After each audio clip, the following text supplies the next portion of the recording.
Chapter 1. A Mud Disc. It was a scorching summer day. A black Maybach S680 slowly pulled up in front of the entrance of the lawn group building. Soon after, a graceful figure emerged from the lawn group, her steps hurried. President Lawn. Good morning, President Lawn. Employees entering and exiting the building quickly bowed their heads in greeting.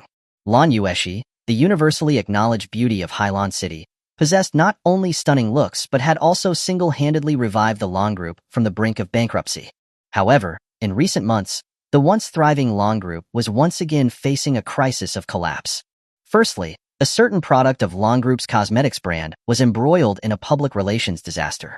Secondly, Old Master Lawn, the founder of the lawn group, was critically ill and rumored to have little time left. Currently, everyone at the lawn group was on edge, and many capable employees had already found new jobs, preparing to jump ship.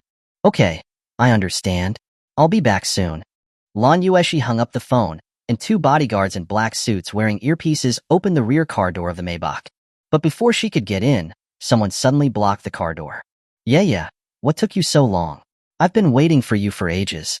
The man wasn't exactly handsome, sporting a neat, short haircut.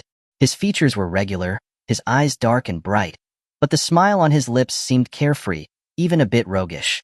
His attire was peculiar. He wore a traditional kung fu suit top and bottom, and on his feet were a pair of outdated canvas flat shoes. Who are you? Lawn Yueshi frowned slightly, unable to recall where she had seen him. Hanshin, you can call me Chinchin from now on. Hanshin grinned, his eyes filled with amazement. No wonder she was his wife, with her red lips, pearly white teeth, and graceful bearing. And if her face was this stunning, her figure must be equally magnificent. He couldn't even imagine how harmonious their married life would be. Sensing Han Chin's restless gaze, Lawn Yueshi's expression instantly dropped to freezing. Do we know each other? Han Chin chuckled. Well, we just met. Lawn Yueshi looked coldly at her bodyguards. The two tall, imposing bodyguards immediately stepped forward to grab Han Chin. You little punk, daring to hit on President Lawn at the entrance of the lawn group? If we don't break your legs, it'll be a miracle you have such strong bones. Let go. Don't interfere with Yaya and me deepening our relationship, or you'll regret it, Hanshin warned with a straight face. TCH kid, I think you've grown some serious balls.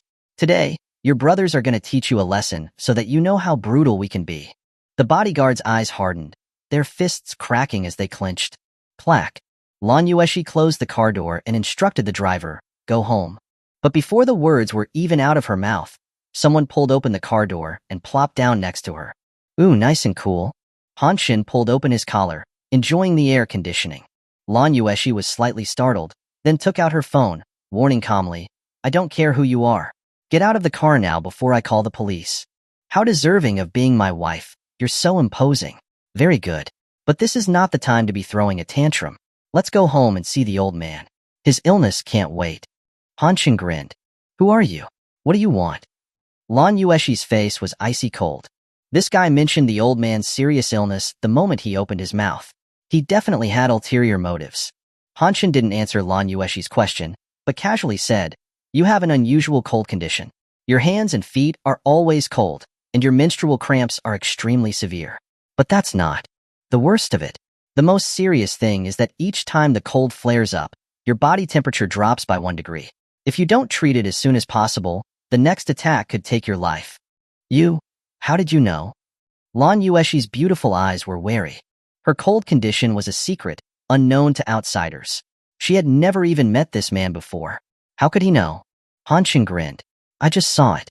For example, the gentleman up front, his ears are purplish, and his hair is dry and brittle. It's obvious he's suffering from excess fire in his body, which is making his brain go haywire. You must be feeling dizzy, lightheaded, and always lacking energy recently, right? The driver's face froze in surprise, and he said in disbelief, amazing. I actually do feel that way. Can it be cured? No cure. You have evil intentions. You were sneaking peeks at my wife during the day in the car, and at night you're going home to watch porn and get your hands dirty. If you keep going like this, you'll be done for in 6 months. The moment Hanshin got into the car, he saw the driver's lecherous look in the rearview mirror. Damn, you even know that. It wasn't intentional, I swear. President Lawn is too beautiful. Any man would be unable to control himself. Hearing about dying in 6 months, The driver's face turned green with fright. Lan Yueshi glared at the driver, her eyebrows furrowed. She had always thought her driver was honest and reliable, but she didn't expect him to be so vulgar underneath the surface. The thought of being the object of such a person's lust made her skin crawl. If you can't control yourself, get out. If you keep staring at my yaya, I'll smash your dog head, Hanshin threatened, clenching his fists. The driver scrambled out of the car. How about it? Do you believe me now? Hanshin grinned, glancing sideways at Lan Yueshi's long legs. They were indeed as white as mutton fat, round and shapely. If she wore black stockings, it would be incredibly exciting. I'll believe you for now. Let's drive, Lan Yueshi said. Although she didn't know Han Chin's background, the fact that he could see her and the driver's illnesses at a glance meant that he had some skills. Her grandfather's condition was urgent, and even if he had ulterior motives, she couldn't afford to worry about that now. Han Chun scratched his nose, looking slightly embarrassed. Sorry, I don't know how to drive. Lan Yueshi. 15 minutes later, the Maybach arrived at the Lan family villa. No way. Where did you bring this country doctor from? Your grandfather is already beyond help. He can't be tossed around like this. Let's wait for the famous doctor. That Master Ma is bringing, said Lan Shanhe, Lan's eldest son, blocking the stairway on the second floor. He looked at Han Shun behind Lan Yueshi with disdain. Uncle, please be clear. This is my home, and I've been the one taking care of Grandpa. Now, please move aside. Lan Yueshi suppressed her anger and reminded him coldly. Himph, so what if it's your home? This should have been our family business. You're taking care of the old man, that's true, but have you done a good job? Maybe you're trying to kill him, so you can take all the family property. Lan Shanhe's wife, Lu Yuru, shouted defiantly. Initially, after Old Master Lan stepped down, Lan Group was under the management of Lan Shanhe and Lu Yuru. But, not only did the couple lack business sense, they were greedy and skimped on raw materials, which resulted in a terrible brand image and a collapse of profits. When Old Master Lan found out about it, he supported Lan Yueshi into the position. And in the end, Lan Yueshi didn't disappoint Old Master Lan and successfully saved Lan Group from the brink of bankruptcy. From then on, Old Master Lan lost his trust in Lan Shanhe and his wife. In the distribution of assets, Lan Shanhe only received 2 parts, which the couple resented. Lan Yueshi's pretty face flushed with anger. At this moment, someone stepped forward, shielding Lan Yueshi.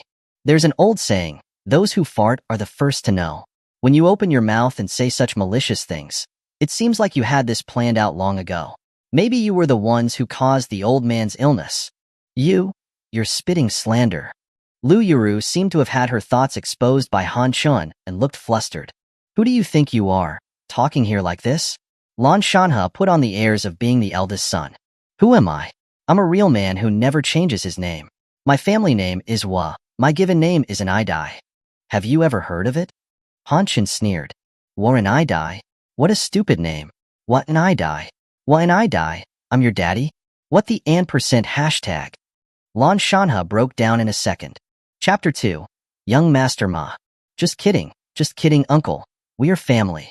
Why make things so difficult for each other? Han Chun laughed, patting Lan Shanhe on the shoulder with a familiar gesture. Get lost. Who's family with you? Lan Shanhe slapped Han Chun's hand away with a face full of contempt. Han Chun looked surprised. Wasn't it the Lan family who put out a message saying that whoever can cure the old man will be Ye's fiancé? Lan Shanhe said hesitantly, yes, that's true. How come I don't know about this? Lan Yueshi asked angrily. Lu Yuru sneered. What if you know? And what if you don't? Your uncle and I are elders of the Lan family. We have the right to decide your marriage. Lan Yueshi's voice trembled with anger. For the sake of the old man, you're not even willing to make this sacrifice? Was all that filial piety you showed in the past just for show? Lu Yuru asked, aiming for the heart. Although Lan Yueshi felt aggrieved, she was speechless. At this moment, Han Shan stepped forward to defend Lan Yueshi. Oh, so you two made this decision by yourselves. I was wondering, if you are so filial, why don't you let your own daughter marry? Sorry, I don't have a daughter, Lu Yuru said smugly. You don't have a daughter so you can remarry, or go be a hostess. Where do you get the dog audacity to sacrifice my yaya's lifelong happiness? Of course, if she marries me, it wouldn't be considered a sacrifice. Han Chin grinned. You. Lu Yuru was almost choked to death by Han Chin's words, and she then hit Lan Shanha hard. Your wife is being insulted, and you can still put up with it? You good-for-nothing country bumpkin, I will slap you to death. Lan Shanha was furious, reaching out to slap Han Chen's face. Be careful. Lan Yueshi stepped forward quickly, intending to shield Han Chen. Although this guy was unreliable and she didn't know what his intentions were, he had offended her uncle for her sake. Yeah, don't worry. Han Chen put his arm around Lan Yueshi's slender waist, turned, and dodged. He had to admit her waist was really thin and soft. If he held her with both hands, it would be amazing. Lan Shanha's slap missed, and his arm swung around in a half-circle, accidentally landing on Lu Yuru's face. Slap. Ouch, damn. Lu Yuru landed on the ground, her face instantly swollen, like a pig's face. Wife. Lan Shanha helped her up quickly. Lan Shanha, I told you to hit him, not me, you useless piece of trash. Lu Yuru pounded Lan Shanha in anger. At this moment, a voice came from downstairs. Uncle Lan. Lan Shanha and Lu Yuru looked down and immediately beamed with delight. Oh, young Master Ma is here. The one who had arrived was Ma Ziyuan, the son of the director of Tima Group. Yueshi, you're here too. Perfect, let me introduce you. This is Elder Hua, whom I worked hard to invite. He is a master of traditional medicine, and he will definitely be able to cure Old Man Lan. Ma Ziyuan hurried upstairs, his eyes greedily scanning Lan Yueshi, as if he wanted to tear her clothes off. Lan Yueshi suppressed her disgust, but before she could speak, someone else spoke first. Who are you? What are you doing staring at my yaya? Han Chen said, displeased. Ma Ziyuan looked at Han Chen, even angrier. Who the hell are you? Why are you holding on to yaya's waist? Huh. Han Chen and Lan Yueshi looked down at the same time. Then, Lan Yueshi bit her lip, both embarrassed and angry. Let go. Han Chen then awkwardly let go. Sorry, her waist felt too good. I kind of forgot myself. Who exactly are you? Ma Ziyuan was so angry that his ears were smoking. He had been pursuing Lan Yueshi for so long and had never even touched her hand. But this guy was holding her waist. He is someone I found to treat my grandfather, Lan Yueshi introduced coldly. Him? Ha ha ha ha. Ma Ziyuan laughed exaggeratedly. Not only him, but Elder Hua behind him also chuckled and shook his head with much disdain. Yeah, I know you're worried about Old Man Lan's illness. But you can't just trust anyone when you are desperate. Look at this country bumpkin. Does he even look like a doctor? Lan Yueshi's beautiful face was cold. First of all, don't call me Yaya. We are not that close. Second, I haven't lost my mind and randomly look for people. She glanced at Han Chen. He is capable enough. Han Chen was moved. Thank you for believing in me, Yaya. Don't call me Yaya. Lan Yueshi repeated emphatically. Okay, wife. Han Chen nodded. And don't call me wife either. Okay, Yaya wife. Lan Yueshi. Hey, you country bumpkin are doing that on purpose to take advantage of Yueshi, right? Ma Ziyuan's eyes were bloodshot. He wished he could bite Han Chen to death. At this time, the door of Old Master Lan's bedroom suddenly opened, and a nurse ran out in a panic. Old Master is spitting up blood again. Grandpa. Lan Yueshi panicked immediately and ran into the bedroom, and Lan Shanha also hurried after her. Stand behind me. Ma Ziyuan blocked Han Chen in front. Han Chen was not going to be nice, and he kneed Ma Ziyuan in the butt. Ma Ziyuan fell forward, placing both hands on Lu Yuru's butt. Ouch! Lu Yuru turned around and glared at Ma Ziyuan angrily, with a hint of inexplicable flirtatiousness in her eyes. What are you doing? There are still people here. Ahem. Ma Ziyuan quickly took his hands back, glaring fiercely at Han Chen. Han Chen's eyes almost popped out of his head. Dude, are you really that hungry? You'll eat anything? Lu Yuru, well, she certainly has some charms as a slightly aged woman. City people really know how to play. Poor Lan Shanha. His wife was having an affair, and he is still unaware. Han Chen shook his head, and then looked at the old man on the bed. His face was yellowish, his eyes were sunken, and he looked like he didn't have many days left. Grandpa. Looking at the emaciated old man Lan Yueshi felt a pang of sorrow, and tears welled up in her eyes. Her parents died early, and it was Old Man Lan who raised her. To her, Old Man Lan was both her grandfather and her parent. His kindness was greater than the sky. Elder Hua, please check on Old Man Lan, Ma Ziyuan said eagerly.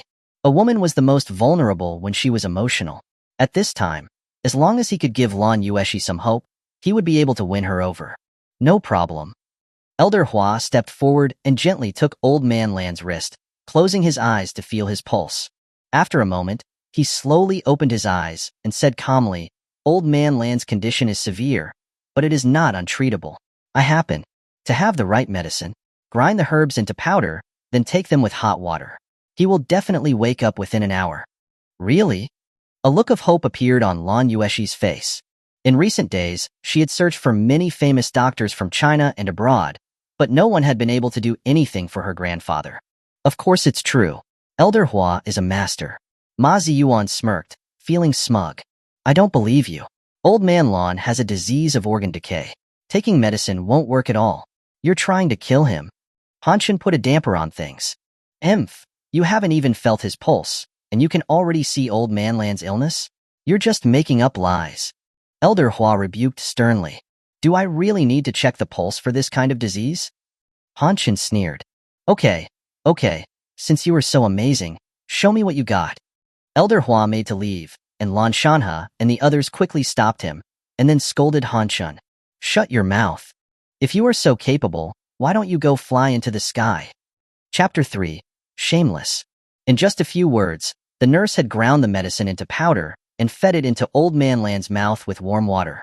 Yueshi, you don't know how much effort I put into inviting Mr. Hua to treat Old Man Lan. Do you know who Mr. Hua's mentor is? Ma Ziyuan began to take the credit. Lan Yueshi's expression was cold, and she didn't respond. In order to not make young Master Ma feel awkward, Lan Shanha quickly asked curiously, Who is it? Ma Ziyuan said mysteriously, Have you heard of the Snow Region Saint Doctor? I've heard of him. Lan Shanha looked excited. Many big shots in the country have traveled thousands of miles to the Kunlun Mountains in the snow region to see him. I heard that he is a real miracle doctor, with the power to restore life to the dead and turn the decaying into magic. Could it be that Elder Hua is? Elder Hua nodded with an indifferent look. That's right. The Snow Region Saint Doctor is my mentor. As soon as the words came out, someone suddenly burst out laughing. Ma Ziyuan and the others' faces turned as black as the bottom of a pot. Sorry, I couldn't help it. How come I've never heard that the Snow Region Saint Doctor ever took on a disciple? Hanshin asked, holding his stomach. What do you know? You are a country bumpkin. You and the Snow Region Saint Doctor are very familiar? Ma Ziyuan said with contempt. Hanshin nodded. Well, you can't say we're very familiar, but I did spend the last decade or so together with him. This time, it was Ma Ziyuan and the others' turn to burst out laughing. You, spending every day with the Snow Region Saint Doctor? That's hilarious. You're talking without thinking. Yueshi, did you hear that? This kid's words are not reliable. Are you still expecting him to save the old man? Lan Shanha and Lu Yuru finally had a chance to mock them both wildly. Although she looked upon Hanshin favorably when she heard Hanshin say these kinds of things, a look of disappointment flashed in Lan Yueshi's eyes. At that moment, Old Man Lan on the bed moved and slowly opened his eyes. Grandpa! Lan Yueshi was overjoyed and immediately held Old Man Lan's old hand. What did I say? Elder Hua's medical skills are superb. He will definitely be able to save Old Man. Ma Ziyuan looked smug. Elder Hua also smiled slightly. The old man was fine from the start. He was just exaggerated by those who were there to make up the numbers. Those making up the numbers? Even an idiot would know that he was referring to Hanshin. Lan Shanha and Lu Yuru also crowded around the bed to show their filial piety. Old man, you almost scared us to death. I and Yuru have been having trouble eating and sleeping for the last 2 days because we were worried about you. Cough.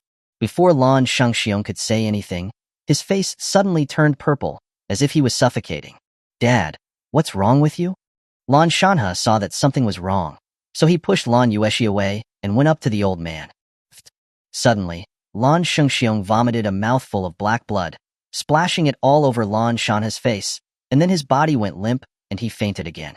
At the same time, the cardiac monitor next to the bed began to beep, and the once fluctuating electrocardiogram instantly flattened into a straight line. This. Lan Shanha was stunned on the spot with his face covered in black blood. Grandpa? Lan Yueshi's beautiful eyes turned hot, and tears immediately welled up in her eyes. She angrily asked Ma Ziyuan and Elder Hua, What's going on? Didn't you say that he would get better after taking the medicine?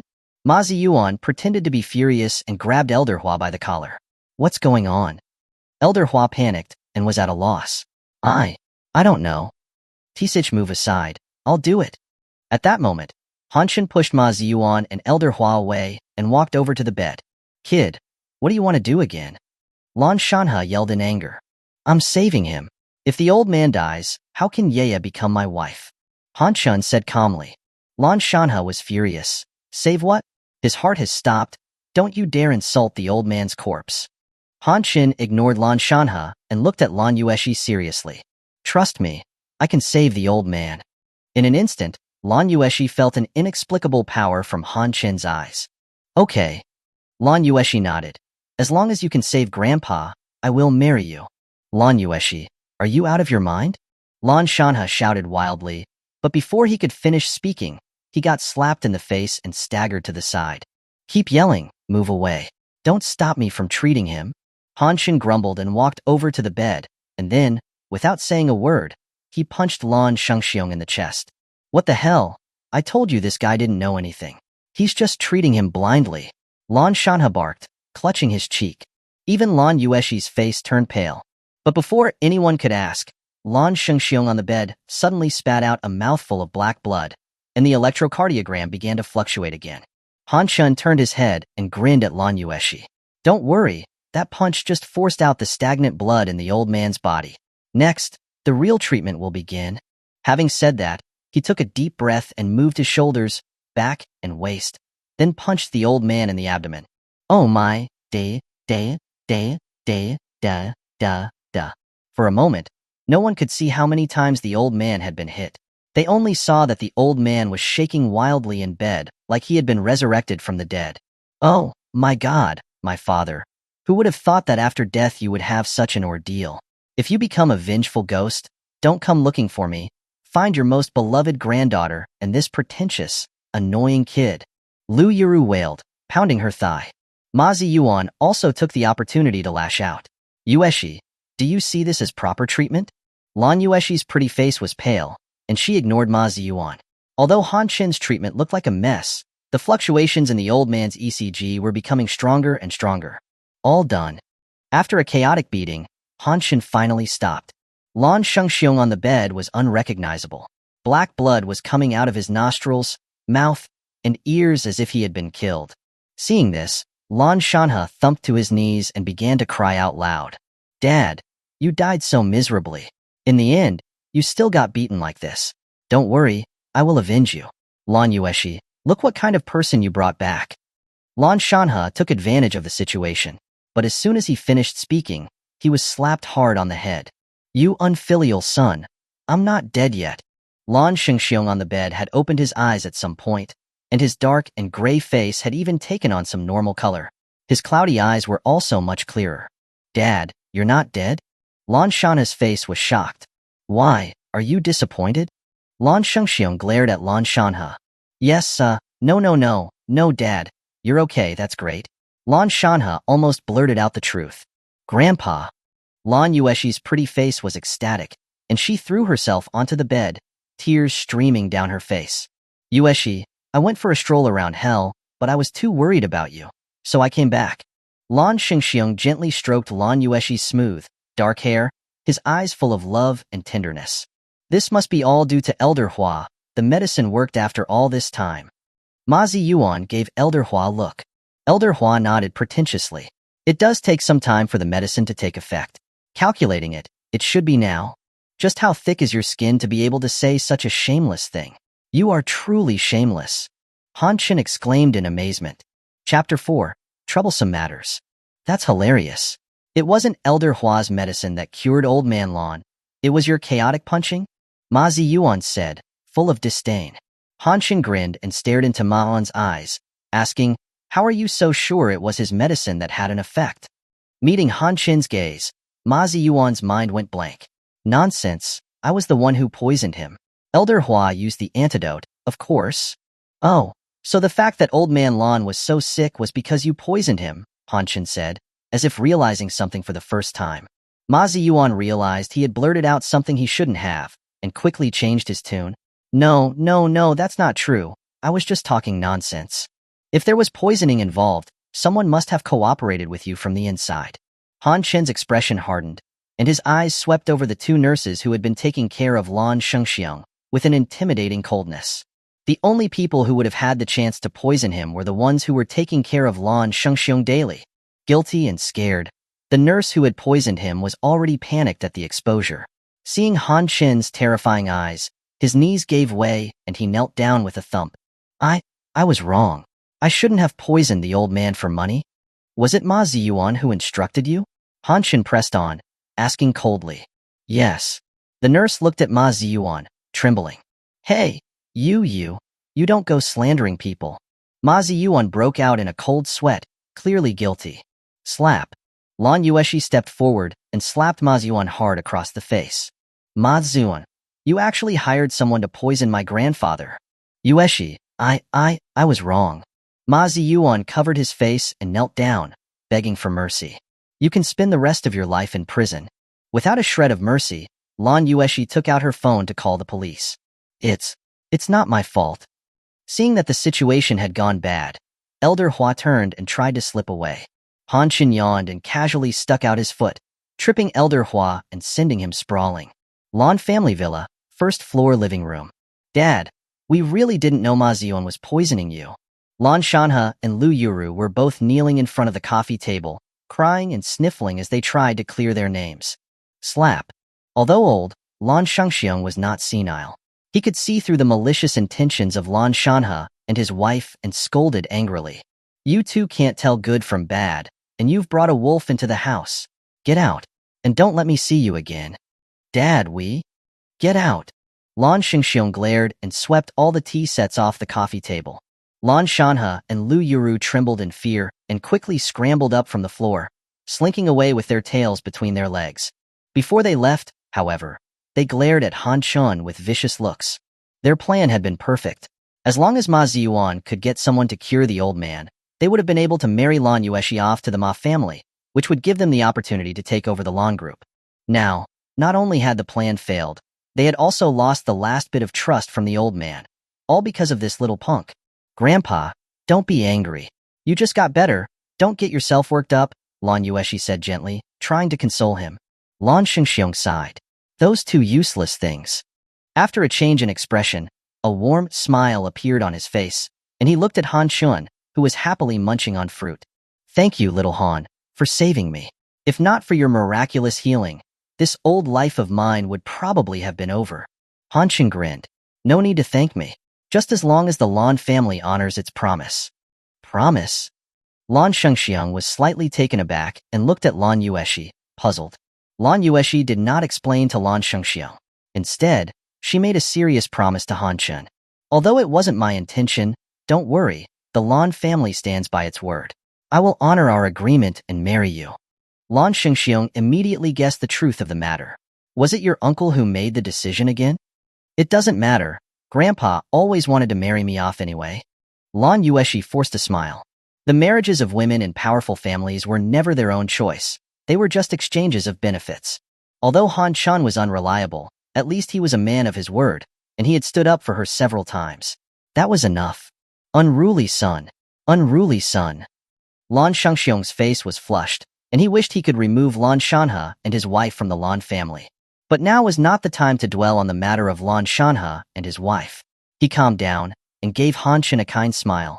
Little Han, marriage is no trivial matter. If you and Yeye are not truly in love, you won't be happy after the wedding. How about this? Aside from this request, I can't agree to any other conditions you have. Han Chen smiled. Old man, I also know that forced love isn't sweet. How about this? 6 months. If Yeye does not truly want to marry me after 6 months, then the engagement is void. I won't ask for anything from the Lan family. Lan Shengxiang was slightly surprised, and then exclaimed sincerely, Little doctor, you are a real man with great integrity. But there's a condition. I have to live with Yeye.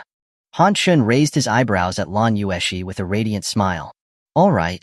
Lan Yueshi's pretty face was calm, but in reality, when she met Han Chen's confident gaze, her face flushed slightly. Even if she were aloof and cold, she still couldn't calmly accept living with a strange man for 6 months. Just as Lan Yueshi's mind had a bit of a ripple, the phone suddenly rang.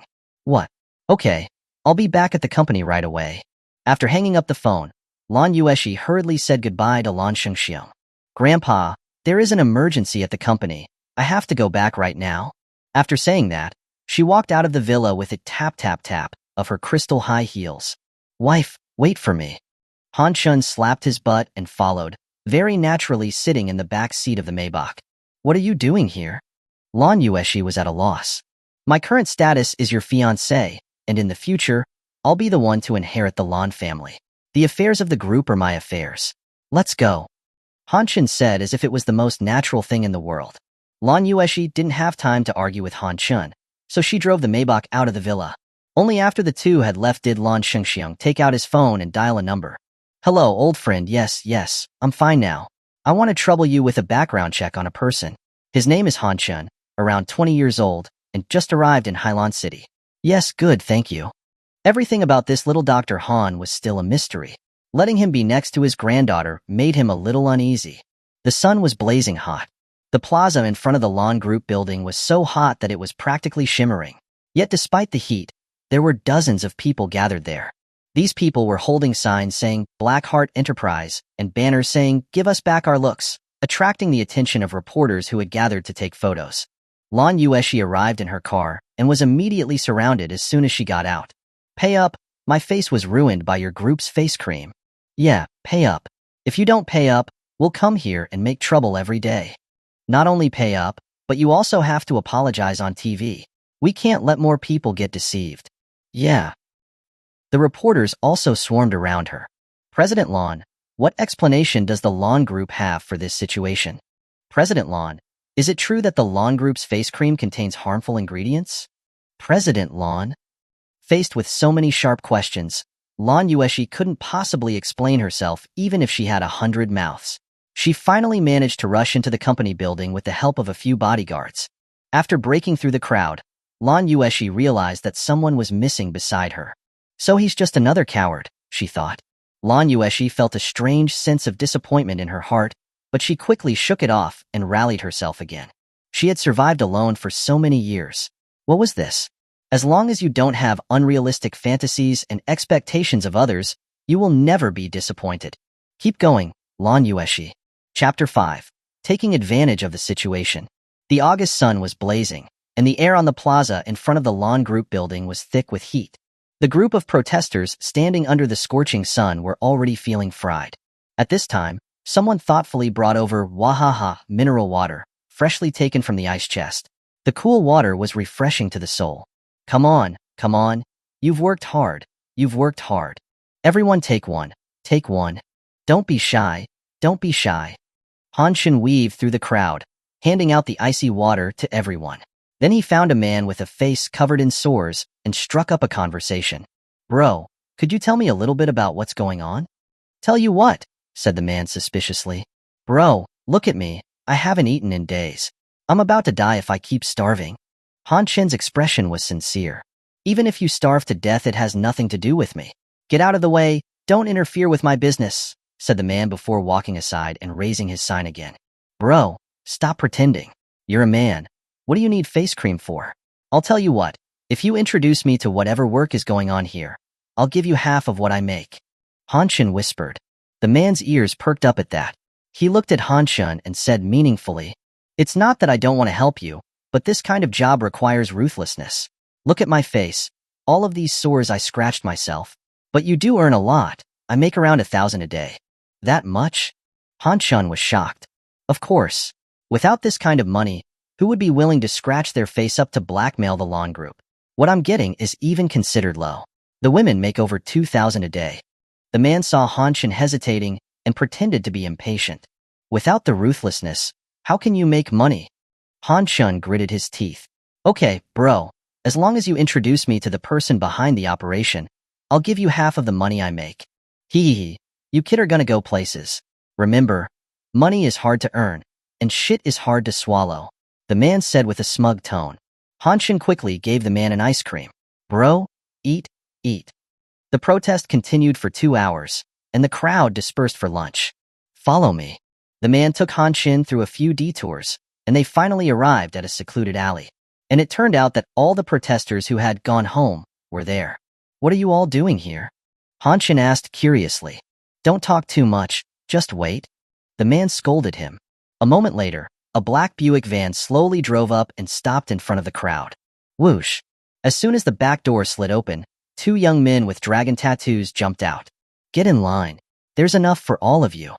The protesters were familiar with the routine and formed a line in front of the back door, and soon each person was receiving crisp, new red bills.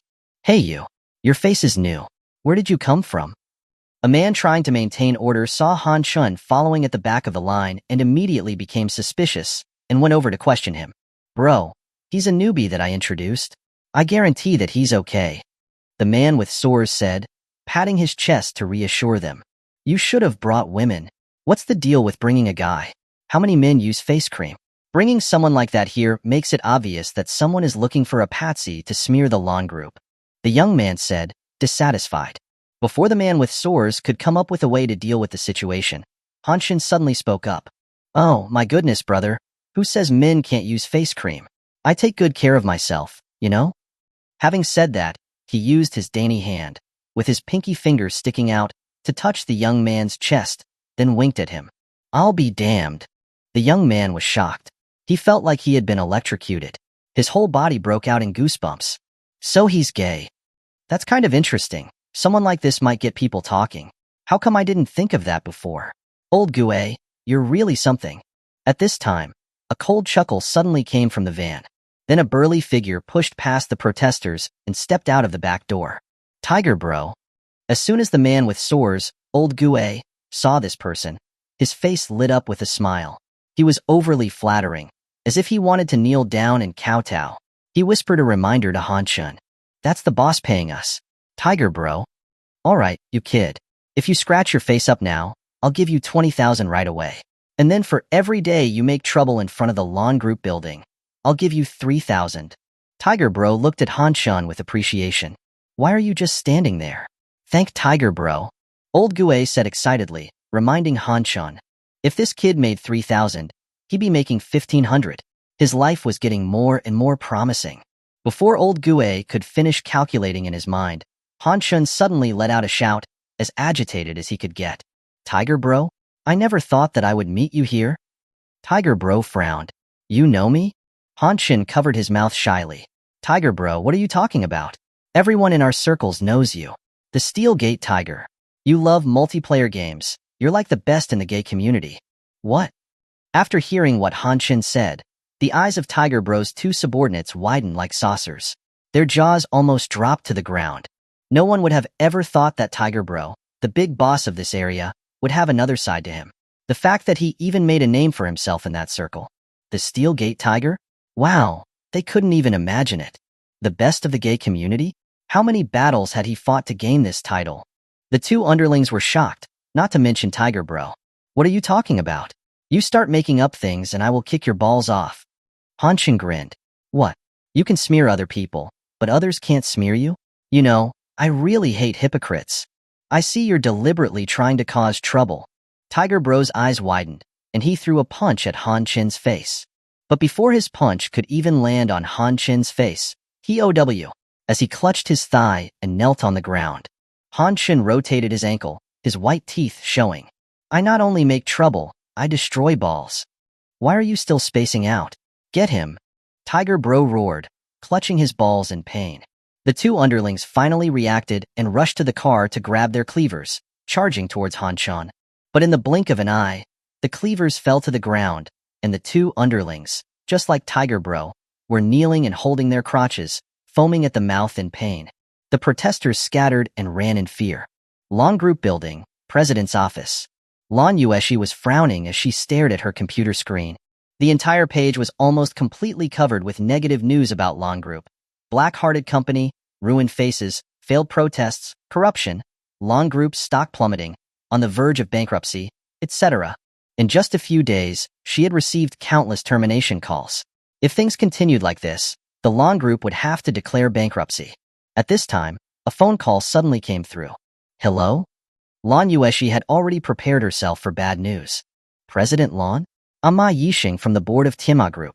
I heard that Lan Group is in a dire situation, and I have always been friends with Old Man Lan. So here's the deal. I will help Lawn Group solve these problems, but in return, I hope that Lawn Group can give me something in return.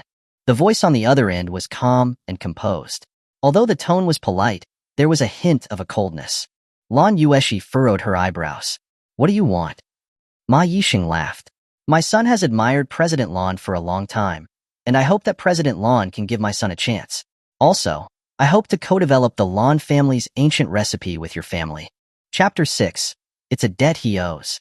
Hearing Ma Yixing's outrageous conditions, Lan Yueshi's beautiful eyes turned cold, and she firmly refused. Mr. Ma, I'm sure you already know what Ma Ziyuan did to my grandfather. I will never forgive him.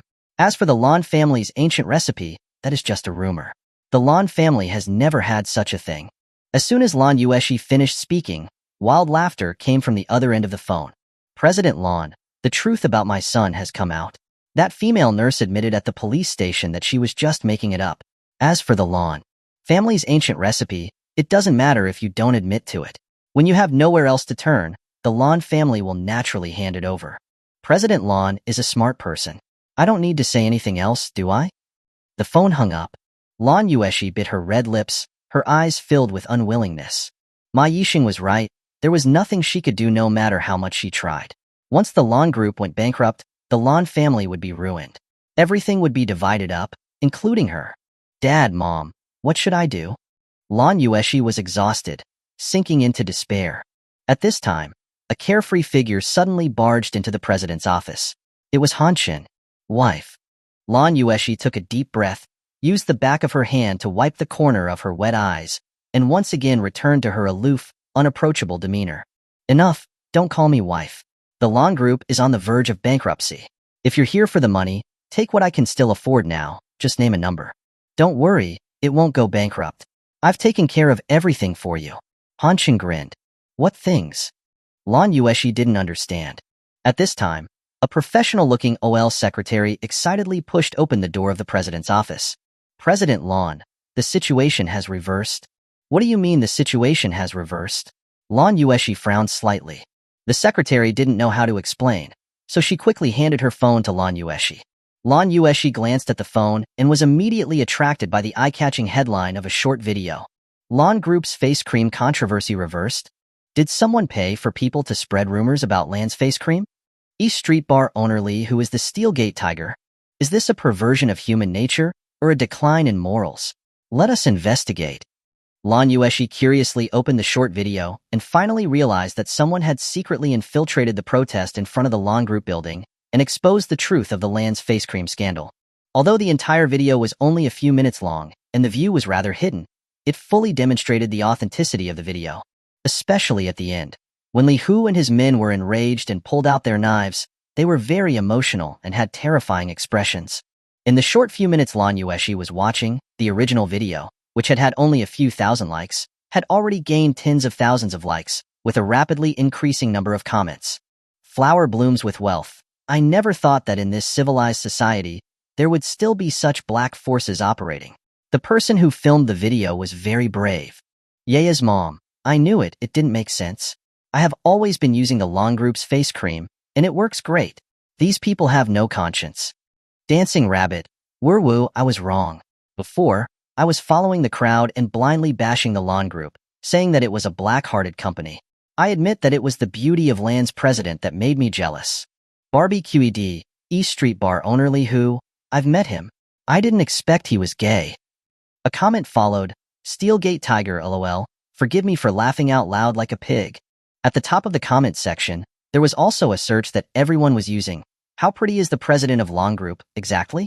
After watching the video, Lan Yueshi's spirits lifted, and she immediately instructed, go and give the video 2 million hits. This time, not only do we have to clear our name, but we also have to take this opportunity to increase our exposure. Okay, I will take care of it. The secretary hurriedly left the president's office with her phone. Only when there were no outsiders present did Lan Yueshi turn her gaze to Han Xin. Although the person who shot the short video didn't show his face, Lan Yueshi could tell from his voice that it was Han Xin. This guy had only appeared in her life for a few hours and had already solved 2 of her biggest problems. No need to thank me, it's what I should do. If you really feel bad, just marry me. I'm going a little stir-crazy lately. Han Xin shrugged casually. Lan Yueshi automatically filtered out Han Chin's, going stir-crazy, comment, and stared seriously at Han Chun. Who exactly are you? And why are you helping me? Han Chin grinned. Would you believe me if I said that I was asked to buy a friend? No. Lan Yueshi could tell that Han Chin did not intend to tell the truth, so she didn't delve deeper. Then tell me when you're willing. But no matter what, thank you. Don't be shy. I'm here for the money and the woman. If the group goes bankrupt, how am I going to leech off you for the rest of my life? So I need to use both hands to take care of the money and the woman. Han Chin smiled brightly. And the person who should be thanked is me. In a split second, memories flashed back to more than a decade ago. That day, there was thunder and rain, and the Han family was exterminated. The Lan couple had happened to visit, and they had desperately saved the last remaining survivor of the Han family, just as the assassin was about to cut him down. Child, don't cry, don't cry. Run, run far away. If you ever get the chance, come back to avenge your parents. And when you do, remember to keep an eye on Yia for us. She's our daughter, the same age as you, and very pretty. Click. In the back seat of the Maybach, Han Chan gently flicked his thumb. The heart-shaped pendant in his hand opened in the middle to reveal a happy family photo of a family of 3. The man was handsome, the woman was gentle and beautiful, and in the middle was a cute little girl with an extremely happy smile. If it hadn't been for saving him, Lan Yueshi's parents would not have died. If her parents had not died, Lan Yueshi would certainly have lived a happier life. It was a debt he owed her. Lan Yueshi, who was driving, glanced at the back seat in the rearview mirror. She was surprised to see Han Chun so deep and quiet, and there was even a trace of heartbreaking sadness in his eyes. If this guy were just a little more serious, and if he would just get rid of his weird clothes, he was actually quite handsome. What are you looking at me for? Starting to like me a little? Han Chin suddenly looked up at the rearview mirror, a smirk on his lips. Nothing, Lan Yueshi said, flustered for a moment, before quickly returning to her calm and composed demeanor. I was just wondering why you don't check a person's pulse when you treat them? Han Chin laughed. What's so strange about that? When I was training in the snow region before, I learned some Tibetan medical skills from an old monk. I can tell what ailments a person has just by looking at their clothes. Oh yes, speaking of ailments, your cold condition needs to be treated right away. Tomorrow, get a cup of your morning urine for me. What? Lan Yueshi thought she had misheard him. Han Chin repeated, get a cup of your morning urine for me. It's best to use a white porcelain container. Don't eat or drink anything crazy at night. What are you going to do? Lan Yueshi tried to remain calm. It's a urine test, just like going to the hospital for a checkup. Han Chin explained helplessly. Didn't you say that you could tell someone's ailments just by looking at their clothes? Lan Yueshi stared at Han Chin's eyes in the rearview mirror, wanting to find a flaw. Your illness is not an ordinary ailment. You need an in-depth diagnosis. The most famous diagnosis method in Tibetan medicine is a urine analysis, which is hundreds of years earlier than Western urine tests. Don't worry, I'm not going to do anything weird with your pee. Han Chin said seriously. How do you usually diagnose? Lan Yueshi took a deep breath to stay calm. Han Chin replied, usually I observe the color, then smell the scent, then stir it several times to see the bubbles. Sometimes I even need to taste it. Taste it? Lan Yueshi could barely suppress her imagination, imagining the scene. She almost drove the car into the median strip. Don't worry, I'm very good at it. Usually, I won't need to taste it. Even if I do, there will be someone else to do it, Han Chin said casually. Oh, that's good. Lan Yueshi was relieved. No, it's not good at all. Being subjected to a man smelling her morning pee was just too embarrassing. Is there any other way besides urine analysis? Lan Yueshi asked, trying to act composed. There is, like if I get Lan President's undergarments, I can analyze the secretions on the surface, smell their scent. Before Han Chun could finish speaking, Lan Yueshi, whose face was as red as a tomato, drove the car straight into the median strip. No. Either urine or undergarments, absolutely not. Chapter 7. The Taste of Mom. Kima Group Building. Crash. The exquisite tea set was swept off the table. You useless waste. You can't even handle such a simple task. What use are you? Ma Yixing's expression was gloomy, and the anger in his eyes was almost palpable. I'm sorry. In front of the mahogany desk, someone bowed their head to apologize, their forehead dripping with sweat. If anyone in the underworld were to see him, they would be astonished. This was none other than Wang Yinqing. the underground boss of the old city of Hailan. After venting his anger, Ma Yixing slowly regained his composure, his eyes becoming even more sinister. I didn't expect Lan Yueshi to be so capable of dealing with these kinds of dirty tricks. That Li Hu won't talk out of turn, right? Wang Yinxing kept his head bowed and replied, "Don't worry, Mr. Ma. Li Hu has no idea who's behind this. He's just doing what he was paid to do." Ma Yixing nodded slightly and after a moment of thought, slowly spoke, "If words won't work, then we'll use force." A sinister smile appeared on Wang Yinxing's lips. Understood. 7 in the evening, dusk was settling. The traffic on the roads was a continuous stream of lights like colorful horses, and the shops along the road were lit up with neon lights. In the new city's Yunha Villa district, a black Maybach slowly drove into a villa. After the car was turned off, Lan Yueshi and Han Xin got out. "Be careful when you drive in the future." "It's not because of..." Lan Yueshi glared at Han Xin, annoyed. Before she could finish speaking, she was interrupted by a girl who rushed out of the villa. "Yeah, I miss you so much. Did you miss me?" The girl excitedly hugged Lan Yueshi, puckering her rosy lips for a kiss. Cough. Lan Yueshi coughed lightly, reminding Gu Chuntong to be mindful of her image. There were other people present. Who is he? Only then did Gu Chuntong notice Han Xin next to Lan Yueshi. Han Xin, Ye's fiancé. Han Xin grinned, his eyes filled with amazement. No wonder she was Lan Yueshi's friend. Her beauty was off the charts. With big eyes and a baby face, she looked cute and pure, but her figure was extremely hot. The girl was only wearing a tight-cropped tank top, and the outlines of her 2 round and full headlights made Han Xin's lower abdomen tighten. She had also paired it with super short hot pants and 2 curvy white legs that were full of flesh but weren't fat. She was perfect. If Lan Yueshi was the perfect goddess, then Gu Chuntong was definitely the epitome of a childlike face with an adult body. "Wow, yeah. When did you get a fiancé? I didn't even know." Gu Chuntong blinked her big, bright eyes, curiously looking at Han Xin.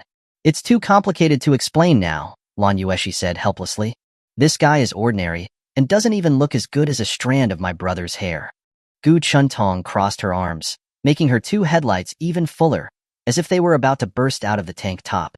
"Little girl, even the prettiest face will fade with time, but talent and strength will shine like a diamond, forever.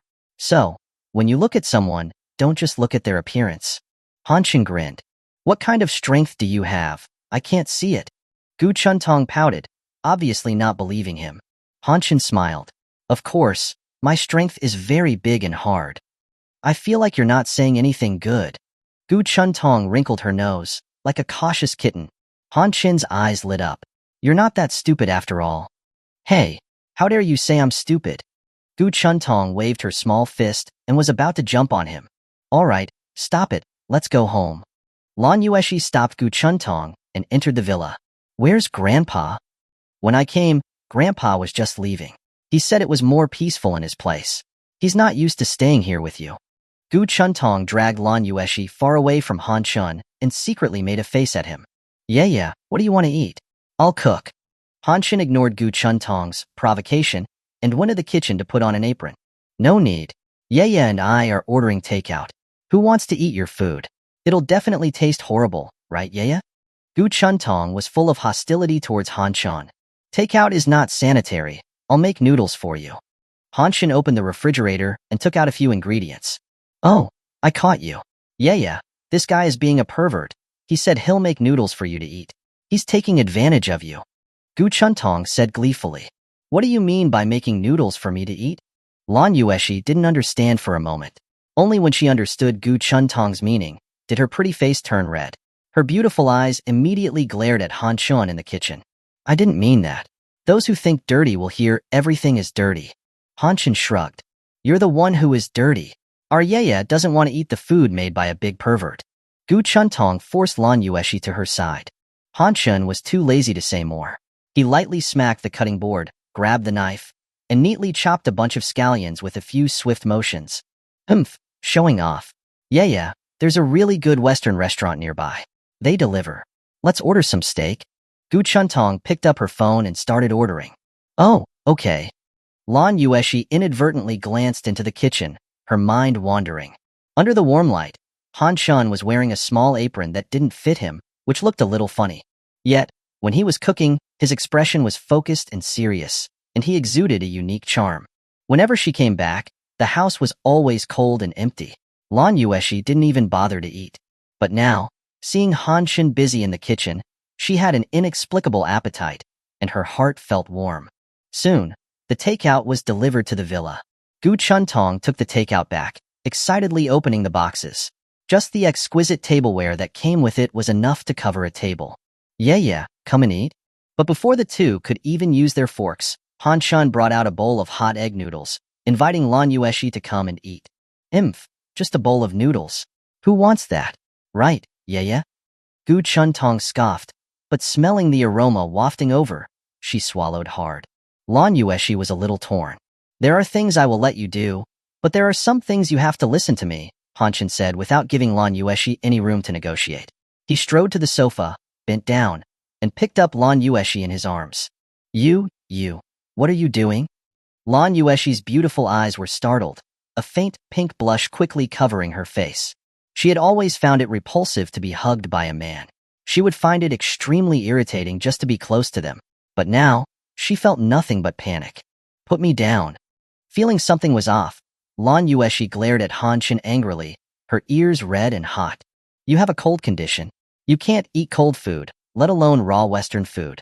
You need something warm and cooked. In the future, you will eat what I make. Han Shun was calm, his voice carrying a tone of domineering certainty. He bent over and placed Lan Yueshi at the dining table. You pervert. Don't bully our Yaya. Gu Chuntong rushed over. Han Shin put his hand on Gu Chuntong's head and grinned at Lan Yueshi. Eat. Lan Yueshi looked at the bowl of egg noodles. In the clear broth, there were a few strands of colorful oil and green scallions. The noodles were white, smooth, and soft, and the fried egg was golden and crispy. The appearance and smell were both delicious, making her mouth water. Lan Yueshi couldn't help but pick up her chopsticks, tried a bite of the noodles, and was slightly stunned, her eyes feeling warm. She remembered that when she was a child, her mother had also cooked the same egg noodles for her. They tasted exactly the same. Chapter 8, Night Raid. Lan Yueshi usually ate slowly and carefully, but today, she ate this bowl of noodles in big mouthfuls. Although it was just a simple egg noodle, it was better than 1,000 delicacies to her. Is it good? Han Shin grinned. Yeah, it's good. A hint of a smile unintentionally curved Lan Yueshi's lips, captivatingly beautiful. That's right, you should smile more. It looks beautiful. I'll go get you another bowl. Han Shin took Lan Yueshi's bowl and chopsticks. Just a bowl of egg noodles. Is it that good? Hey, pervert, get me a bowl. I want to try it too. Gu Chuntong had long been tired of all kinds of luxurious Western food. Just now, the aroma from the kitchen had made her drool. Seeing Lan Yueshi eating so happily, she naturally couldn't resist. Sorry, there's none left. I only made it for myself and Yaya. Han Shin ruthlessly rejected Gu Chuntong. Ah, you pervert, I want to bite you to death. Gu Chuntong was furious, but in the end she still managed to eat the egg noodles. Lan Yueshi gave her half of her bowl. You pervert, your cooking skills are all right.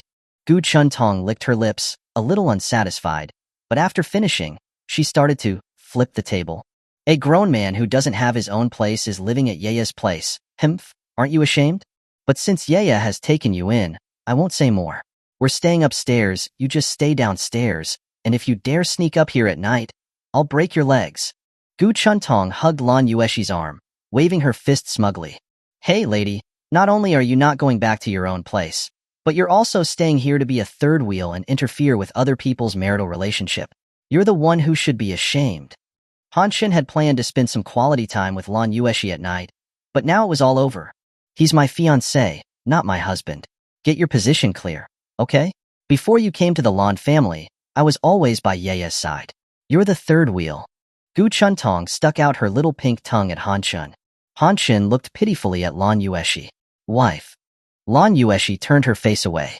She, who had always been decisive and resolute, actually stuttered when she spoke. Only after we're really married. Can we share a bed? Han Shin instantly deflated like a balloon, listlessly drooping his head. Gu Chuntong, having won one round, cheered excitedly. But before she could finish laughing, Han Shin said with a resentful tone, Go wash the dishes. Gu Chuntong refused with disdain. I, Gu Chuntong, have never done housework. Washing dishes is for servants. You wash it yourself. Hee hee. Okay, if you don't wash, then you won't have food next time, Han Chen shrugged indifferently. You pervert. I will never be at peace with you.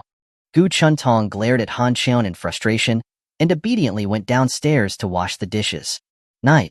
Lonely in his bed, Han Chen was bored, so he took out his phone, which had a bunch of unread messages on WeChat. He looked through them casually. The Snow Region Saint Doctor had sent more than a dozen private messages and more than a dozen voice chat requests. Snow Region Saint Doctor, bro? Did you find the person yet? Snow Region Saint Doctor, bro? Are you free now? Snow Region Saint Doctor. Big brother, help me. A whole bunch of tycoons and celebrities are looking for me for medical treatment. How should I pretend? Snow Region Saint Doctor. I'm waiting online urgent. Snow Region Saint Doctor. Grandpa, okay. Please answer the phone. I can't keep pretending. Come back. Snow Region Saint Doctor. After ignoring the Snow Region Saint Doctor's messages, Han Chen opened the next message. Snow Region Saintess. Is she worth giving up everything to go back for? Han Chen was silent for a moment before replying. Worth it? Less than a second after the message was sent, the other party replied. Snow Region Saintess. What about me? Han Chen helplessly turned to the next chat. Zisangling Yun. I heard that you left the Snow Region. If you come to Kyoto, please tell me. The next chat. Lilith. It's so annoying studying the rules and regulations of the British royal family. I miss you, Han Chen brother. Next one. Kim Suyin. Appa, I don't want to inherit any family chable. I just want to be with you. Please respond to me. Phew. Han Chen threw away his phone and started to sit cross-legged on the bed. After he was finished, he took a cold shower, then went asleep without wearing pants. That's right, he didn't like being restricted and needed to sleep naked. In the middle of the night, 2 in the morning, Han Chen was sound asleep with his legs hugging his blanket. Someone quietly opened his door and tiptoed in. It was Gu Chuntong, wearing a slip dress, holding a black paint brush in her hand. Himph, that'll teach you to try and take Yair away from my brother. To make me wash dishes. To say that I'm stupid. I'll draw a big turtle on you, he. Looking at Han Chen, who was facing away from the door without any defenses, Gu Chuntong revealed a thief smile. But her smile didn't last long. Her face turned red in an instant. Why wasn't this guy wearing anything when he was sleeping? Himph. He really was a super perverted and shameless scoundrel. But his butt was quite perky and round. It probably felt pretty good. Whoa there, Gu Chuntong, what are you thinking? Gu Chuntong shook her head and quietly approached the bed.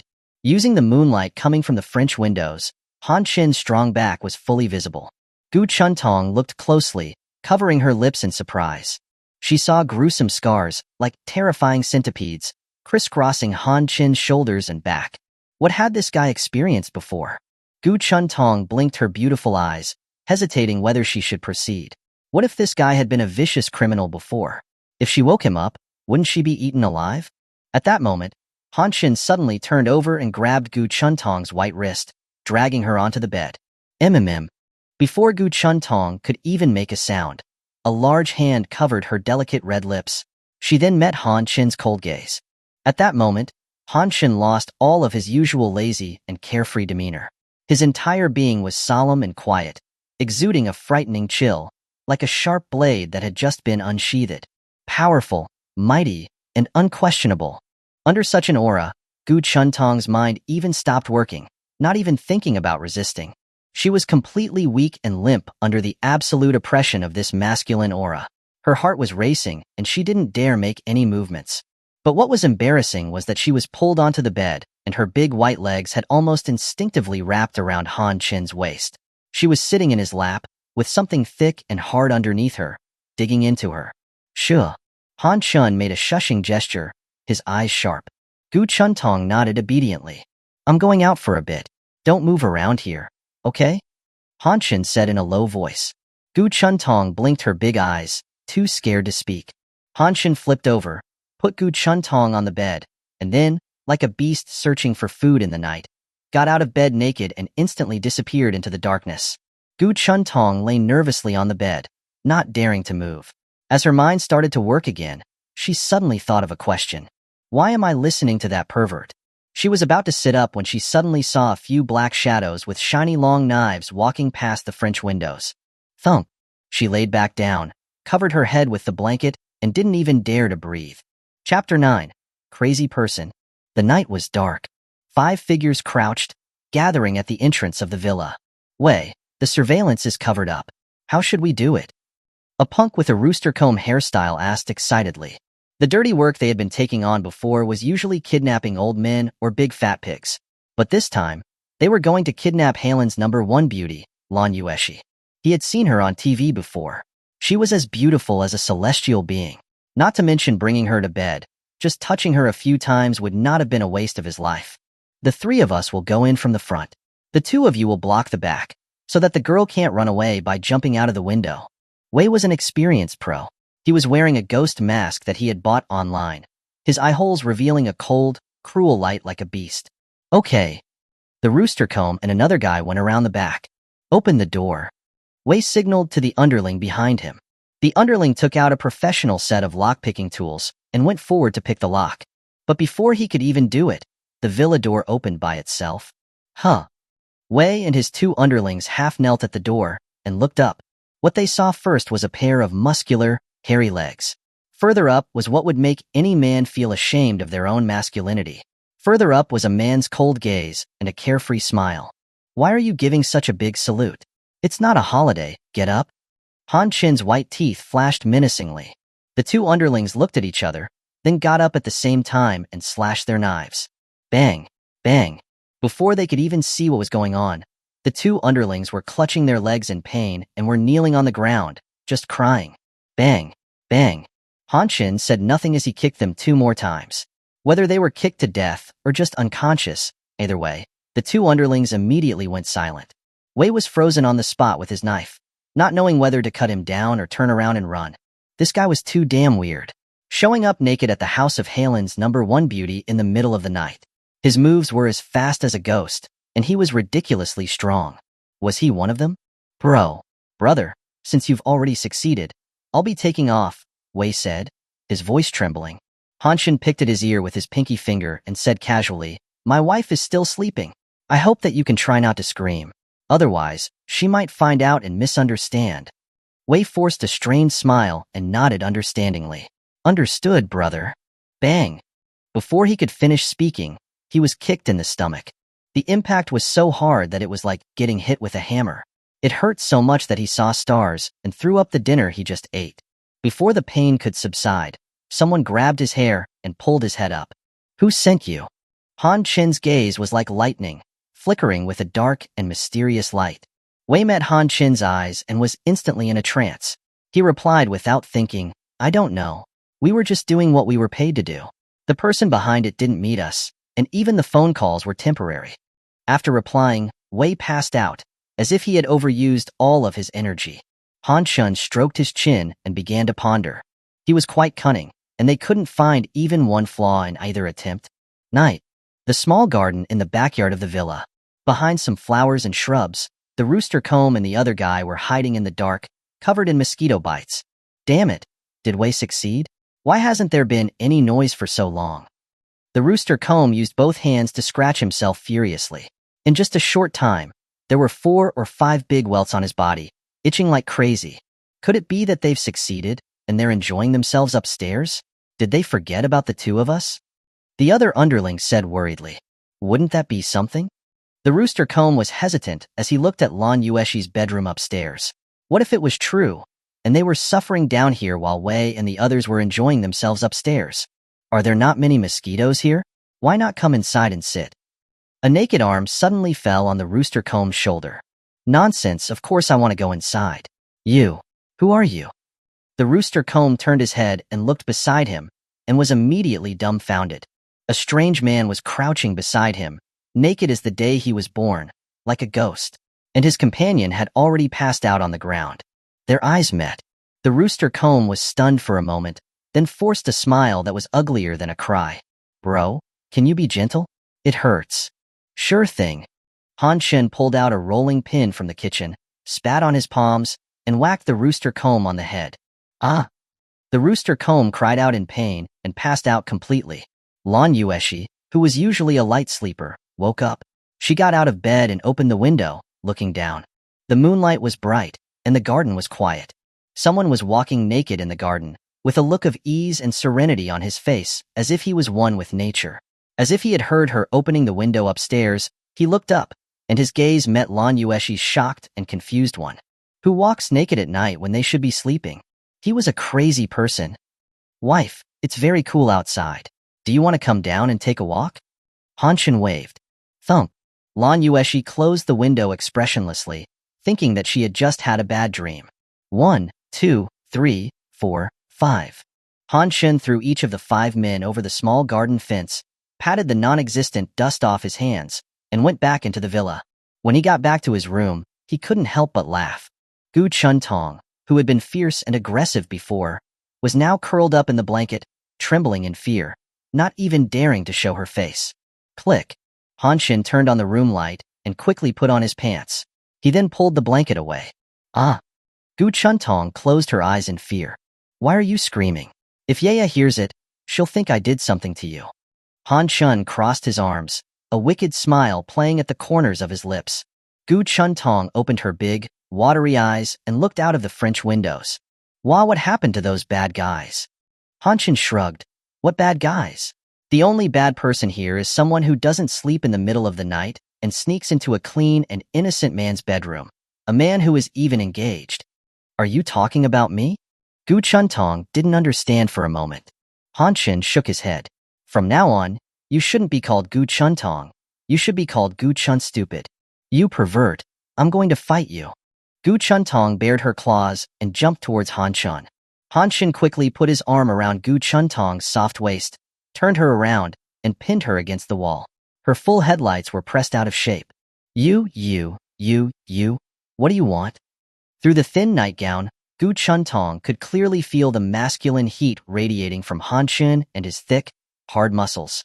Having never been physically intimate with a man before, she felt her face flush, her heart race, and her whole body become limp. She couldn't even muster up any strength. What is it that you wanted? Sneaking into my room when you're supposed to be sleeping.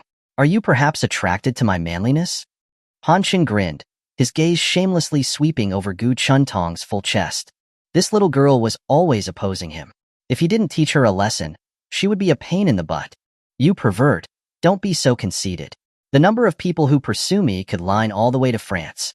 Humph, I just don't like you. Gu Chuntong glared at Hanshin, her voice slightly trembling. Oh yeah? Well, there are a lot of people who don't like me.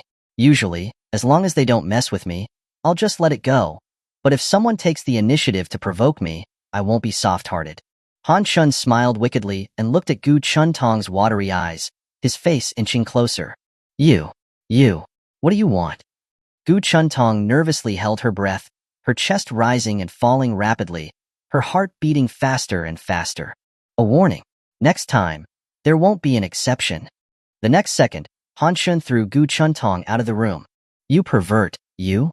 Thump. Before Gu Chuntong could finish, the door was slammed shut. Pervert. Gu Chuntong clenched her fist and angrily stomped her foot on the ground. Chapter 10. 50,000. Early morning, the sun was shining brightly. After waking up, Lan Yueshi quickly washed up and opened the back window to get some fresh air. Thump. Thump. Someone had woken up even earlier than her and was practicing martial arts in the backyard. Every move had its place, and she could even hear the sound of the wind caused by his punches. Lan Yueshi didn't understand martial arts, but she could vaguely sense that Hanshin's punches were fierce, with a bold and vigorous intent. And when he was focused on practicing martial arts, Hanshin actually looked a bit dashing and handsome. Yeah, what are you looking at? Gu Chuntong rubbed her eyes and asked sleepily. Lan Yueshi panicked for some reason and quickly closed the window. Nothing, get up. He. Yesterday I didn't sleep well because of that pervert, Hanshin. I'm going to get it all back now.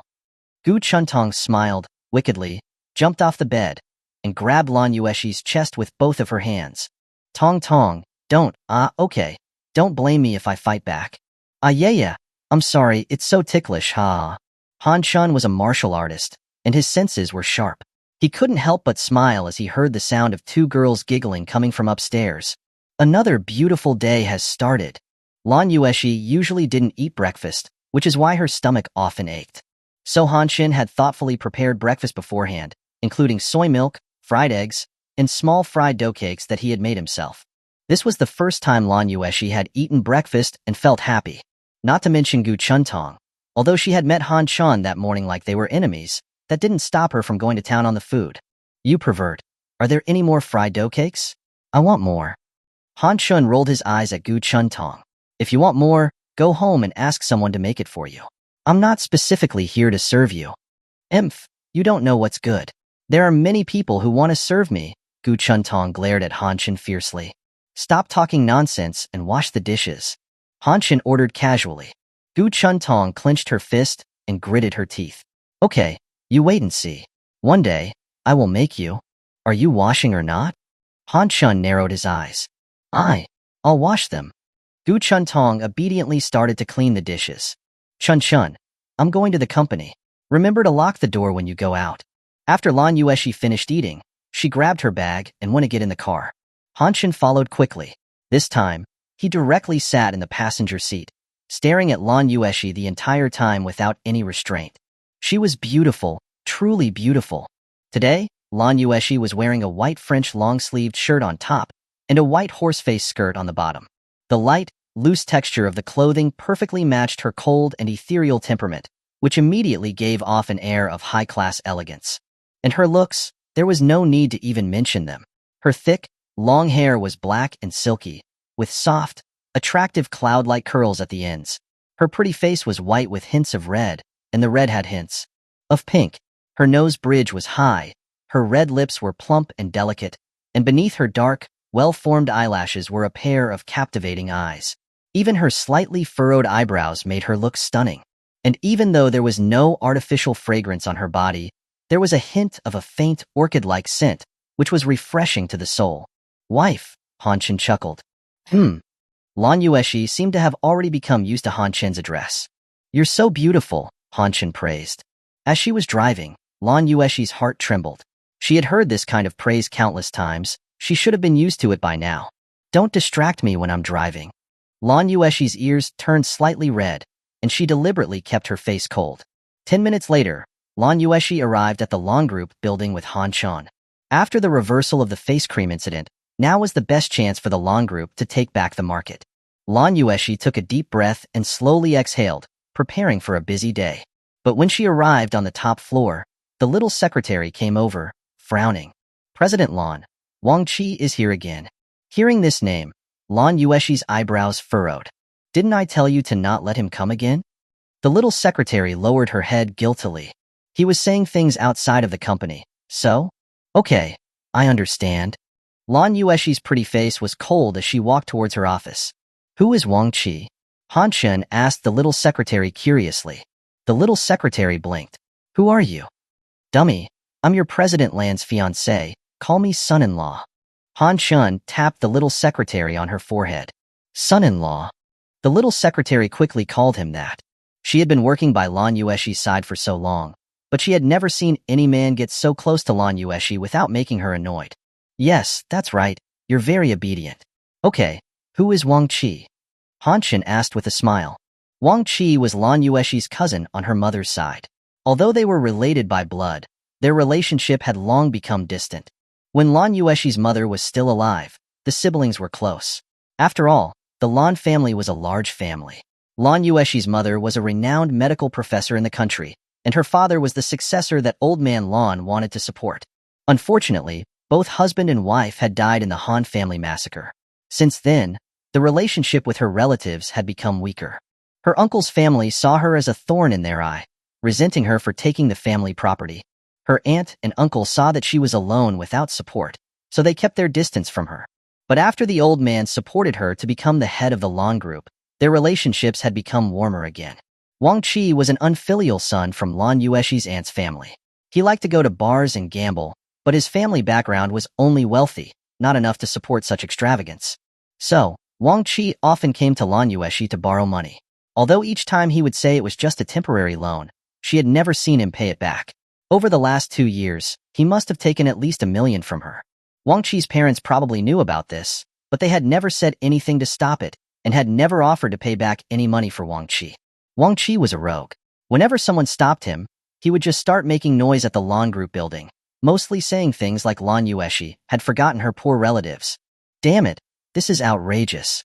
I haven't even spent any of my wife's money yet. How does he have the right to it? After hearing the little secretary's words, Han Shun was instantly angry. Lan Yueshi was his wife. How easy was it for her to manage such a large group and make money? He couldn't let the leeches suck their family property dry. Bang! When Han Shen barged into the president's office, the yellow-haired Wang Qi was fawning over Lan Yueshi, tugging at her clothes. Good sister, lend me another 100,000. I'll pay it back at the end of the month, I promise. Lan Yueshi brushed Wang Qi's hand away and said coldly, Wang Qi, I'm not your ATM. When flattery didn't work, Wang Qi immediately changed his tune. Cousin, I know you're powerful now that you've become the head of the Lan group, but you can't look down on poor relatives. We're connected by blood. What's the big deal about borrowing 100,000 or two? For you, it's just a drop in the ocean. If you don't lend it to me, then you're just being stingy. You. Facing the shameless Wang Qi, Lan Yueshi was helpless. And at this time, Han Shin picked up the conversation. You're right. Han Shin walked over to Lan Yueshi. Yeah. When a relative is in trouble, of course we should help if we have the money. Otherwise, we would seem too stingy. You think I should lend to him? Lan Yueshi looked puzzled at Han Shin. Han Shin winked at Lan Yueshi and said seriously, Of course, you must lend to him. Who are you? Wang Qi looked at Han Shin with a blank face. Han Shin grinned. I'm Ye's fiancé. Oh, so you're my brother-in-law. Wang Qi was overjoyed. I don't have money. Lan Yueshi could see that Han Shin had something up his sleeve, so she started to act the part of a wife. Hemph, short-sighted. You can only see money. Han Shin adopted the air of a head of the household, rebuking her. Damn, the brother-in-law is really in charge. Wang Qi's face was even happier to see Han Shin dare to scold Lan Yueshi. He had never seen any man dare to speak to Lan Yueshi like that. Bro, how much do you want to borrow? Han Shin looked at Wang Qi. 800,000. No, 200,000. Wang Qi immediately increased the amount he wanted to borrow. Give me your phone. Han Shin said calmly. Why do you need my phone? Wang Qi took out his phone, bewildered. Don't ask. Han Shin dominantly took Wang Qi's phone, and after making a series of actions, he gave it back to Wang Qi. 200,000 is too little. Brother-in-law has given you 50,000. 50,000? Wang Qi's face was flushed, and he was so excited he wanted to kowtow to Han Shin. Thank you, brother-in-law. It's nothing. We're all family, Han Shin said generously. Thank you, brother-in-law. Wang Qi was in high spirits, clearly seeing Han Shin as his actual brother-in-law. Chapter 11. The Yao Family. All right, the company's just getting back on its feet, and your sister's busy. Go back home if you have nothing else to do. If you run out of money, just come to me, Han Shin said magnanimously. Thank you, brother-in-law. You're the best brother-in-law. I'm leaving now. Wang Qi said sweetly, like honey was smeared on his mouth, calling Han Shin, brother-in-law, repeatedly, while secretly cursing Han Shin in his heart for being a rich fool. He figured he now had a long-term meal ticket. Only after Wang Qi left, Lan Yueshi frowned and warned, even if you have a lot of money, you can't let people like him squander it like that. She thought Han Shin had some way to make Wang Qi give up, but who knew he actually gave Wang Qi 500,000 yuan? Huh? I actually don't have a single penny on me. Han Shin pulled out his completely empty trouser pockets. He hadn't brought a dime when he came back. Lao Huang even paid for his bus ticket. Then where did you get the 500,000 yuan? Lan Yueshi asked, her face showing surprise. Oh, you mean that 500,000? Han Shin grinned. I borrowed it for him online.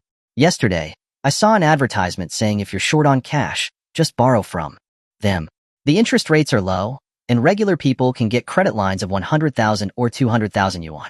I borrowed from 3 or 4 platforms to make up 500,000. Lan Yueshi was slightly taken aback by Han Shin's answer. Online loans?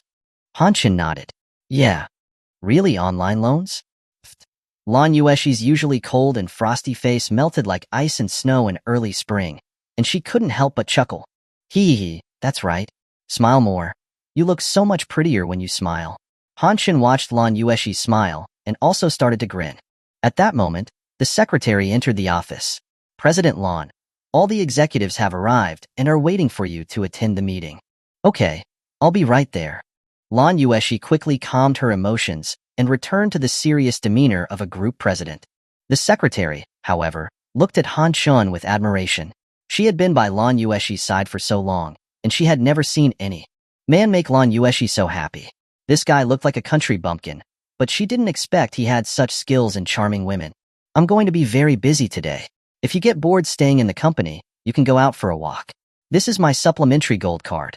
It has a credit limit of 2 million. Before leaving for the meeting, Lan Yueshi took out a gold credit card. This guy was her fiancé in name, at least. How could he not have any money on him? Han Shun was touched. He held Lan Yueshi's smooth, fair hand, and his eyes welled up with tears. Wife, you're so good to me. You don't mind that I have nothing to do, and you even give me money to spend. You're the best wife in the whole world. The secretary wanted to crawl into the cracks in the floor after hearing such a cheesy confession. Lan Yueshi noticed the secretary's embarrassment, and her pretty face flushed a little. She could only softly remind him, "This is the company. Watch your image." Got it, wife. But as a man, I can't spend your money. I have my own ways to make money. Han Shun looked very serious.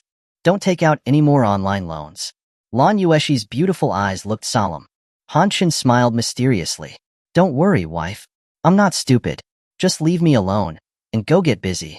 Okay. Seeing Han Shun looking so confident, Lan Yueshi retrieved her gold card with some skepticism and left with the secretary. With no one else around, Han Shun leisurely sat in the president's office chair and placed his big feet directly on the desk. Then, he took out his phone and opened Pinduoduo. He was only 3 friends short of completing the help requests and getting 100 yuan for free. With such a good deal, who needs anything else?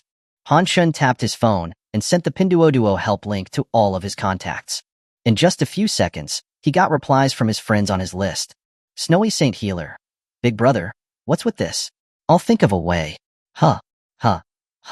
Snowy Saintess. Brother Han Shun, I don't quite understand these things. Wait a minute. I'll ask someone how to do this. Zisong Lingyun. Brother Han Shun, are you short on money? Give me your account, and I'll transfer 20 million to you. Lilith. Brother Han Shun, I don't know how to do this. Wait. I'll ask the diplomats from Great Xia. Kim Seon. Appa, you finally replied to me. I'm so touched. What is this? Pinduoduo? Do we need to acquire this company? Han Shun shook his head helplessly after reading the replies. He had forgotten that the friends on his list were either saintesses who lived far from the secular world, daughters of royal families, or powerful heads of corporations. In short, these guys didn't even understand the internet. So what would they know about Pinduoduo? So old-fashioned. Han Shun complained, feeling frustrated. At that moment, his phone suddenly vibrated. He was receiving a call. Hello? Dusty, though the voice was a bit distorted by the phone, the moment she spoke. Her seductive and mature voice made Han Shun's bones feel like they were melting. Good sister, how's the investigation going? Han Shun asked casually, a playful smile on his face. The white fox pouted. You only care about your own business and don't even ask how I am doing. Humph. Han Shun laughed. You've worked hard. I'll reward you later. Quickly, tell me what's happening. White Fox said. The other party handled it very cleanly. Almost everyone who knew about it has been eliminated. Just tell me the result. Han Shun's patience was wearing thin. Ugh, you're always so hasty. It feels better when we take our time. The White Fox complained coquettishly.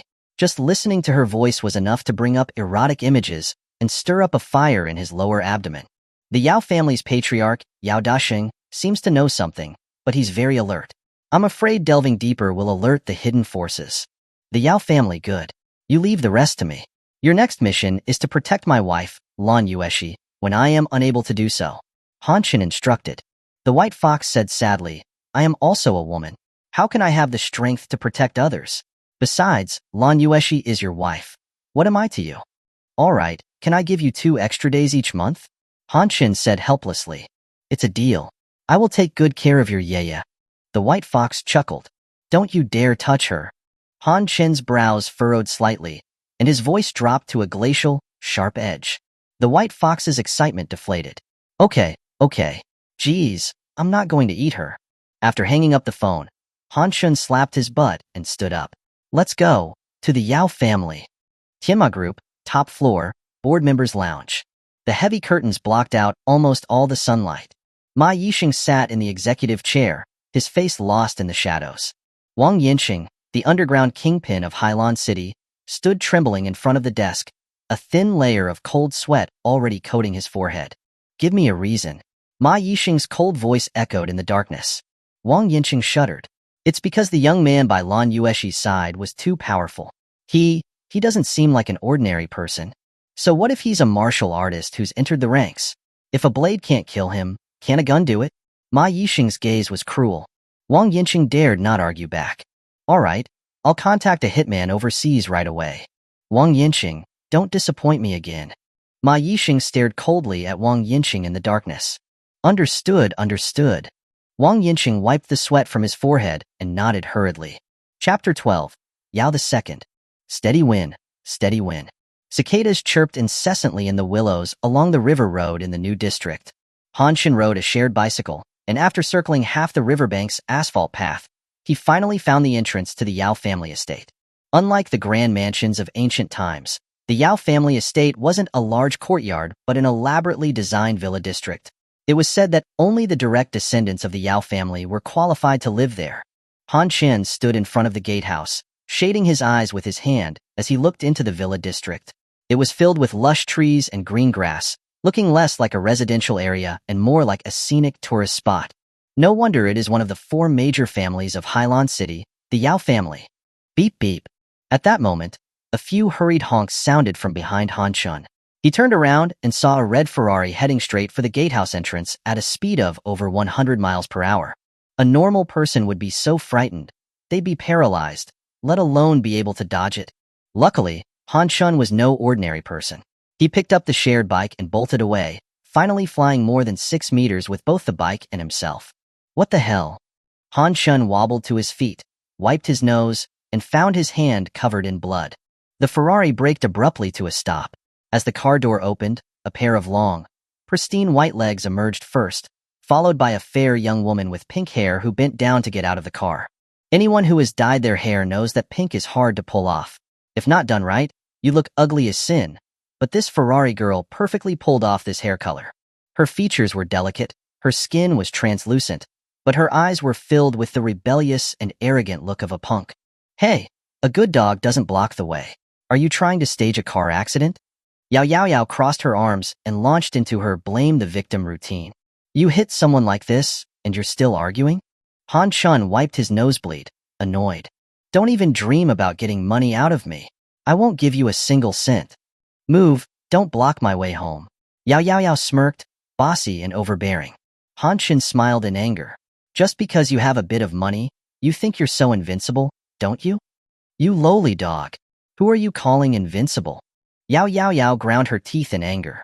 No one had ever dared to talk to her like this. Han Chun sneered. I have a good temper, but don't push me to slap you. Yao Yao Yao's almond eyes widened. Her princess temper flared up. Not only was she unafraid, she took the initiative and raised her hand to strike first. Shut your mouth, you ba. Slap. Yao Yao Yao didn't finish her sentence before she received a slap. She was already petite. After getting slapped by Han Chun, she fell straight to the ground, blood oozing from the corner of her mouth. Do you think you're my wife? I am going to indulge you? Han Chun sneered. You lowly dog. You dare hit me? Yao Yao Yao opened her almond eyes in disbelief. Rage immediately filled her, and she got up to try to strike again with her fair hand. Slap. Han Chun didn't say a word and gave Yao Yao Yao another hard slap. The slap sent Yao Yao Yao staggering several steps back, her cheek already swollen, a clear handprint visible. You lowly dog. Woo woo woo. Yao Yao Yao had never suffered such a grievance. Her eyes turned red, and she burst into tears. Then, she took out her phone and called for backup. Bring your people and come to the gatehouse now.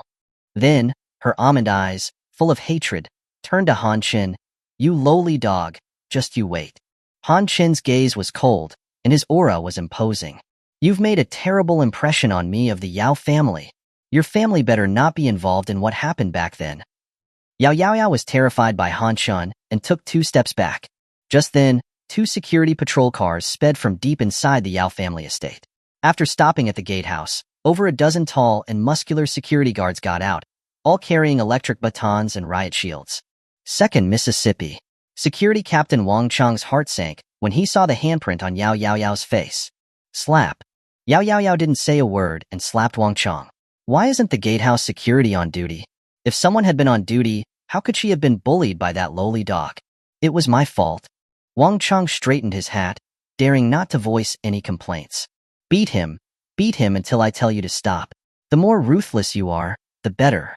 With the security guards having arrived, Yao Yao regained her confidence. She glared at Han Chun through gritted teeth. Her eyes were filled with the joy of revenge. Go! Wang Chong knew it was time to make amends. He took the lead and rushed at Han Chun. He was no ordinary security captain. He had fought in underground fights in Southeast Asia for over a decade, or he wouldn't have become the security captain of the Yao family estate. Kid, you can only blame yourself for being blind. Wang Chong's eyes were fierce as he punched at the hollow of Han Chun's throat. This punch could take a life. Seeing this, Han Chun smiled coldly. Without dodging or parrying, he met the security captain's fist with his own. A crack was heard.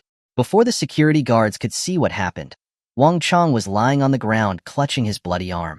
Ugh! Seeing this, the courage of the security guards immediately faded. Get on it, you bunch of good-for-nothings. We in the Yao family have been raising you for nothing. Yao didn't feel any sympathy for Wang Chong. She was only thinking of getting revenge for the 2 slaps. The security guards exchanged glances, then charged at Han Chun with their shields. But in the blink of an eye, they were all lying sprawled on the ground. Worthless, you're all a bunch of good-for-nothings. Yao bit her teeth in frustration, stamping her feet angrily. Still showing your fangs? It seems the lesson I gave you was not enough. Han Chun grinned, showing his white teeth, as he walked toward Yao. You, what do you want? I'm the second miss of the Yao family. My father is Yao Dusheng. If you dare to touch me again, my father will never let you go. Yao backed away with her arms crossed in front of her chest, so scared that she retreated until she bumped into the front of the Ferrari. She had nowhere to go. Apologize.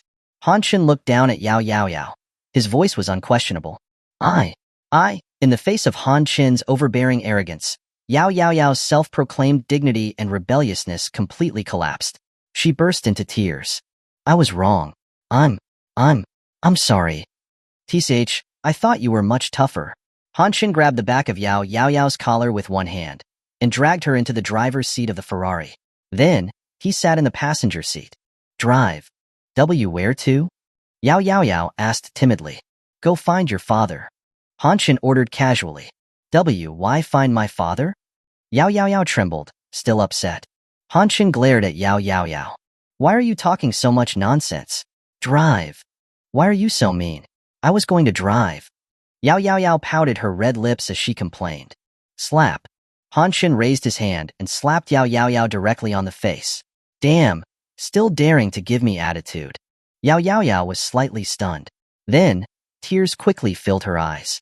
However, she dared not to show any discontent, and could only start the Ferrari and drive toward the depths of the Yao family villa district.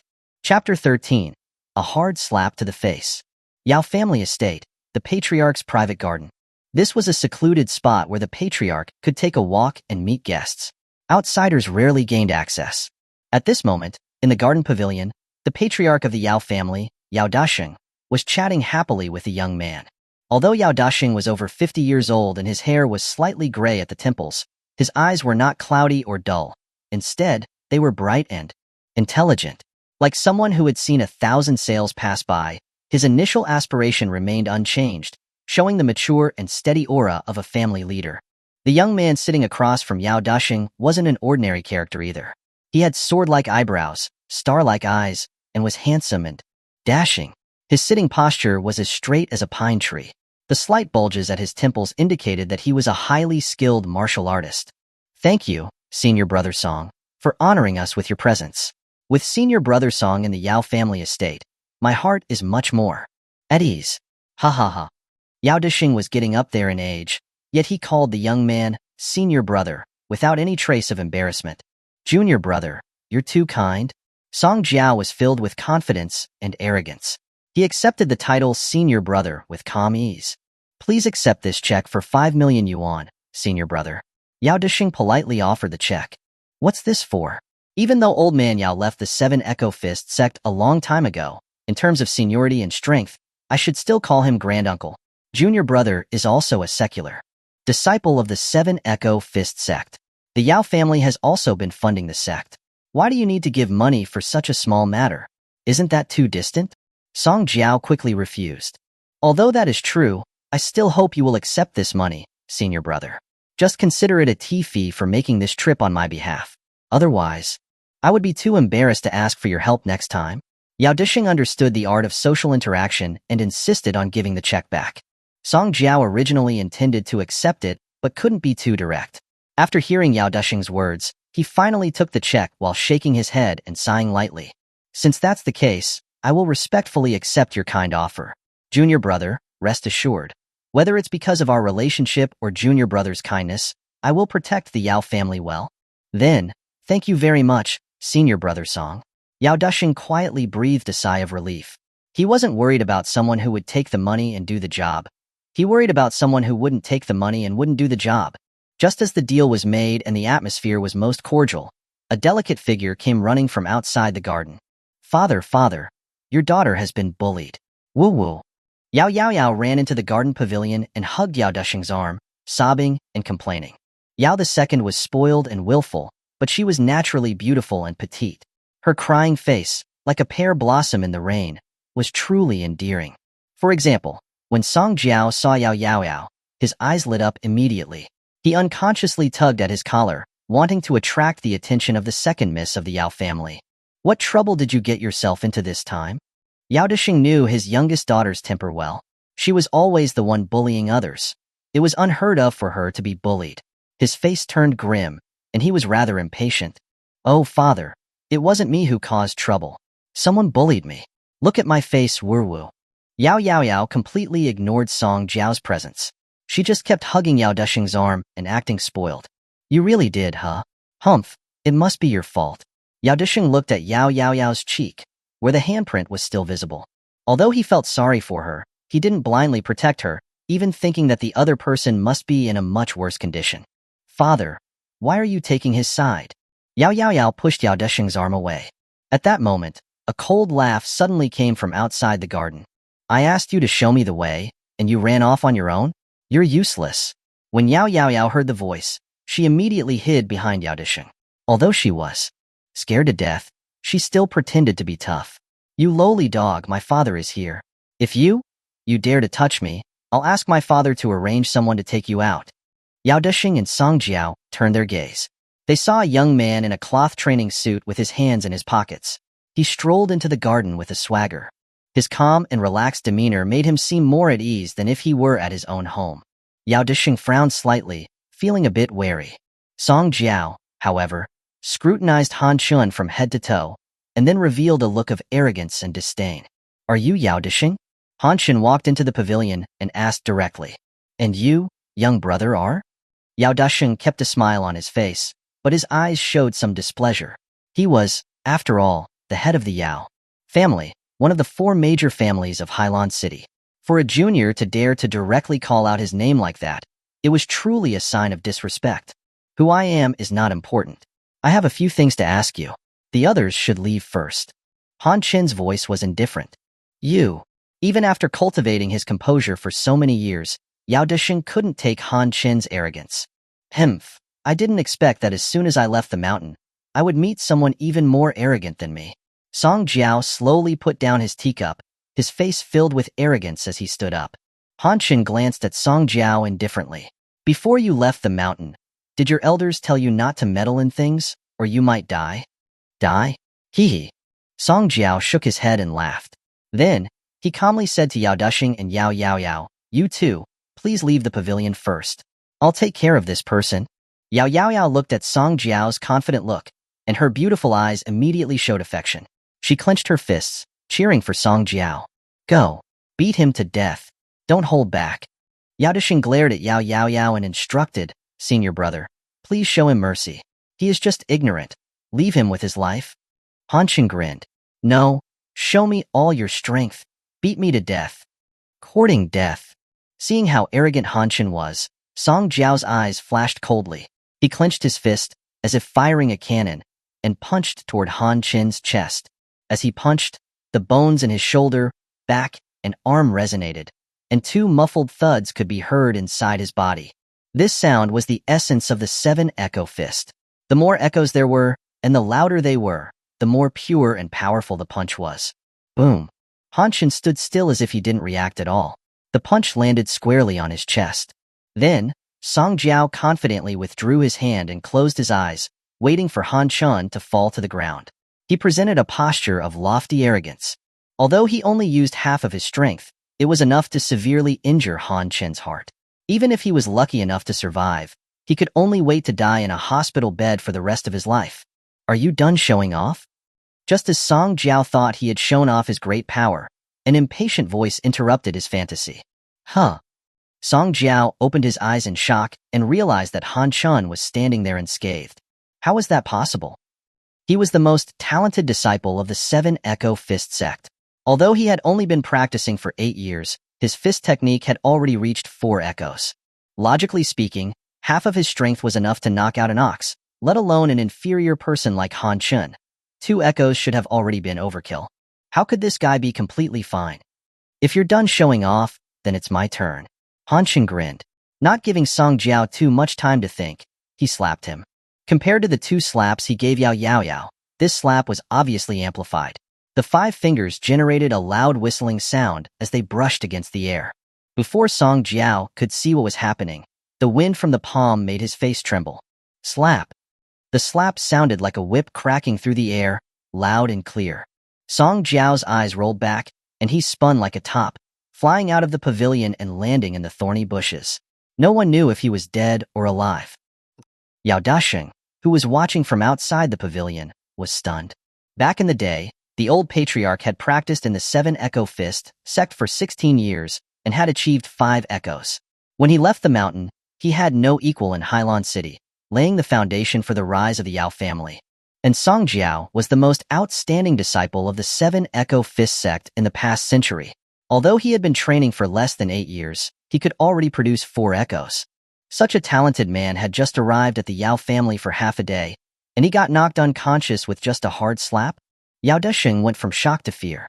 He had practiced the 7 Echo Fist, so he naturally knew how difficult it was to reach 4 echoes, and he also knew how powerful one would be after reaching 4 echoes. To slap a person with 4 echoes flying, who in the world was this evil god? If the old patriarch were to face him, who would be stronger? While I'm still speaking nicely, come and sit down. I have a few questions for you. Han Chun sat casually at the tea table in the pavilion and glanced at Yao Dasheng. Yao Dasheng wiped the cold sweat off his forehead, forced himself to calm down, and then gave a gentle smile. He walked into the pavilion and sat obediently across from Han Chun. You, go buy something for me. Han Chun glanced at Yao Yao, who was standing outside, afraid to come in. Buy what? Yao Yao looked pitifully at Han Chun, hoping to awaken his innate instinct to protect women. She no longer had the arrogant and spoiled attitude she had had before. Chapter 14. A Date. 5 o'clock in the afternoon, the Yao family villa district.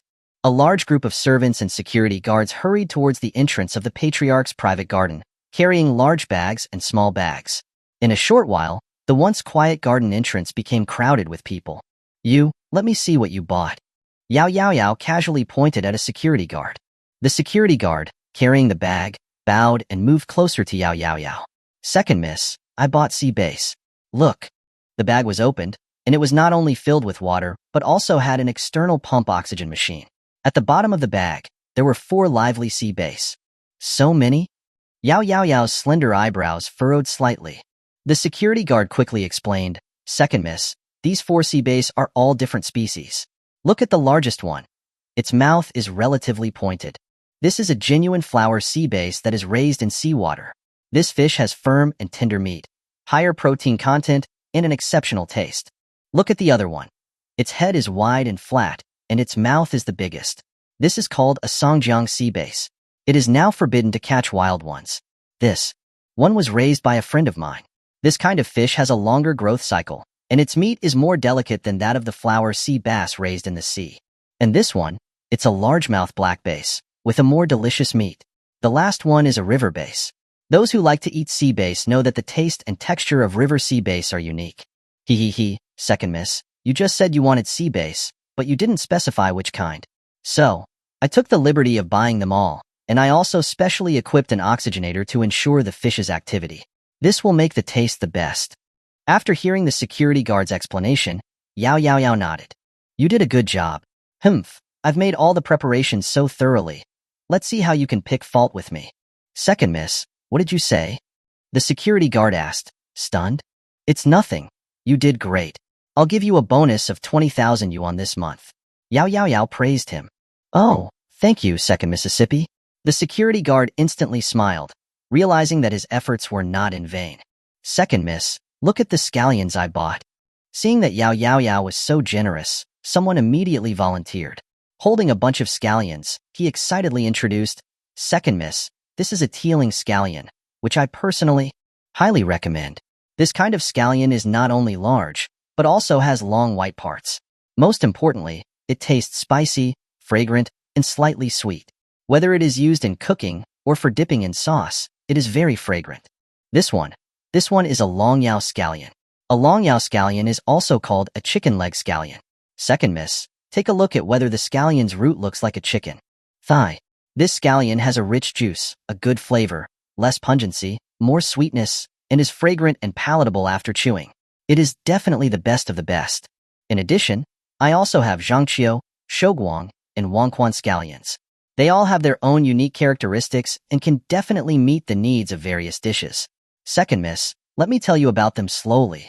Stop, stop, stop. Yao Yao Yao quickly stopped him. You're also good. I'll give you an extra 10,000 yuan this month.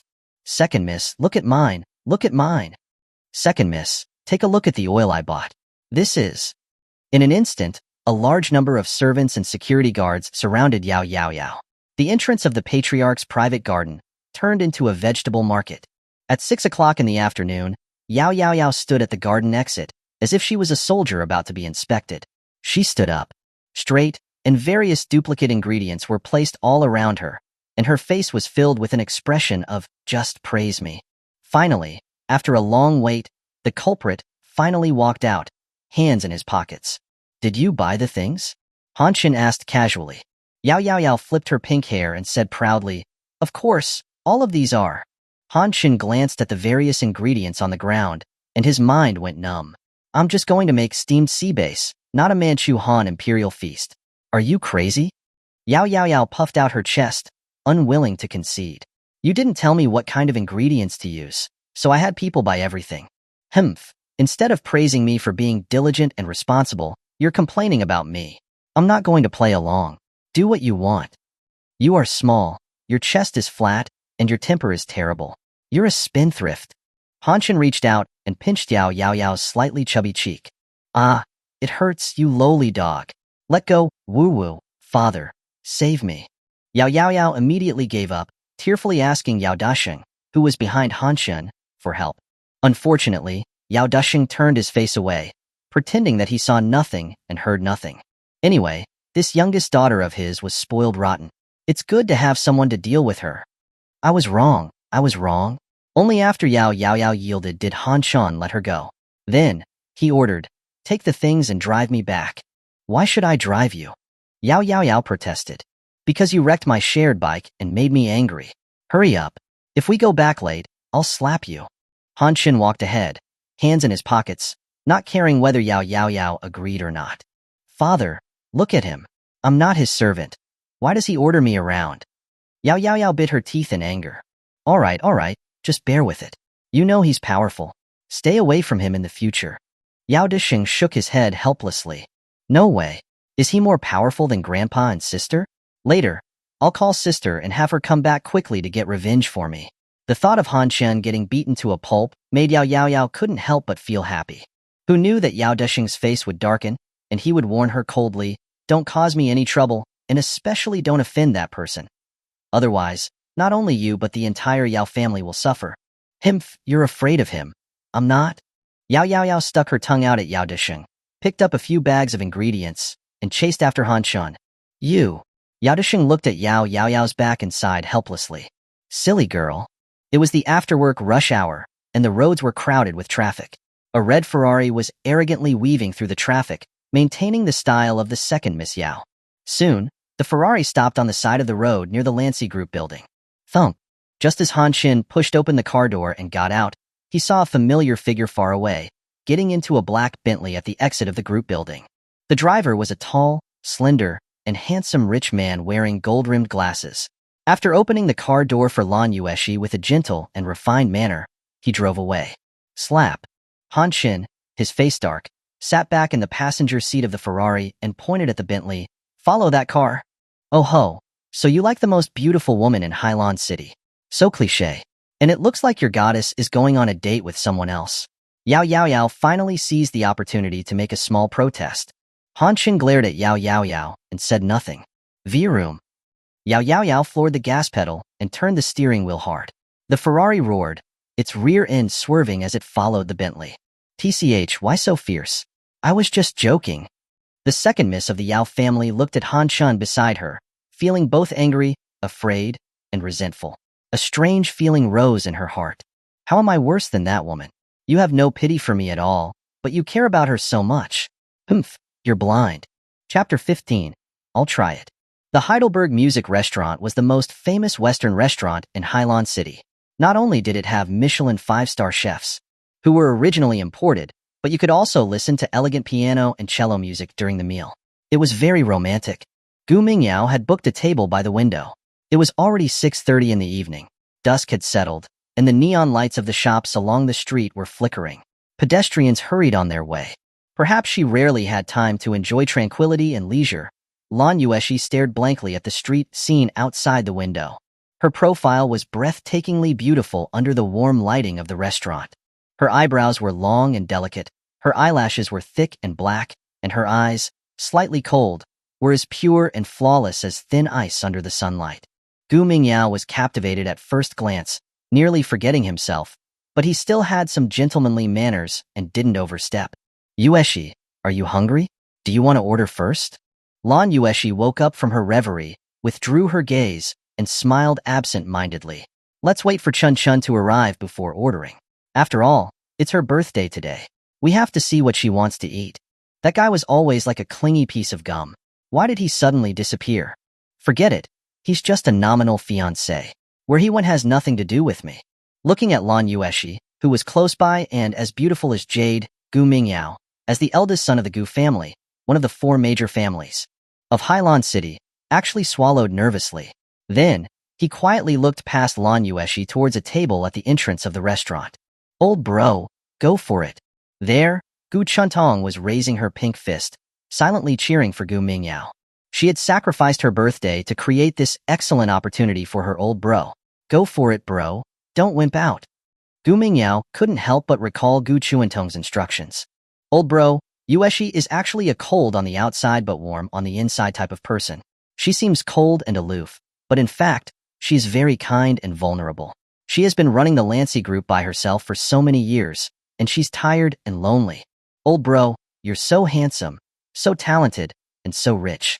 As long as you muster the courage to confess, even if you get rejected, you'll have a legitimate excuse to see Yueshi in the future, right? You won't have to use me as an excuse every time. At least you have to let Yueshi know how you feel. If you don't hurry, I'm afraid she will be snatched away by some rogue. Phew. Thinking of this, Gu Mingyao slowly calmed his mind and called out bravely, Yueshi? Lan Yueshi looked up at Gu Mingyao. Meeting Lan Yueshi's star-like eyes, Gu Mingyao immediately froze. I want to understand more about the cosmetics industry. The Gu family may have plans to expand into female consumer products in the next few years. Oh, that's great. Actually, female consumer products. Lan Yueshi was a workaholic and immediately began to talk to Gu Mingyao about the industry. Old bro. Gu Chunong knew that Gu Mingyao had failed to confess by looking at his expression.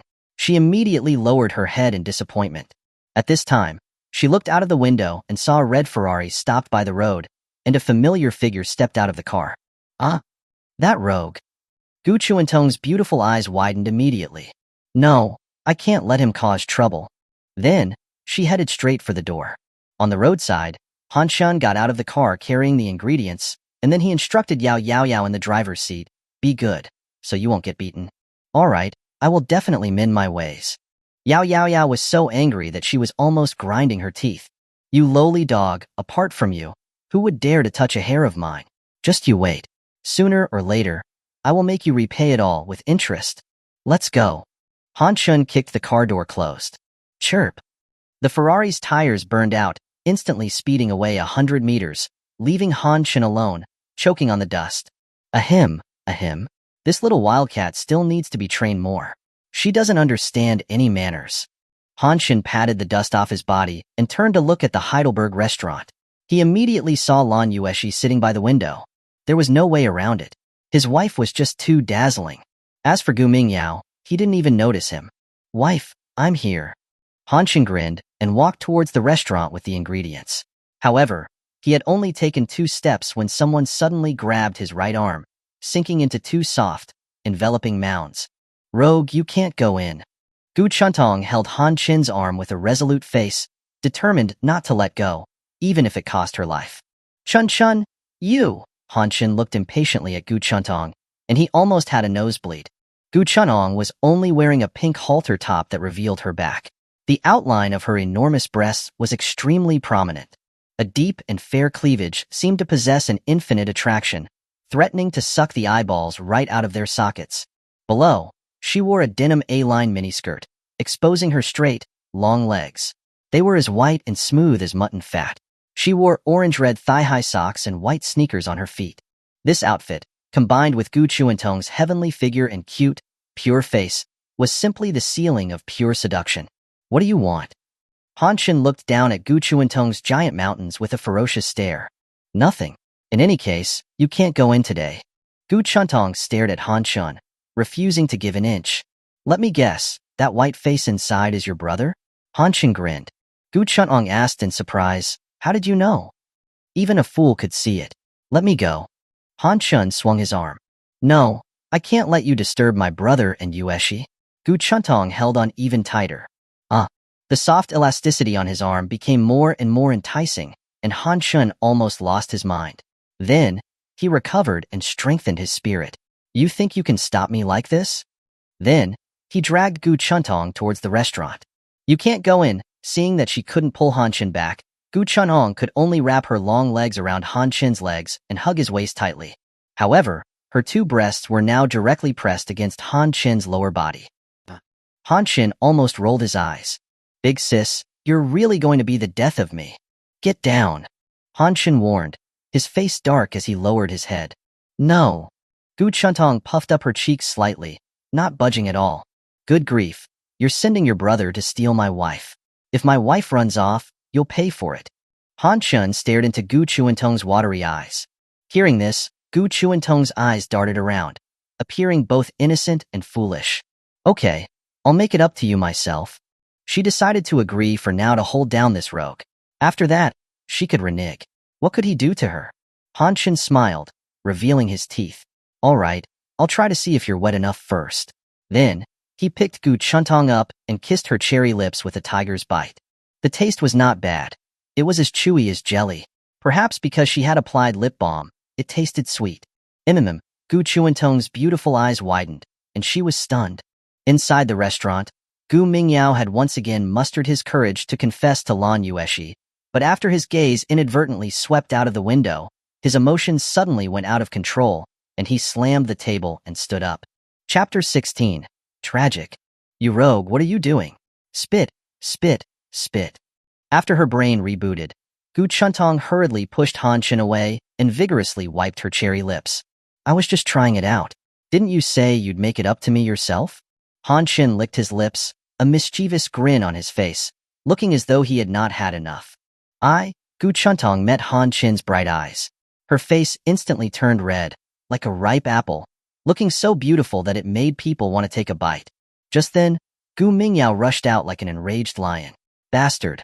How dare you harass my sister in the street? Hanshin replied nonchalantly. If anyone was harassed, it was your sister who harassed me first. Chun-chun? Hanshin? Why are you here? At that moment, Lan Yueshi also came out of the restaurant, her beautiful eyes looking surprised at Gu Chuntong and Hanshin. Gu Chuntong was afraid of being exposed, so she didn't dare to speak.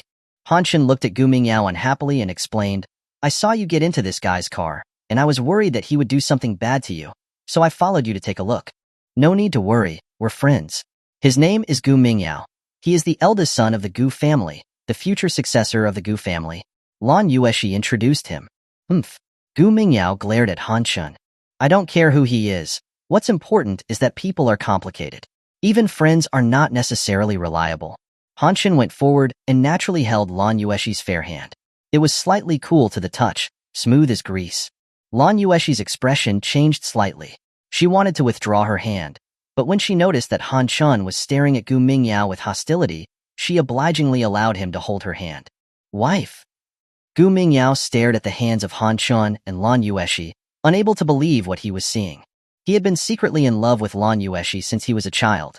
It had been more than 10 years now, but he had never touched Lan Yueshi's hand, not even a single strand of her hair. But now, some guy he had never seen before had actually held Lan Yueshi's hand so easily, and Lan Yueshi had passively accepted it without any resistance. Even worse, this guy was calling Lan Yueshi his wife? Crack, crack, crack. The sound of a heart breaking was like shattering glass. He is Hanshin, my fiancé.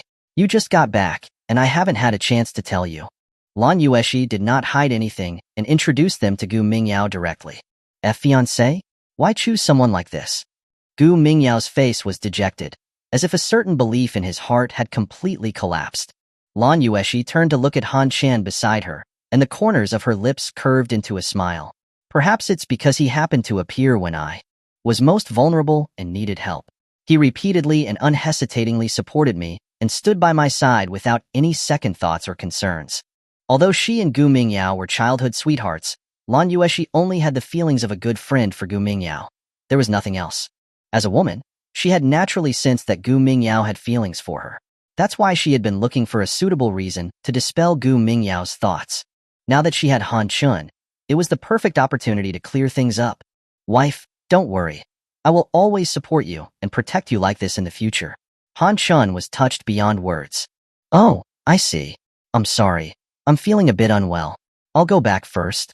Gu Mingyao suddenly seemed to lose all support and turned to leave, his soul lost. All these years, family matters had already left him exhausted. The only hope he had was to be accepted by Lan Yueshi. Bro, wait. Seeing that her old bro had lost his soul, Gu Chuntong was worried and chased after him. Looking at Gu Mingyao's lonely back, Lan Yueshi's eyes were a bit distressed, but they soon became relaxed again. Although she didn't want to hurt a good friend, such matters of the heart could not be confused. Saying it clearly was beneficial to both of them. Let's go, wife. I'll make you steamed sea bass when we get home. Hanshin picked up the bag of ingredients, smiling brightly. On the other side, Gu Mingyao drove his Bentley all the way back to the Gu family home, then locked himself in his study. Gu Chuntong hailed a taxi and chased back home, afraid that Gu Mingyao would do something foolish, and she knocked on the door repeatedly. Bro, open the door. Don't do anything stupid. Okay, I'll tell you a secret. Actually, Yueshi and that rogue only have a 6-month contract. Bang. What contract? Gu Mingyao suddenly opened the door, his eyes now filled with a glimmer of hope, like embers that had been rekindled. Yueshi didn't give me the details, but when Grandpa Lan was seriously ill, the Lan family released news that whomever could cure Grandpa Lan, Yueshi would marry him. I think it has something to do with that. Gu Chunong used her brain, and that's all she could think of. Her head was throbbing. Indeed, heaven was fair. If you had giant mountains, it was impossible to also have a brain. Upon hearing this news, Gu Mingyao's eyes lit up again. I knew it. I knew there was no way Yueshi would marry someone like that. Gu Chunhong advised, Yueshi must have some hidden difficulty, bro. Now, you shouldn't be down. Instead, you should maintain your gentlemanly manners and silently support Yueshi as a friend. That rogue can also give you some contrast. You need to make Yueshi understand who the true gentleman is and who she should choose. The more Gu Chunhong spoke, the more Gu Mingyao felt that it made sense, and he became revitalized again. Was my performance too bad just now? Gu Mingyao asked, reflecting on his actions. It's okay. Pick yourself up and try to make a comeback. Gu Chuntong encouraged him, clenching her fist. Gu Mingyao nodded emphatically. All right, I'll compose myself and change my clothes. We'll go find Yueshi again and celebrate your birthday together. That's right. This is the demeanor a Gu family heir should have. Gu Chuntong praised, clapping her hands. New City Cloud River Villa District. As soon as Hanshin got home, he rushed into the kitchen and got busy. Lan Yueshi had originally wanted to go upstairs to take a shower, but she received a call from her subordinate, who said she had submitted an important report. She could only open her laptop to review it. Perhaps because she had been too tense and under too much pressure these days, she felt a bit suffocated after just 2 minutes of looking at her laptop. She thought that resting for a while would make her feel better, but the situation got worse and worse. Her heart started to ache. The pain continued to intensify. Lan Yueshi furrowed her slender eyebrows. Her face was getting worse and worse, and it was as if a sharp needle had been stabbed into her heart. Wife. Han Shun had just put the fish in the steamer when he saw that Lan Yueshi was acting strangely. He hurried to the sofa to check on her. He noticed that Lan Yueshi was clutching her heart. He reached out to touch her, and his face darkened. Lan Yueshi's temperature was frighteningly low at the moment, and her chest was even a bit icy. Wife, you have a cold attack on your heart. We must begin treatment immediately. Next, I will use massage techniques to help you force out the cold, but the movements may be a little offensive. Don't be afraid. While speaking, Han Shun helped Lan Yueshi lie down on the sofa. Then, he took a deep breath and quickly rubbed his hands together. After his palms were warmed up, he placed them directly inside Lan Yueshi's shirt.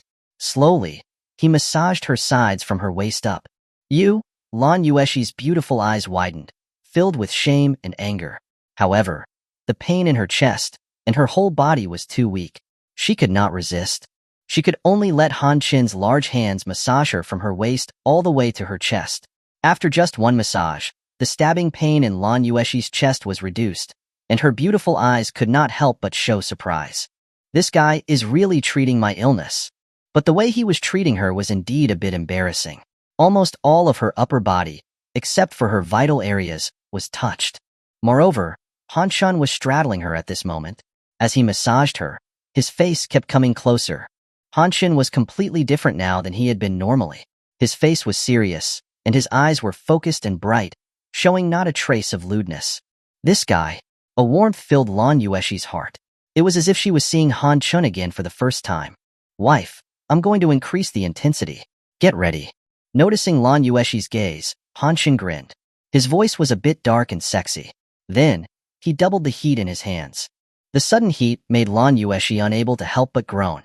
Her eyebrows furrowed slightly, and her face and skin quickly took on a pink hue, making her look appetizing and tempting. Perhaps because she thought her groan was too embarrassing, Lan Yueshi's eyes became slightly embarrassed. She lowered her eyelashes and bit her lower lip tightly, avoiding Han Chin's gaze. But she didn't know how much impact such a shy pose would have on a man. Not to mention that Han Shun was still touching her fragrant and smooth skin, and a fire was raging in his lower abdomen. Yeah. Staring at Lan Yueshi's delicate and moving face, Han Shun could not suppress himself from softly calling her name, his voice dark and low, like a beast's growl. Lan Yueshi's raven feather eyelashes fluttered slightly as she raised her beautiful eyes, which were now slightly misty. Their eyes met, and an ambiguous spark lit the air. Gulp. Han Shun swallowed hard. His hands, out of his control, moved towards a certain area. At that moment, the door to the villa suddenly opened. Yeah, we're here. Gu Chunhong rushed into the living room like a little white rabbit, bouncing and hopping. Behind her, Gu Mingyao, carrying a birthday cake and a gentlemanly smile, appeared. Why you? What are you doing? Gu Chuntong covered her eyes with a flushed face, sneaking peeks through her fingers. On the sofa in the living room, Lan Yueshi was half sitting and half lying, her face flushed. Han Shun was almost straddling her. His sinful hands were not only reaching inside Lan Yueshi's clothes, but judging by where they seemed to be, they were almost touching those sacred peaks. When Gu Mingyao saw the scene in the living room, he let out a tragic wail, as if he had been struck by lightning, and fainted on the spot. Chapter 17. Good Sister. In the living room of the villa, Gu Mingyao lay straight on the floor, unconscious. Gu Chuntong knelt helplessly beside him, tears streaming down her face. Bro, wake up. Yueshi, what do we do? Lan Yueshi frowned, equally helpless, and could only seek help from Han Shun. Quickly, take a look at him. Han Shun said dismissively, it's nothing, he just got overstimulated. His brain can't handle it for the moment. It's crashed? You're lying. You must be afraid that my bro will steal Yueshi away, so you're saying that on purpose. My bro might be dying. Gu Chuantong's shoulders trembled, and she choked up. He'd be cursed to death by you even if he wasn't dying. Fine, move aside. I'll wake him up now. Han Shun walked over impatiently. Then, he grabbed Gu Mingyao by the collar and slapped him twice across the face. What are you doing? Gu Chunong was like an angry kitten. Phew. At that moment, The unconscious Gu Mingyao suddenly took a breath, his eyelids fluttered, and he opened his eyes. Bro! Gu Chuntong was overjoyed. Chun-chun? Yueshi? What happened to me? Gu Mingyao looked around, bewildered. Bro, don't you remember what happened? Gu Chunhong asked cautiously. Gu Mingyao shook his head. I only remember coming with you to celebrate Yueshi's birthday, and then I don't remember anything else. Is my bro stupid now? Gu Chuntong wrinkled her nose. Don't worry, this is called selective amnesia. Patients will intentionally forget memories that cause them pain. He won't be stupid, Han Qin said nonchalantly. My bro is like this because of you, you rogue. Gu Chunhong punched Han Qin's chest a dozen times. Han Qin scratched his itching chest. It has nothing to do with me. It's because his thoughts are too dirty, and he misunderstood Yaya and me. Besides, even if Yaya and I did something in the living room, it's very normal. After all, we're engaged. A beautiful woman and an energetic man. It's a perfect match for. Ouch, ouch, ouch. Before Han Chun could finish his sentence, a fair hand accurately pinched his waist, twisting it hatefully. Shut up. Lan Yueshi glared at Han Chun. Whether it was because she was shy or angry, her jade-like ears were flushed pink. All right, the fish is almost steamed. Let's get ready to eat. Han Chin's teeth were bared in pain, and he could only flee to the kitchen. There were a total of 4 dishes for dinner. Steamed sea bass, dry-fried green beans, scrambled eggs with tomatoes, and stir-fried pork liver. The main dishes were millet porridge, with multi-grain steamed buns. Gu Mingyao and Gu Chuntong very naturally stayed for dinner. Yueshi, I didn't expect your cooking skills to be this good. Gu Mingyao was completely amazed after trying the steamed sea bass. Lan Yueshi smiled awkwardly. I didn't make it. He did. Han Qin proudly raised his chin. With my skills, just eat. You definitely won't find homemade food this good anywhere else. Whoever marries you in the future will be very lucky. Gu Mingyao smiled at Lan Yueshi, as if he had deleted Han Qin's character from his world, imagining that Lan Yueshi's response was for himself and then automatically continuing. Bro, are you okay? Gu Chuantong's food suddenly didn't taste good anymore. I'm fine, Gu Mingyao said, looking surprised. Han Qin muttered, he's seriously ill. Gu Chuntong immediately puffed out her chest. You're the one who's sick. After dinner, Gu Mingyao took out the birthday cake. Turning off the lights and lighting the candles, the birthday atmosphere immediately appeared. Chun-chun, make a wish and blow out the candles. Gu Mingyao was full of affection. Gu Chuntong put her hands together and closed her eyes lightly, looking at the candles. I hope my bro can become a couple with Yueshi, and I wish that rogue Han Chun can never find a girlfriend and be alone for the rest of his life. Han Chun picked at his ear. Hey, you're saying what you really think. Gu Chunhong glared at Han Chun. So what? I like it. Han Chun grinned. If you say your wish out loud, it won't come true. Then I'll make it again. Gu Chuntong quickly closed her eyes again. It's useless. You've already made it. Han Chin's voice was like a nightmare, instantly breaking Gu Chuantong's composure. Rogue, you're so annoying. Gu Chuntong finally couldn't bear it any longer. She pounced on Han Chun, and the wonderful birthday atmosphere instantly turned into a scene of rivals meeting on a narrow path. In order to prevent Han Chun from doing anything inappropriate to Lan Yueshi at night, and also to keep tabs on her old bro, Gu Chunong decided to stay overnight. In response to this, Han Chun could only say that she was indeed Gu Chuntong. Her thoughts were always so simple. If he really wanted to do something to Lan Yueshi, then Gu Chuntong staying behind would only be a freebie. At night, Han Chun took a quick shower and habitually checked his phone. White Fox, Dusty, it's time to fulfill your promise. Han Chun looked helpless and typed a reply. Wait a bit longer, big sis. The person who wants to harm my wife hasn't been caught yet. The White Fox sent a voice message, using her soul-stirring mature voice. Don't worry, no movement within a mile radius can escape my ears. Just come on, I live next door. Han Chun kept typing. Can it really wait a few more days? The White Fox sent a voice message. I can't take it anymore, I want it tonight. Come on, I'm begging you. After listening to this voice message, 7 or 8 tenths of Han Chun's bones went soft. He had no choice but to put on his clothes and go out. The distance between the villas in the Cloud Sea Villa district was more than 100 meters. Lan Yueshi's villa was at the front of the 3rd Street, with the address number 301. So White Fox could only live in 302, which was 100 meters away. The night was thick. Han Chun walked with a haughty stride, and soon arrived at the 302 villa. The fence gate was not closed, and Han Shin walked right in. Before he could even ring the doorbell, the front door strangely opened by itself. The villa entryway was pitch black. Han Shin was particularly skilled and brave, so he went straight inside. Click. Just as he went in, the door locked automatically behind him. Then, a soft, fragrant, hot body pressed up against him. Although the house was pitch black, one could tell the woman's devilish figure from her blurry outline. She had curves in all the right places and long, slender legs. Dusty, the woman moved close to Han Shin's ear, whispering and calling to him softly. The humid air tickled like a strand of hair in Han Shin's ears, both itchy and refreshing. Good sister, let's take it slow. Before Han Shin could finish speaking, her soft, moist red lips had pressed against him. Then, her nimble tongue easily pried open his lips, like a swimming fish entering a cave, smooth and soft. Whoosh, a wisp of golden air, invisible to ordinary people, surged out of Han Shin's throat. The woman could not wait to inhale a mouthful of the golden air. She couldn't help but let out an intoxicating groan, and a touch of alluring crimson appeared on her fair, jade-like skin. Han Shin pushed the woman away and took a breath. Sister, can't we take it slow? If you suck like that, it'll kill a man. Okay, slowly. The woman lowered her head, and her lips were near the first button on Han Shin's long gown. Without using her hands, the button was unfastened when she opened her red lips. The skills of her mouth were so exquisite that Han Shin's legs went weak. Crap, this vixen will definitely squeeze me dry tonight. Chapter 18. Tinder. Early morning.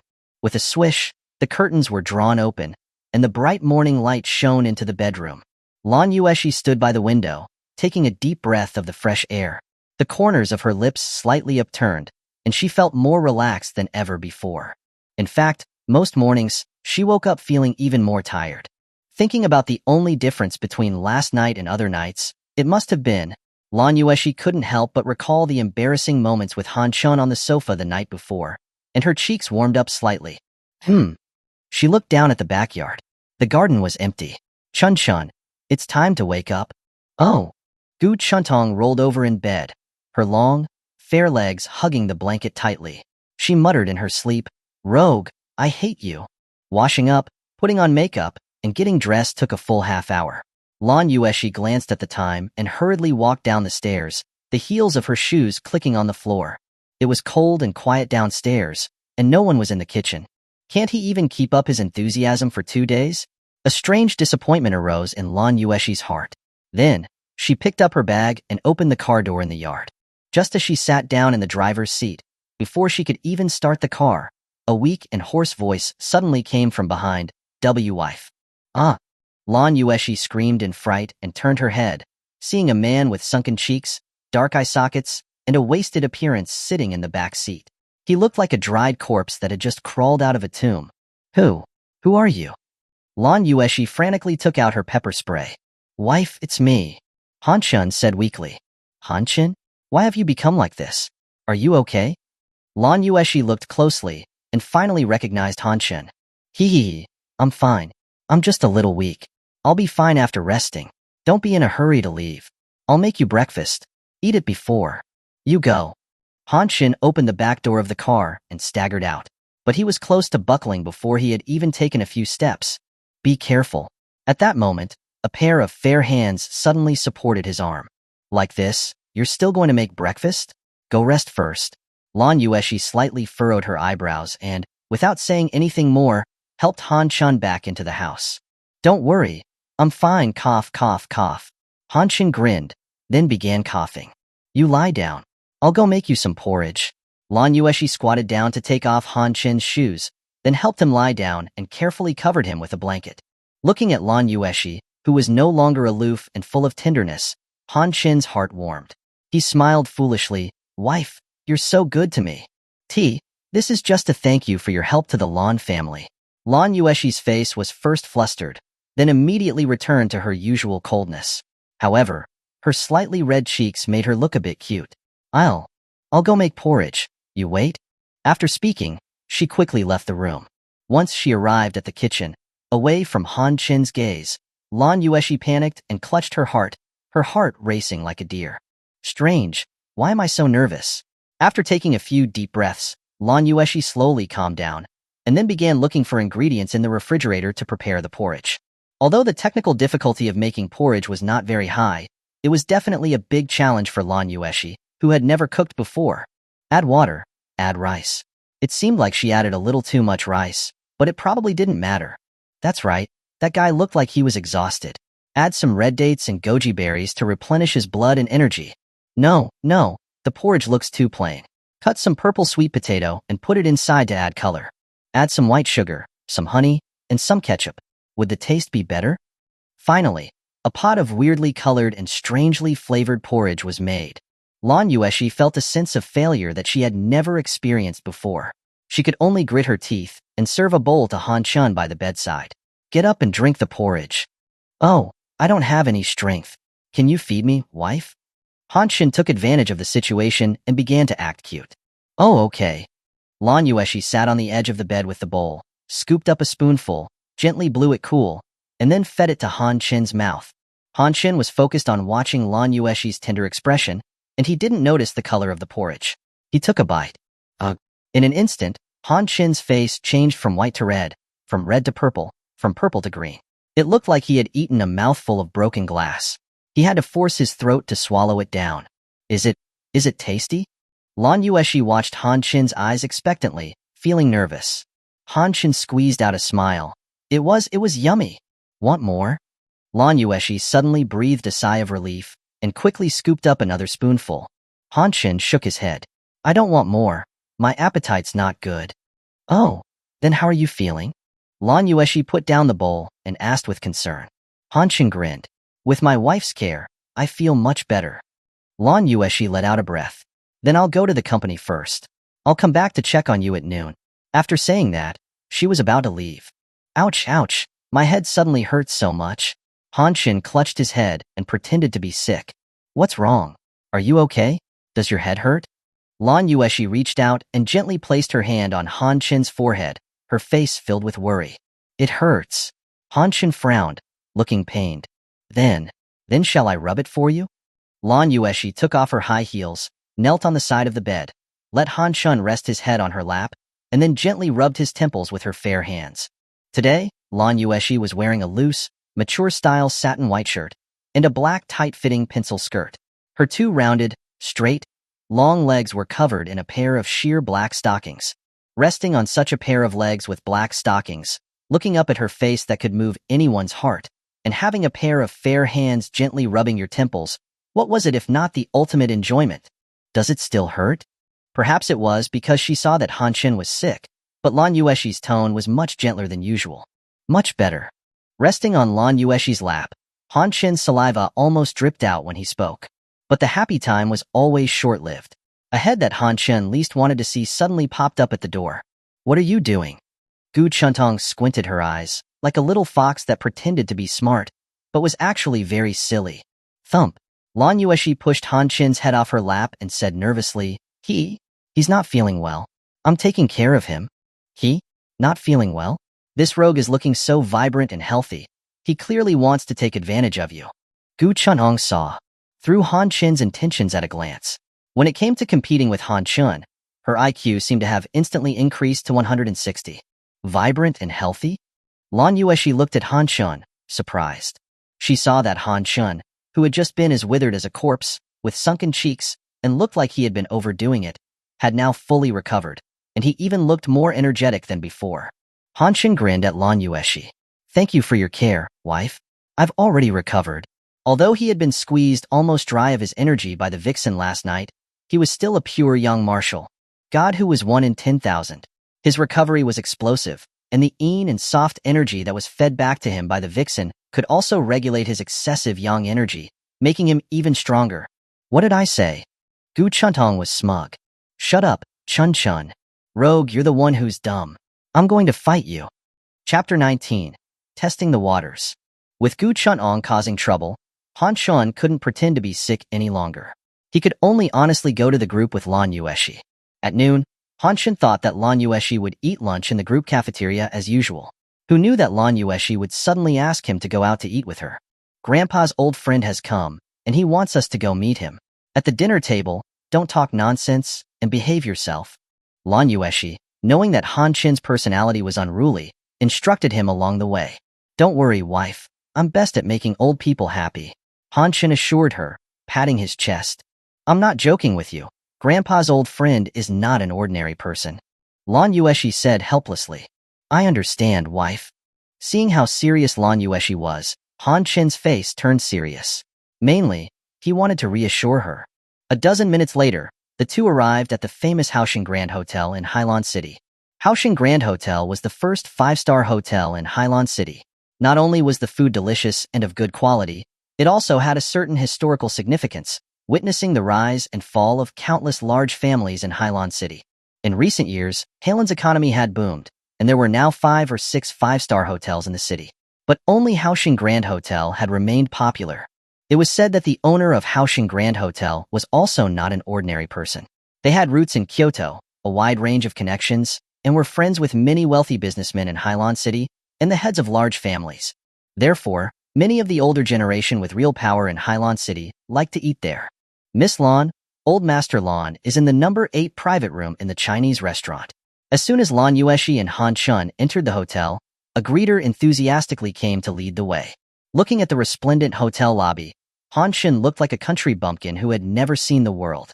Soon, under the greeter's guidance, the two arrived at the number 8 Chinese private room. This was a small private room for 6 people, but it had a bathroom, a lounge area, and everything else one might need.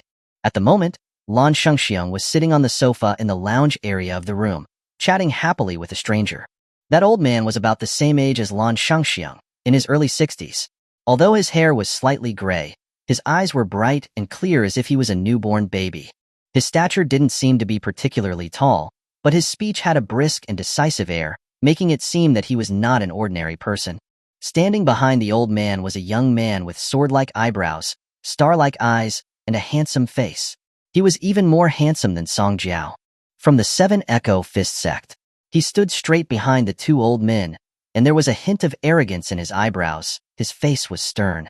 When Lan Yueshi entered the room, the young man clearly looked at her a few more times, and his eyes flashed with a strange warmth. As for Han Chun, he glanced at him from head to toe, and then curled his lips downward. He was too lazy to look at him a second time. He clearly did not take Han Chun seriously. Grandpa Wang. Lan Yueshi quickly went up to greet them. Io, my precious granddaughter is here. Come. Lan Shengxiang laughed heartily. Wang Chong also looked at Lan Yueshi with a smile on his face. Yueshi is getting more and more beautiful, and more feminine. Lan Yueshi's face flushed lightly. Grandpa Wang is still hale and hearty. You haven't changed at all after all these years. You seem like you're not getting older. Instead, you look younger. Ha, you're a silver-tongued girl. Wang Chong laughed. Then, he looked at Han Chun behind Lan Yueshi. This must be the little miracle doctor who cured your grandpa.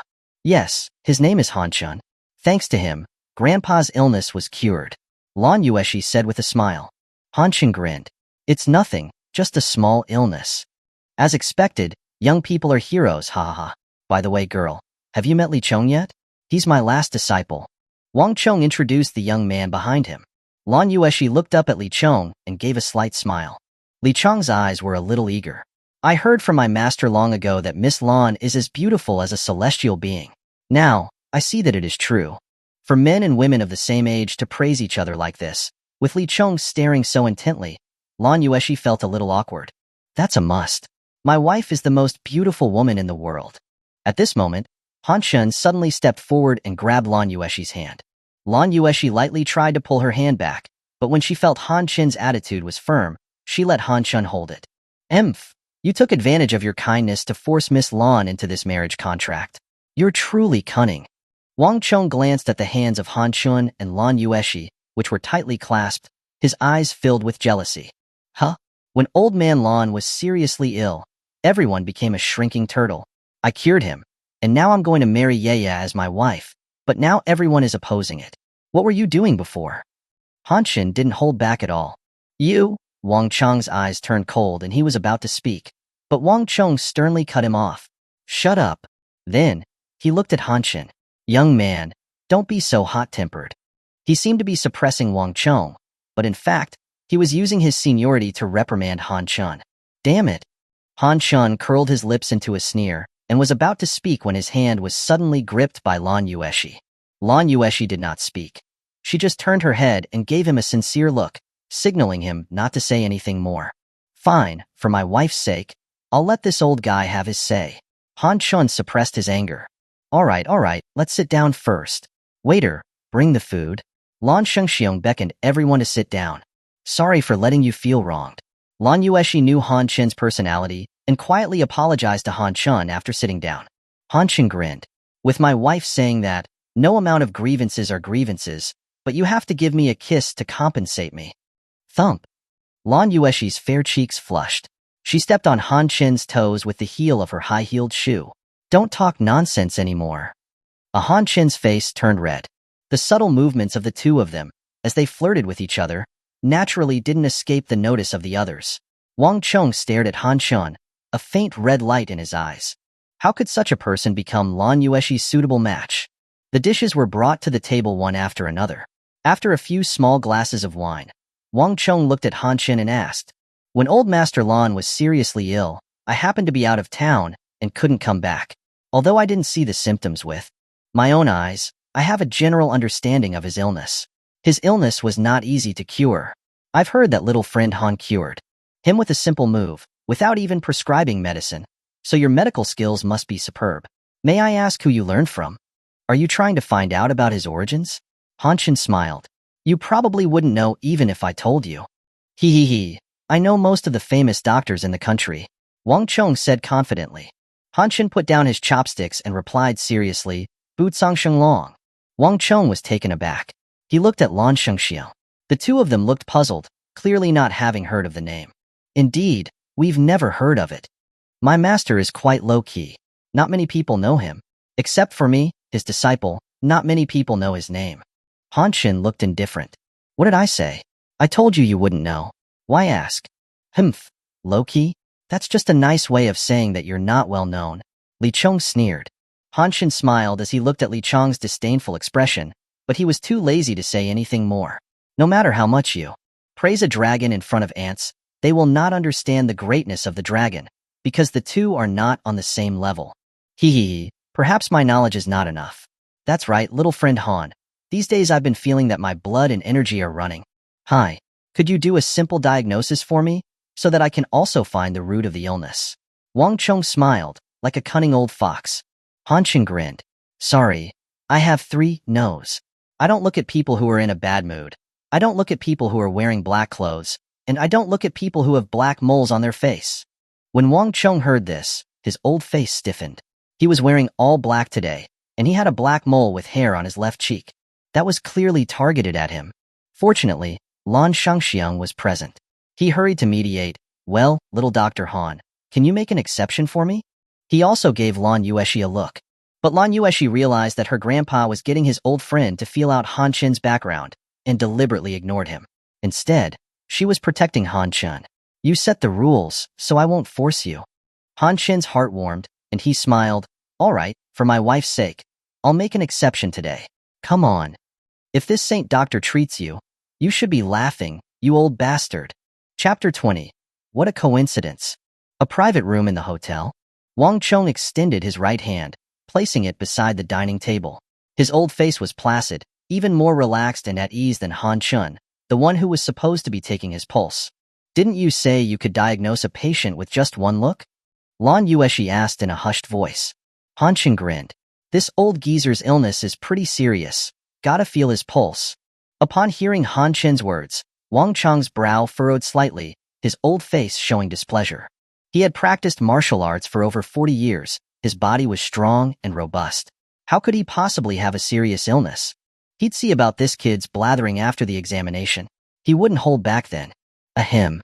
Han Chen cleared his throat symbolically, then placed his fingers on Wang Chong's wrist, closing his eyes to begin taking his pulse.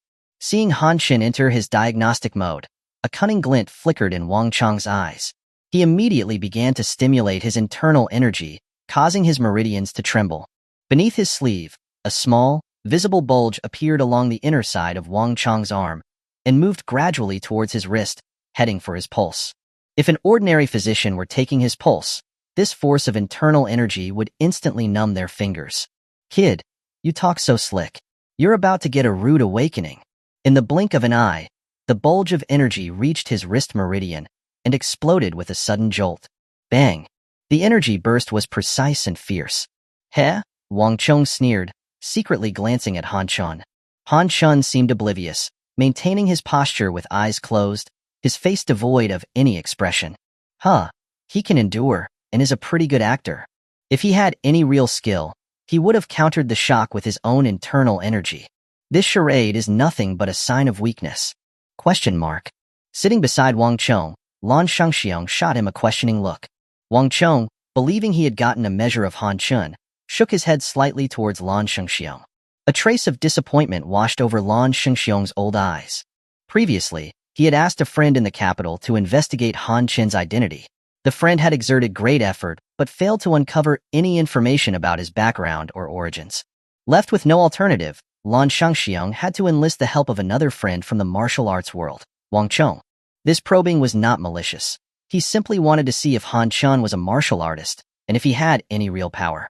By martial artist, he didn't mean just someone who practiced some flowery fist and kick routine on TV, but a strong individual who had cultivated internal energy and who had entered the path of martial arts. Martial artists, internal energy. These words may sound fantastical, like something out of a martial arts novel, but reality was even more outrageous than fiction. After all, Great Xia possessed thousands of years of war history. The techniques of martial arts, for killing and strengthening the body, had long been refined to their peak. Those ultimate martial arts were far more terrifying than imagined. The reason why ordinary people couldn't come into contact with martial artists was because true martial artists were incredibly rare. In real life, even the wealthy and powerful, without an introduction, would never be able to meet a real martial artist.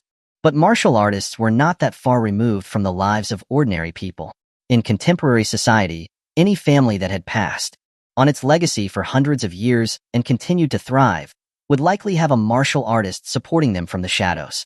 Only with martial virtue could a family truly establish a firm foothold. In the current era of peace, social laws seem to have replaced the law of the jungle that existed in times of turmoil. But once someone threatened the existence of a martial arts family, or there was a significant profit to be made, these martial artists who lived behind the scenes would reveal their sharp claws.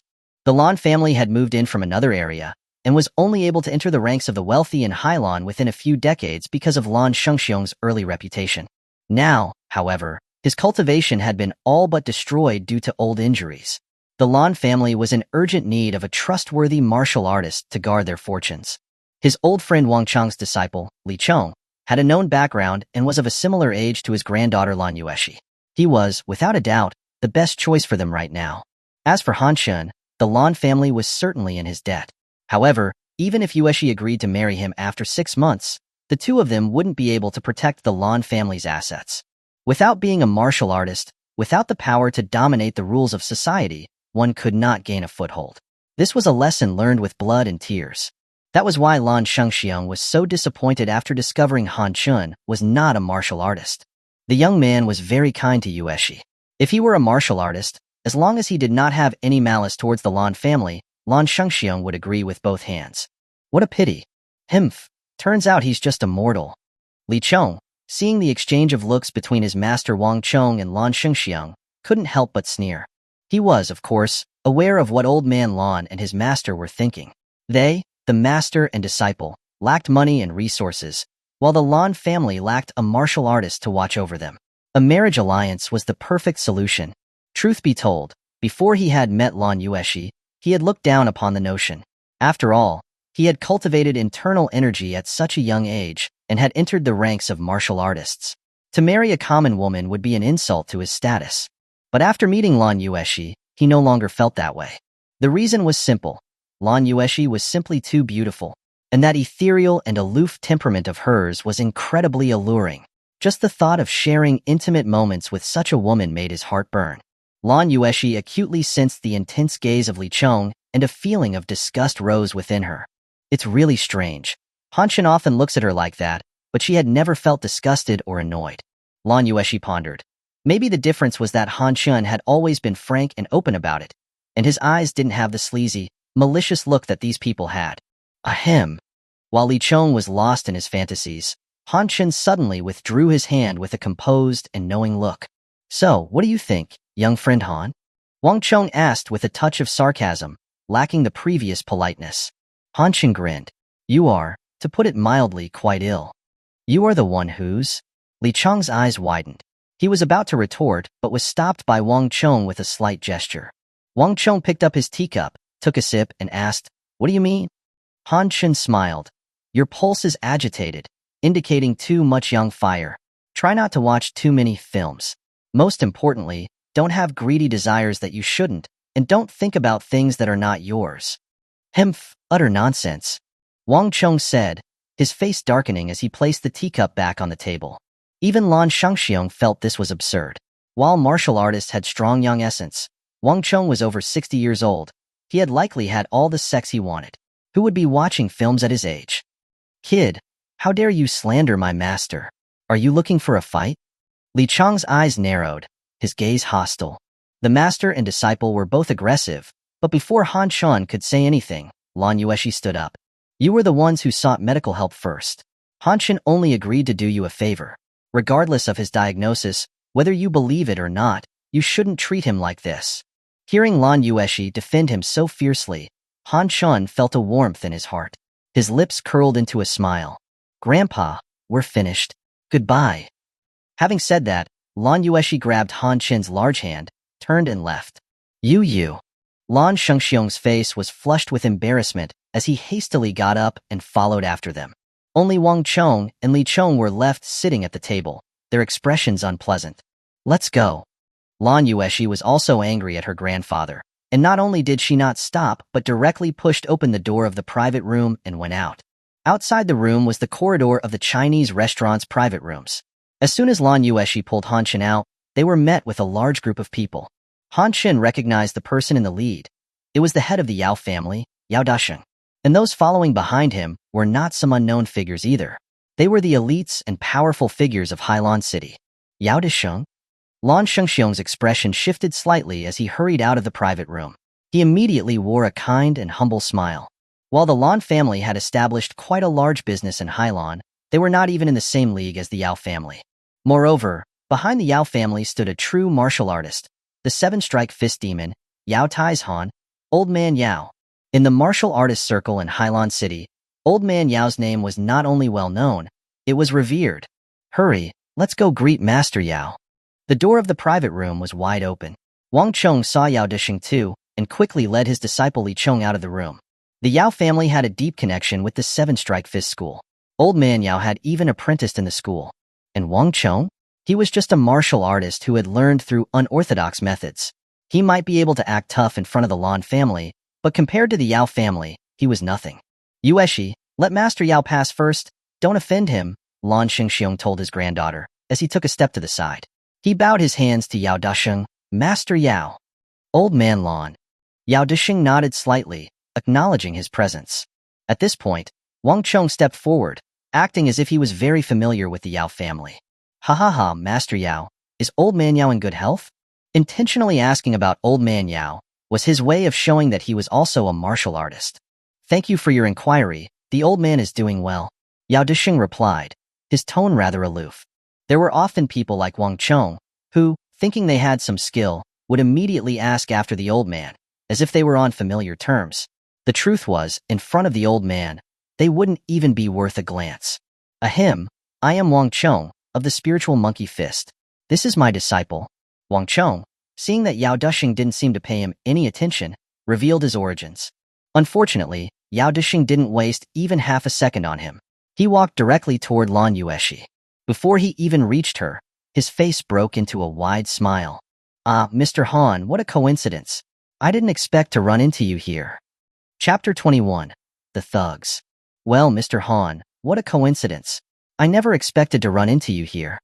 It seems fate has brought us together, wanting Yao to treat Mr. Han to a meal, ha. Yao Dasheng's demeanor was extremely humble, as if a junior was meeting a senior. This scene instantly left everyone present dumbfounded. Li Chong's eyes widened, thinking he was hallucinating. Hadn't his master said the Yao family was incredibly powerful? Why was the head of the Yao family so polite to a mere mortal who didn't even possess inner strength? Lan Yueshi, of course, was speechless. Although she had met Yao Dishing before, she had never had the opportunity to get to know him. She couldn't fathom that such a big figure would be acquainted with Han Chun. Lan Shengxiong and Wang Chong were also instantly dumbfounded, completely unprepared for Han Chun to know someone like Yao Dishing. As for the group of elites and tycoons from various circles in Hailan City who were fawning over Yao Dashing, they were even more taken aback. Who was this person, that he could make Yao Dashing so respectful? They didn't recognize him? No problem, they would memorize his face. If they ever had the chance to meet him in the future, even if they couldn't curry favor with him, they certainly wouldn't offend him. Facing Yao Dashing's invitation, Han Chun casually declined. I just ate, and I don't like crowds. All right then, Yao will invite Mr. Han for a meal another day. Oh, this must be Ms. Lan Yueshi, the president of Lan Group. I have long heard that Ms. Lan has the looks of a celestial being. Seeing you today confirms it. I also heard that Ms. Lan is so young and already the group's president, single-handedly saving Lan Group from the brink of bankruptcy. Fantastic. Your abilities are just as impressive as your beauty. Ms. Lan, you truly have both intelligence and beauty. Yao Dashing subtly glanced at the hand that Lan Yueshi was holding tightly with Han Chun. In his heart, his attitude towards Lan Yueshi was even more friendly than that towards Lan Shengxiang. You are too kind, Mr. Yao. My achievements are nothing compared to yours, Lan Yueshi said with a gentle smile. We must cooperate in the future when the opportunity arises, Yao Dashing said, his smile amiable. Thank you. If that day comes, I will be truly honored, Lan Yueshi replied modestly. Then, Mr. Han, I won't disturb you any longer, Yao Dashing said, cupping his fist in salute towards Han Chun. Go ahead, Han Chun replied casually with a nod. Only then did Yao Dashing walk towards the number 1 private room. Mr. Han. Mr. Han. The group of Hailan magnates behind Yao Dashing also smiled and bid farewell to Han Chun with cupped fist salutes. Han Chun nodded in acknowledgement to each of them. Do you know all these people? Lan Yueshi blinked her eyes. Han Chun shook his head. I don't know any of them. Then you must know the Yao family head, Lan Yueshi said, staring intently at Han Chun's eyes. Han Chun did not blush or skip a beat. I know him. His daughter bumped into me and was being unreasonable, so I wanted the Yao family to talk to him about it. This guy probably felt guilty, so he was extra polite to me. Just like that? Lan Yueshi asked, disbelieving. What else could it be? Let's go. Han Chun grabbed Lan Yueshi's delicate hand and left the hotel directly. Brother Shengxiang, are you messing with me? Wang Chang's face darkened considerably when he saw how respectfully Yao Dashing, head of the Yao family, had treated Han Chun. Given the Yao family's background and power, how could the head of the family be so respectful towards a young man with no strength? Either Han Chun was incredibly powerful and even he, a 6th-rank martial artist, couldn't sense the depth of his power, or Han Chun had an extremely powerful master, powerful enough to make the Yao family tremble with fear, forcing even the elderly Master Yao to treat him seriously. The former was unlikely, given Han Chun's age. He would at least have the strength of a grandmaster, but Wang Chong had never seen a grandmaster at that age in his entire life. Therefore, the latter was more plausible. I don't know what happened either, Lan Shengxiong said, his face full of embarrassment, unsure how to explain. Disciple, let's go. Wang Chong, with a dark look on his face, called out to Li Chong and resolutely left. Li Chong still had some lingering affections for Lan Yueshi. Master, that kid might not have any significant background. Perhaps he has some secrets with the Yao family that ordinary people don't know about, which is why the Yao family head treated him differently. Wang Chong turned his head and glanced coldly at Li Chong. Your master is not yet senile. Respect cannot be earned through unequal power. Erase any inappropriate thoughts you have. Don't think about the Lan family anymore. Li Chong's expression tightened, and he quickly bowed his head in agreement. Yes, master. On the road, Han Chun sat in the passenger seat, shamelessly admiring Lan Yueshi's beauty. Have you seen enough? Lan Yueshi couldn't bear Han Chun's gaze any longer, and playfully glared at him. Han Chun chuckled. Wife, thank you for protecting me so much just now. I was really moved. Lan Yueshi's cheeks flushed slightly, pretending not to care. It's nothing. You've always been protecting me. It's just mutual help. Yes, mutual help. Thump. Suddenly, the Maybach lurched forward with a jolt, rear-ending another car. Lan Yueshi frowned slightly and stepped on the brake. Han Chun glanced at the rearview mirror. An old van had stopped behind the Maybach. 2 men got out. One wore a long baseball cap, had dark skin, and kept his head lowered so his face was not visible. The other had greasy, curly hair, wore a short-sleeved floral shirt, and had a gold chain around his neck. Han Chen frowned. He realized that there was very little traffic on this stretch of road, almost no one at all. Something was wrong. Han Chen's heart tightened. He turned to warn Lan Yueshi, but she had already opened the car door and gotten out. In an instant, the two men surrounded her like wolves, one holding a white towel over Lan Yueshi's nose, and the other pulling out a silenced pistol, firing 6 shots through the car window at Han Chen in the passenger seat. Bayu, bayu, bayu, bayu. The sound of the car window shattering was crisp. Han Chen's body trembled lightly 6 times in the passenger seat and then went still. Ugh, ugh. Lan Yueshi struggled, looking towards the car in terror. But soon, sleepiness overwhelmed her like a tide, drowning her consciousness. Let's go. The two men, cooperating perfectly, quickly threw Lan Yueshi into the van and drove away from the scene in the stolen vehicle. It was 7 o'clock in the evening, and the sky wasn't yet very dark. Lan Yueshi felt as if her head was going to explode. In a daze, she heard someone speaking broken Great Xia language nearby. The guy is dead. We have the woman. Hurry up and pay the other half of the money. Transfer? No, we want cash, 600,000, not a penny less. Lan Yueshi struggled to open her eyes and realized that she was tied to a pillar in an abandoned factory. The kidnapper wearing the baseball cap was impatiently urging someone on the phone. You, how much money do you want? I can give you double. She had no idea what drug she had been exposed to. Lan Yueshi's head was spinning, making it hard to speak. Asterisk and percent. The curly-haired kidnapper threw his cigarette butt away, cursed in Lao, and gave Lan Yueshi a hard slap. Okay, a face-to-face transaction.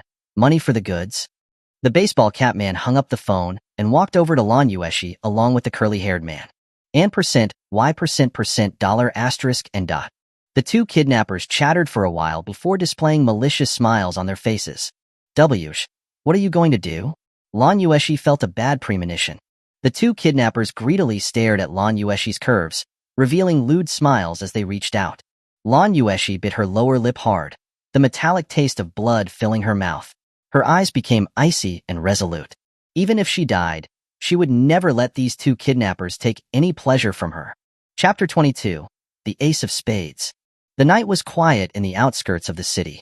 4 7-seater vans, led by an Audi A8, slowly stopped on the outskirts of an abandoned factory. Clack. A dark golden cane was the first to emerge from the car door, followed by Wang Yinqing, the underworld overlord of Hailan, dressed in a suit and overcoat. Boss. More than 20 people emerged from the 4 vans. Unlike ordinary thugs, these 20 people were all elites under Wang Yinqing's command, many wielding machetes, and some with black pistols tucked into their waistbands. Surrounded. Wang Yinqing looked up at the dark factory, his eyes filled with ruthlessness. If they wanted the other half of their payment, they'd better have the life to collect it. Only after his men were in position did Wang Yinqing take 2 trusted aides and slowly walk into the factory. The grounds were overgrown with weeds after years of neglect. The factory was pitch black, eerily silent. Wang Yinqing gave his 2 confidants a look. They immediately pulled out their pistols, quietly racking them. Crossing the overgrown area, Wang Yinqing used his cane to slowly push open the old factory door. The inside was dark and quiet. His 2 confidants held flashlights in one hand and guns in the other, cautiously feeling their way forward, protecting Wang Yinqing. But at that moment, a cold laugh echoed from the darkness. You're here, brother. Instantly, the 2 confidants shone their flashlights towards the sound, seeing a man standing not far away, hands in his pockets. Facing the blinding light, he smiled, his gaze sharp, as if unaffected. Wang Yinqing squinted his eyes slightly, realizing something was wrong. Although the 2 gunmen had only communicated over the phone, just based on the sound of their voices he could have made an educated guess on what they looked like. The young man in front of him did not seem like a vicious or cautious thug at all. Instead, he appeared relaxed, as if he had not woken up properly. Despite sensing something was wrong, Wang Yinqing acted as if he had mistaken the person and asked, "Money for the goods? Where is the person?" Han Chen grinned, showing his white teeth. Okay, let's be simple and direct. Who are you working for? Kill him. Wang Yinqing's expression turned cold, and he gave the order without hesitation. The 2 confidants simultaneously pulled their triggers, firing wildly towards Han Chen. In an instant, the flames bursting from their gun muzzles lit up the dark factory. Spent cartridges rained down, clattering on the ground. The smoky air hung heavy like a dense fog. After the barrage of shots, the two confidants stopped firing at the same time. They shined their flashlights around, but they couldn't find a trace of him. Where did he go? The two confidants exchanged glances, their expressions grim. Wang Yinqing also took half a step back, hiding behind his two confidants, observing his surroundings cautiously. But at this moment, someone suddenly asked softly behind him, "Looking for someone?" Oh crap. Not only the two confidants, but even Wang Yinqing, who had been through countless storms, was startled, the hair on his back standing on end. Thump, thump. Two swift hand chops, and the two confidants' eyes rolled back, collapsing instantly. Wang Yinqing turned around abruptly, his face terrified. Don't kill me. I'll tell you everything."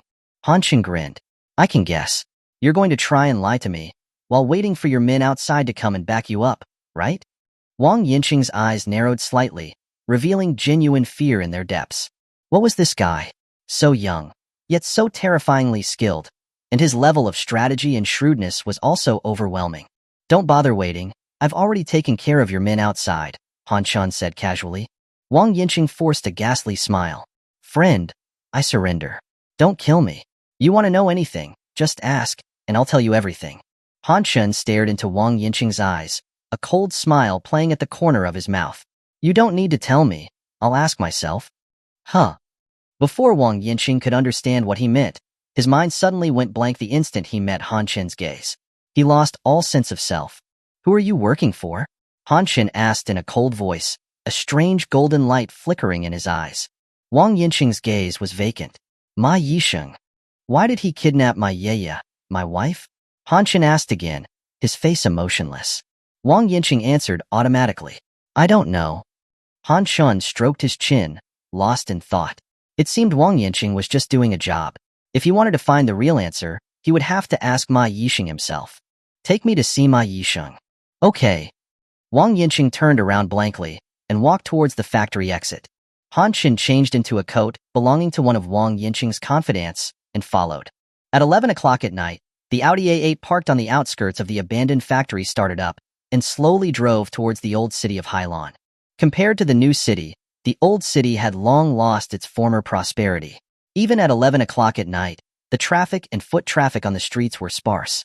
Soon, the Audi A8 arrived at the most prosperous area of the old city, the Tianma district. The Tianma district was a recreational area developed by the Tianma Group, complete with bars, KTV, underground casinos, mahjong tables, internet cafes, and hotels. Unlike other parts of the old city, this place was packed with people and brightly lit at night. Scantily dressed girls were drunk and stumbling on the ground.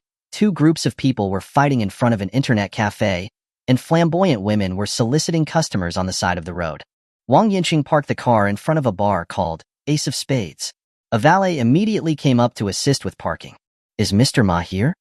"Yes, he is." Wang Yinqing threw the car keys to the valet and then walked into the bar with Han Chen. The security guards at the bar recognized Wang Yinqing, allowing them to pass through unimpeded. As soon as they entered the bar, they were overwhelmed by the colorful lights and the deafening bass of the sound system. Countless young men and women were in the middle of the dance floor, letting loose to the beat of the music. The mix of perfume, sweat, alcohol, smoke, and some other indescribable smell made the air in the bar unbearably heavy. Wang Yinqing led Han Chen along the edge of the dance floor to the other side, before entering a 6-digit passcode and going through a door. It was dark inside, connected to a long corridor. At the end of the corridor was a reinforced steel door, and a burly man over 2 meters tall was guarding the door. Even when Wang Yinqing approached, the burly man did not show any expression.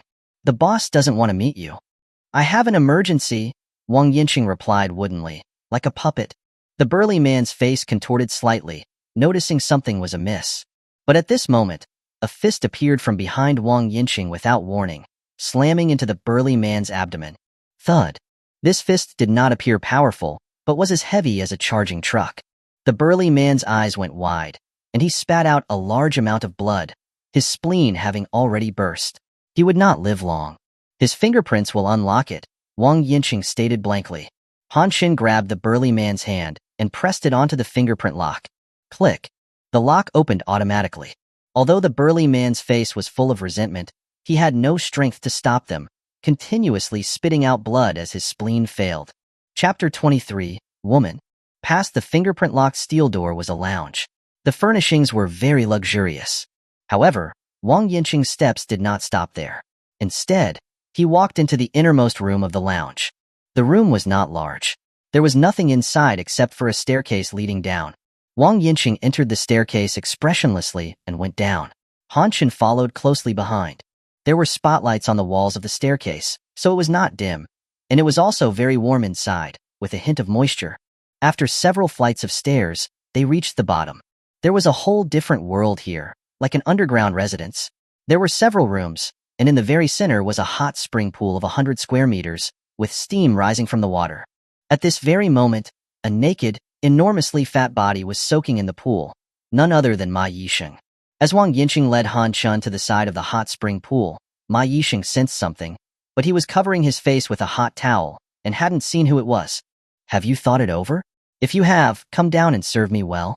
Han Chen walked to Ma Yixing's side, squatted down, and grinned. Boss Ma. Ma Yixing woke up with a start and snatched the towel from his face. Who are you? Then, seeing Wang Yinqing was also there, his fat face quivered, and his gaze became fierce. Wang Yinqing, how dare you betray me? As he spoke, his hand surreptitiously reached along the edge of the pool, then suddenly grabbed a pistol, aiming it at Han Chen's head, ready to fire. But before he could pull the trigger, a hand, as quick as a ghost, slapped onto his wrist and pulled the gun upward. Bang bang. 2 shots missed their target. Ma Yixing clenched his teeth, gripping the gun with both hands, trying to point it back towards Han Chen. But no matter how hard he tried, he couldn't move Han Chen even a little bit. He, who had an obvious size advantage. A martial artist. You are the martial artist who was with Lan Yueshi. Ma Yixing felt a jolt of terror. Tell me, why did you want to kidnap my Yaya, my wife?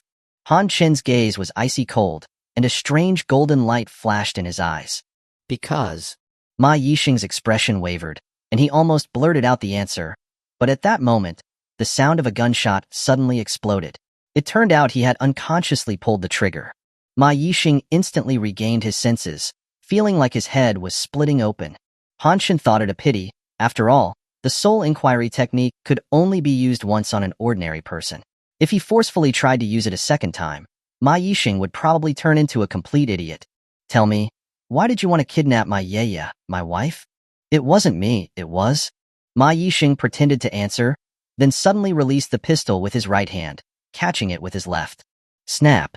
However, he didn't even have a chance to fire.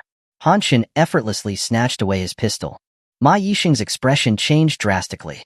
He climbed out of the hot spring pool and bolted towards a tea table nearby. Bang! Han Chen fired a casual shot, hitting Ma Yixing in the left leg. Ah!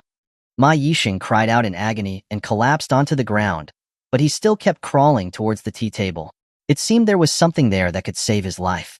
Han Chen didn't stop Ma Yixing. After all, the best way to interrogate an enemy was to crush all their hopes. Ma Yixing, dragging his bloodied leg, finally crawled to the tea table. He opened a drawer and pulled out a metal cylinder, roughly the size of a syringe. Ha ha ha ha ha ha ha, a martial artist? So what? Let me show you the power of technology. As he said this, Ma Yixing clenched his fist hard, as if activating the metal cylinder. A needle slowly appeared at the bottom. Then, without hesitation, Ma Yixing stabbed the needle into his chest. Click. Immediately afterwards, the metal cylinder broke apart in a sci-fi fashion, turning into something resembling a metallic spider, complete with 6 sharp mechanical legs. CTHCH. These mechanical legs, following a programmed path, and the needle, pierced into Ma Yixing's chest, like a disgusting parasite. Beep beep beep. With a series of electronic beeps, the mechanical spider injected 50% of the drug inside the cylinder into Ma Yixing's chest. Snap, snap, snap, snap. Almost the instant the drug was injected, a series of crackling sounds rang out within Ma Yixing's body. His swollen, fat body contracted rapidly within a matter of seconds, becoming muscular. Such a dramatic change was naturally accompanied by excruciating pain. Ma Yixing's face was contorted in pain. He slammed his fist into the ground, each strike heavier than the last. Finally, he created a large dent in the floor. At the same time, the mechanical syringe began silently sending signals, the destination of which was an underground lab across the ocean. C-11082 agent has been deployed, initiating the recording of the test subject's vital signs. Muscular strength has increased by 300%. Nerve reaction time has increased by 170%. Heart rate has broken the limit, now at 300 beats per minute. Blood oxygen levels are rapidly increasing. No indications of cardiac arrest or nerve damage in the test subject. Everything is normal. Activating C-11082 device's camera, initiating recording. By the underground hot spring pool, Ma Yixing gradually calmed down, having finally adjusted to the sudden surge of power. He supported himself up with one hand, slowly rising to his feet. His previously plump body had completely changed, not a single flabby piece of fat. His muscles were as hard as steel, bursting with a sense of power. Even the gunshot wound in his left leg had miraculously healed. Crunch, crunch, crunch. Ma Yixing clenched his fist, enjoying the powerful feeling, and then grinned at Han Chun. How about it now? Han Chun stared at Ma Yixing in surprise. Although I don't know how you did it, you now have the strength of a 6th-rank martial artist. Ma Yixing smiled ruthlessly. How about killing you? Han Chun laughed. Kill me? Why don't you try? Humph, very well. Ma Yixing's gaze sharpened, and his killing intent flared. He stomped his foot on the floor, instantly shattering the wooden planks, and charging toward Han Chun at a 60-degree angle.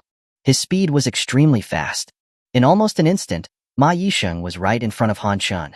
His arm muscles expanded, and he threw a punch at Han Chun's face. Boom. The shockwave of the punch was terrifying. Han Chun stood rooted to the spot, seemingly unable to react. It seemed that Ma Yixing already saw a scene where Han Chun's face was obliterated. A sinister grin spread across Ma Yixing's face. But just as his fist was about to land on Han Chun's face, Han Chun's body suddenly swayed slightly, and he dodged the punch with a strange movement. Huh. Ma Yixing's expression was one of shock. Han Chun grinned, revealing his white teeth. He clenched his fist and lightly punched Ma Yixing's chest. Boom. This punch seemed light, but when it hit Ma Yixing's chest, it crushed 6 of Ma Yixing's ribs with devastating force. His entire chest caved in noticeably, and he went flying backward, spitting blood, finally smashing through the glass tea table. This is impossible. Ma Yixing struggled to prop himself up. He stared at Han Chun in fear, continuously spitting blood.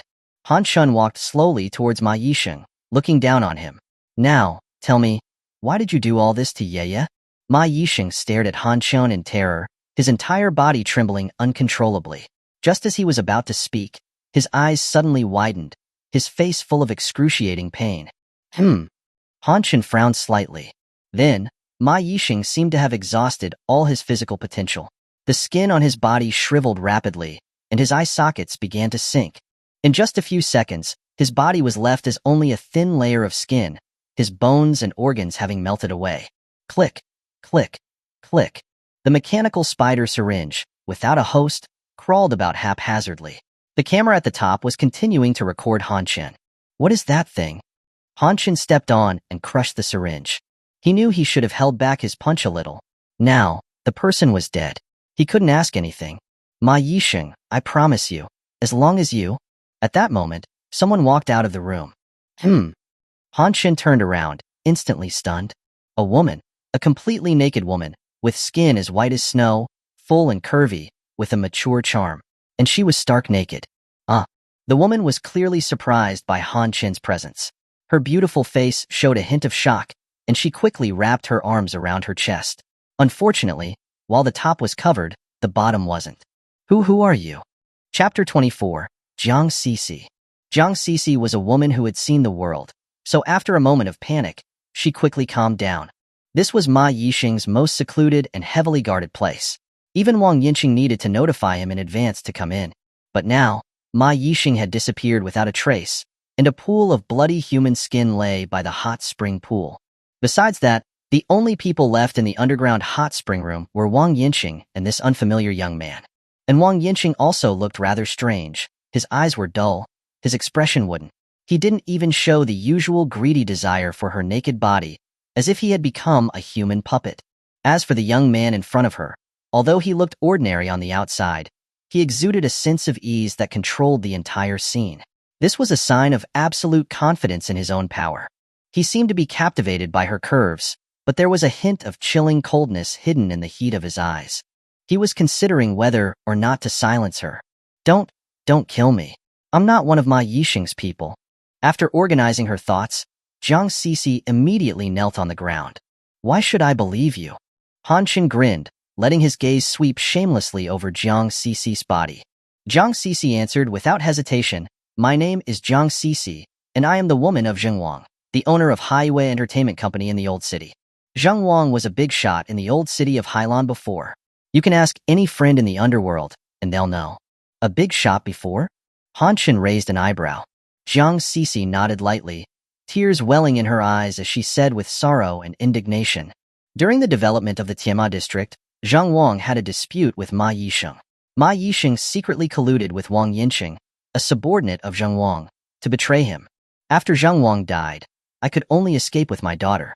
But I didn't expect to be betrayed by the people around me and was captured by Ma Yixing. Han Chen sat leisurely on the sofa next to the hot spring pool. So Ma Yixing is your enemy? That's right. I can swear to God.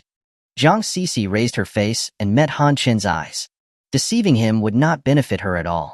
After all, Han Chen had been able to get in here and kill Ma Yixing, so he definitely had the ability to crush her with ease. Instead of being secretive and hiding something, it was better to tell him everything and surrender. The corner of Han Chen's mouth curled up. You're quite smart. I used to manage all of Zheng Wang's businesses. I also warned him not to trust Wang Yinqing, but he wouldn't listen to me. A powerful man would never lack beautiful women. She needed to demonstrate her value to be able to stay. Han Chen was that powerful man, and Jiang Sisi needed to prove her value. As long as you don't kill me, I can take over all of Wang Yinqing's and Ma Yixing's businesses and then use all of their resources to work for you.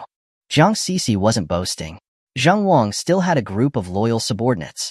Now that Ma Yixing was dead, and Wang Yinqing was just waiting to be killed, with a little bit of skill and intelligence, she could replace Wang Yinqing and Ma Yixing and become the underworld queen of the old city.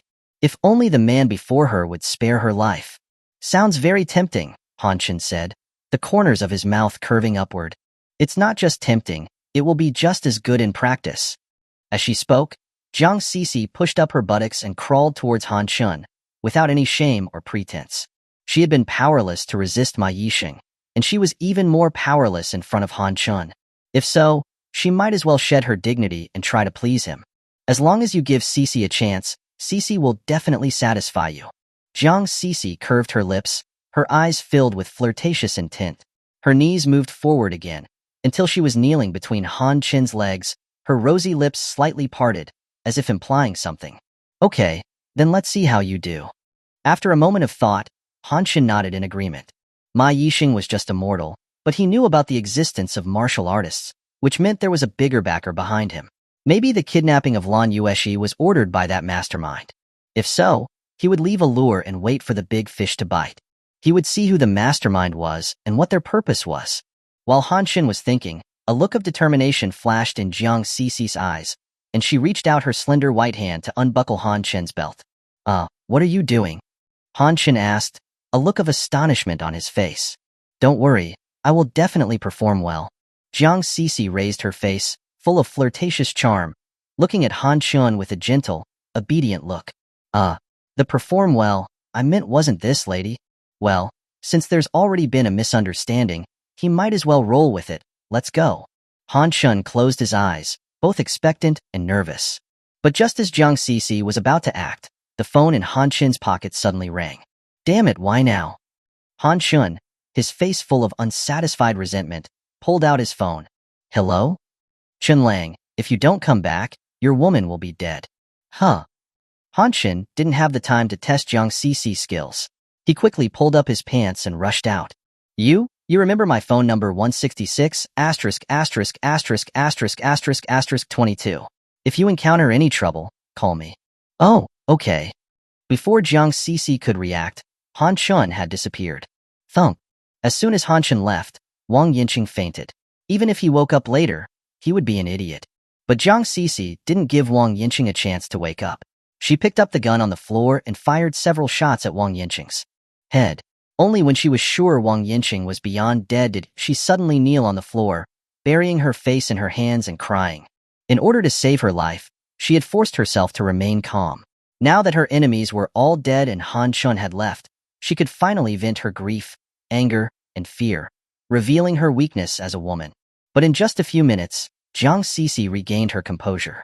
The news of Ma Yixing's and Wang Yinqing's death was only known to herself and that man. If she wanted to take over Ma and Wang's businesses and men, she needed to take control of the situation before others became suspicious. She had to act quickly.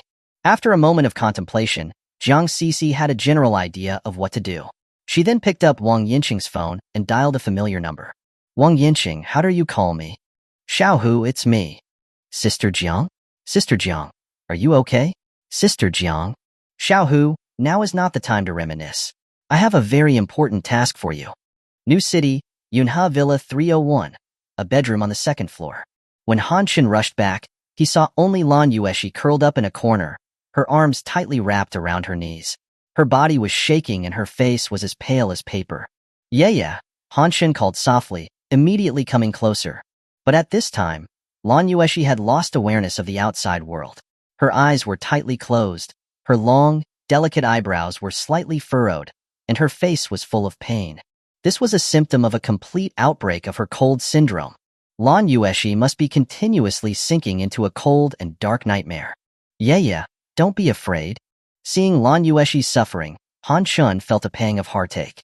He gently cupped Lan Yueshi's face and gave her a deep kiss. Hoo-hoo. Strands of golden, pure yang energy were transferred from his mouth into Lan Yueshi's lips. Almost instantly, Lan Yueshi's body stopped shaking, and her pale face recovered some color. As if a drowning person had grabbed the only chance to survive, she subconsciously moved her lips to meet Han Chin's. Initially, Han Chun had been focused on saving her, but slowly it had changed in tone. Compared to Gu Chuantong's bouncy sweetness, Lan Yueshi's lips were even more wonderful. They were soft, fragrant, and had a hint of coolness to them, like eating a bite of matcha ice cream on a hot summer day. So good. Just as Han Chun was lost in this indescribably wonderful kiss, Lan Yueshi's eyelashes fluttered slightly, and she slowly opened her eyes. Chapter 25.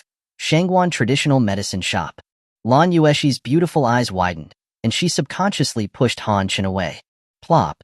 Their lips separated, leaving a long, translucent strand of saliva. Wsh, what are you doing?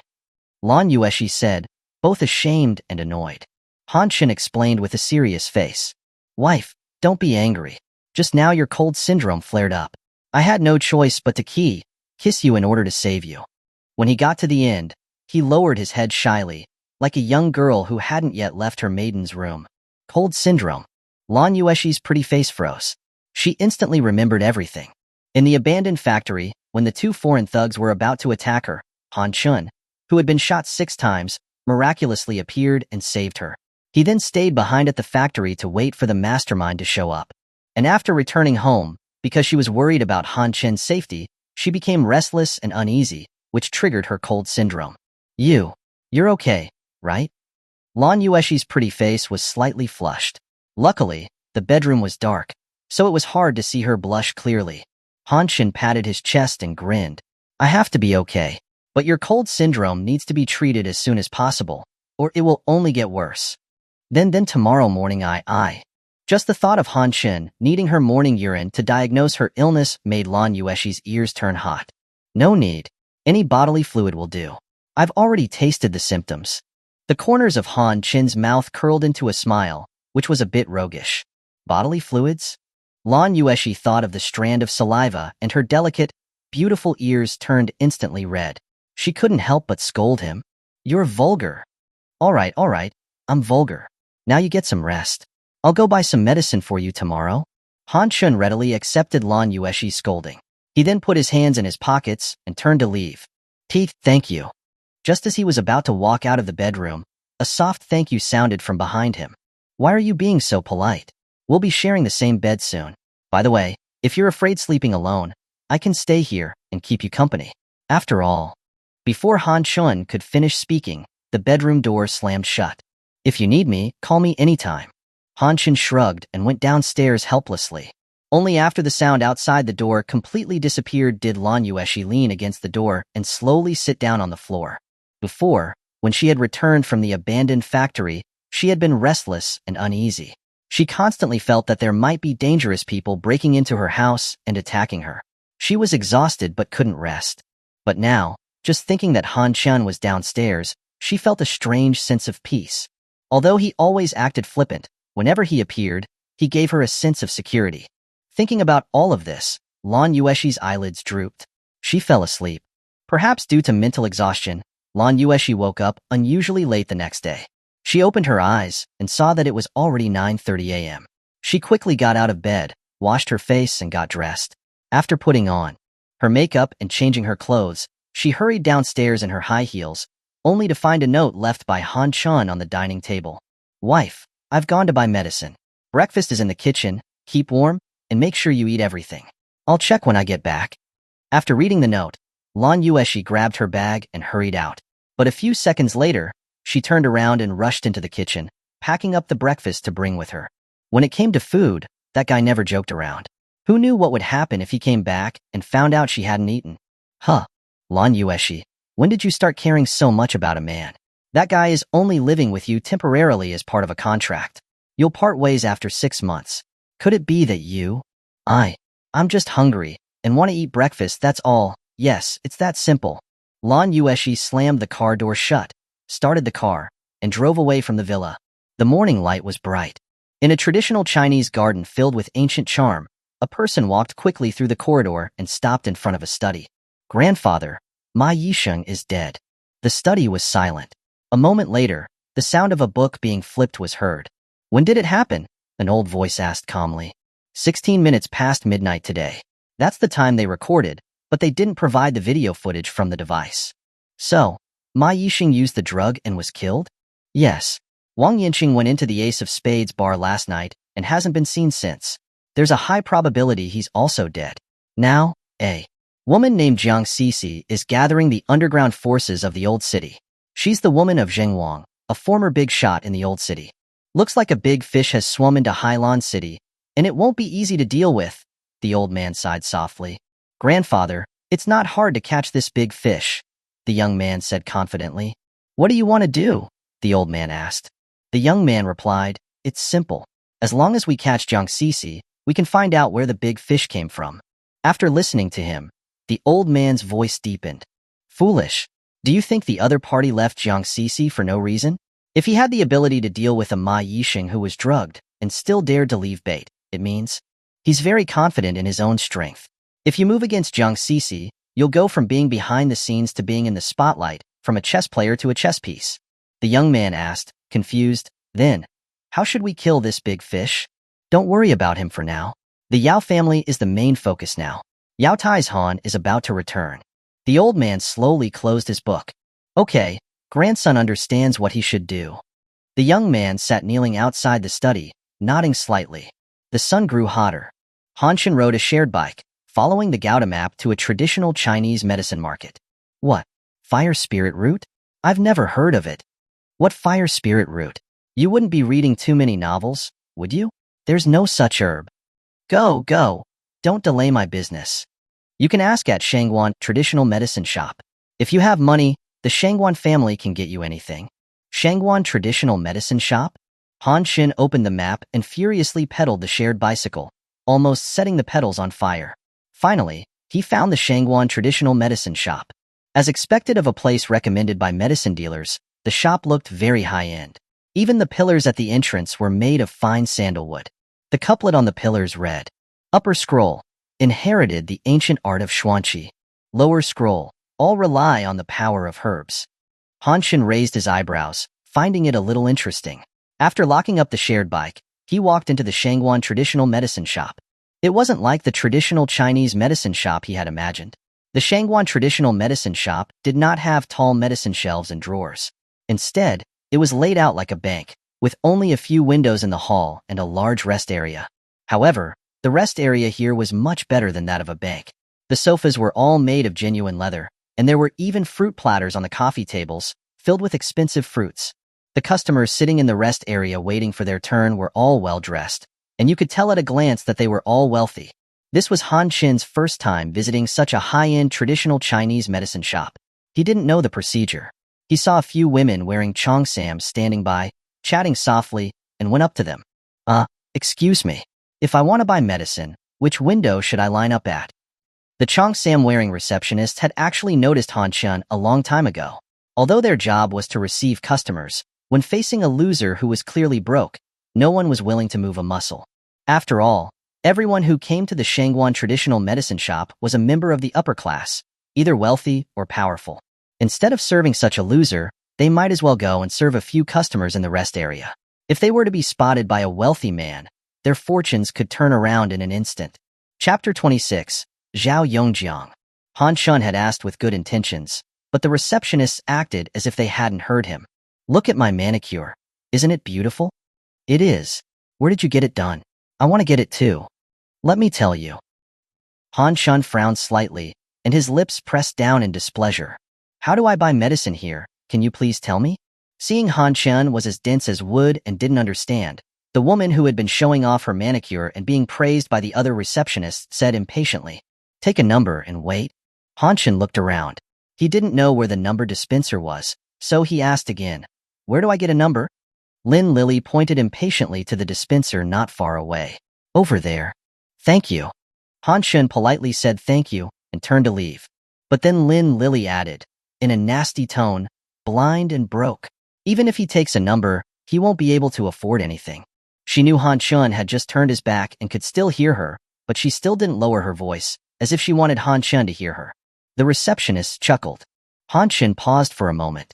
Instead of looking upset, a smile of excitement appeared on his face. Without saying anything else, he suddenly turned around and gave Lin Lily a crisp and resounding slap. "Who the hell spoiled you?" Slap. The slap was sudden and swift. Before Lin Lily could react, she was already sitting on the floor, her face burning with pain. You hit me?" After a moment of shock, Lin Lily shrieked. Han Chin grinned. "I hit you because you deserved it. If you don't want to work here, just quit. Who gave you the courage to bark at me like a dog? You broke loser. How dare you hit someone at the Shangguan traditional medicine shop?" Lin Lily's face was distorted with anger, resembling a demon. Security, come restrain this person." Two tall, muscular security guards rushed over and immediately attacked him. Thump, thump. Han Chin quickly kicked both guards, instantly taking them down. "You broke loser. This is the Shangguan family's traditional medicine shop. If you cause trouble here, the Shangguan family won't spare you," Lin Lily said, her voice filled with fear, but still sounding vile. Han Chin grinned. "Still spitting out filth, calling me a broke loser, huh?" He grabbed Lin Lily's collar and slapped her again. But at that moment, someone shouted loudly, "Stop!" Hearing someone tell him to stop, Han Chin not only didn't hold back but instead hit harder. Slap. This slap knocked out two of Lin Lily's molars. She screamed in pain, clutching her face. At that moment, a man in his early 20s walked over, his face dark with rage, a Rolex Submariner on his wrist, worth over $500,000. "Young Master Zhao, sob, look at him. He is so domineering. He came to our Shangguan traditional medicine shop to cause trouble and beat people, and he's not even giving you face." Lin Lily cried and hugged Zhao Tai's arm, deliberately rubbing herself against his chest. Judging by their actions, they were not just acquainted, but had a close relationship. Zhao Tai stared fiercely at Han Chin. "I told you to stop just now. Didn't you hear me?"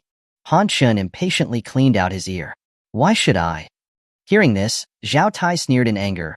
"My father is Zhao Yongjiang, the boss of Taiha Real Estate. Why should you?" Han Chin scoffed. "Who your father is has nothing to do with me. You're courting death." Zhao Tai's eyes widened, ready to attack. At this moment, Zhang Yihe, the manager of Shangguan Traditional Medicine Shop, happened to be in the hall on business. Seeing what was happening, he quickly stepped in to stop it. Don't fight. Let's talk this out." "Manager, you came just in time. Quickly, get someone to restrain this guy. He's hitting people and insulting young Master Zhao." Lin Lily accused him, acting like the victim. Zhao Tai's face was also dark with anger. "Manager Zhang, I'll give you face and not attack him directly, but you must make him kneel down and apologize to me." All right, calm down. There must be some misunderstanding here. Zhang Yihe calmed down Zhao Tai, then smiled at Han Shun amicably. Friend, why did you hit our shop's employee? Han Shun said coldly. I don't have anything to explain to you. I'm just asking you whether you have any fire spirit root. If not, I'm leaving. Fire spirit root? Hearing the name of this herb, Zhang Yihe's pupils shrank abruptly. Fire spirit root? Ha ha ha ha, what kind of herb is that? I've never heard of it. Manager, this guy must be deliberately trying to cause trouble. If you ask me, Lin Lily began to mock him with disdain. But before she could finish speaking, Zhang Yihe glared at her. Shut up. Manager. Lin Lily knew that Zhang Yihe was not only the manager of Shangguan Traditional Medicine Shop, but also the son-in-law of the Shangguan family. She shrunk her neck, afraid to argue back. Customer, are you going to use this fire spirit root for yourself, or are you buying it for someone else? Zhang Yihe asked, adding one question. Han Xin glanced at Zhang Yihe indifferently. Whether I use it myself or I buy it for someone else, what does it matter? Do you have it or not? We do have that herb, but it is too precious. It's practically priceless. Even if the customer has money, he won't necessarily be able to buy it. Do you understand what I mean? Zhang Yihe was being circuitous, making Zhao Tai and Lin Lily dumbfounded. However, Han Xin instantly understood what Zhang Yihe meant. He replied calmly, bartering, personal favors, either will do. Good, good, good. Zhang Yihe was overjoyed. Rare spiritual herbs were not something you could buy with money. Therefore, the martial artist community generally relied on bartering or exchanging favors for spiritual herbs. Han Xin understood the rules of the martial artist community, which meant that he was likely a martial artist or had a martial artist backing him. What was most important was that he was probably a wild martial artist. After all, if he had connections, he would have gone directly to the Shangguan family and asked the old lady, instead of coming to the Shangguan Traditional Medicine Shop. Even if a wild martial artist was of a lower rank, they still possessed an energy that ordinary people could not imagine. If he could build a good relationship with him, Zhang Yihe, even as a Shangguan family's son-in-law, would not be looked down upon. Fantastic. After so many years, he had finally found one. What is your surname, customer? Zhang Yihe's posture immediately changed to the lowest, even showing a hint of obsequiousness. My surname is Han. Han Shun said calmly. Mr. Han, fire spirit root is precious and is stored in the Shangguan family's medicine vault. If Mr. Han needs it urgently, please come back to the family with me to retrieve it. Zhang Yihe smiled. Okay. Han Xin nodded. Manager Zhang, what do you think you're doing? Zhao Tai's expression darkened, his gaze indignant. Zhao. Just as Zhang Yihe was about to mediate, a deep, heavy voice suddenly came from behind them. What trouble have you gotten into again? As the voice landed, a dignified, middle-aged man with a square face walked over slowly. Dad, it wasn't me who caused trouble. It's just that this person is too unreasonable, and I was defending someone. Zhao Tai hurriedly explained to his father. Mr. Zhao, I am willing to do everything for Mr. Han. When Zhang Yihe saw Zhao Yongjiang, the CEO of Taihe Real Estate, he stepped in front of Han Chun, preparing to take all the responsibility. But before he could finish speaking, Zhao Yongjiang suddenly looked delighted. Mr. Han? Oh my, I never thought I would meet Mr. Han here. It's truly an honor for me, Zhao. Do we know each other? Han Xin looked at Zhao Yongjiang. He didn't remember this person at all. Zhao Yongjiang didn't care at all. Instead, he smiled even more humbly. Mr. Han has a lot to deal with. You might have forgotten. That day at the Hawsen Grand Hotel, I was behind the Yao family head, and I even greeted you. Oh. Han Xin suddenly remembered. It seemed like there was such a person. Chapter 27. Punishment. What? What the hell was his old man chatting about with this broke loser? What Grand Hawsen Hotel? How was it connected with the head of the Yao family? Zhao Tai stood to the side, utterly confused. Not only Zhao Tai, but even Zhang Yihe was secretly shocked. From Zhao Yongjiang's tone, it seemed that this Mr. Han had some sort of acquaintance with the head of the Yao family. And from Zhao Yongjiang's attitude, it wasn't just a casual nod of acquaintance. After all, Zhao Yongjiang ran a real estate company, with tens of billions of assets and connections throughout the elite of Hailan City, and connections in the government as well. For Zhao Yongjiang to have such a status and wealth, and to still look like he was fawning and flattering. Zhang Yihe glanced at Han Chun, excited cold sweat breaking out on his forehead. This Mr. Han might not just be a no-name, low-rank martial artist.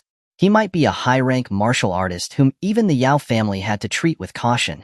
Just thinking about this possibility made Zhang Yihe tremble.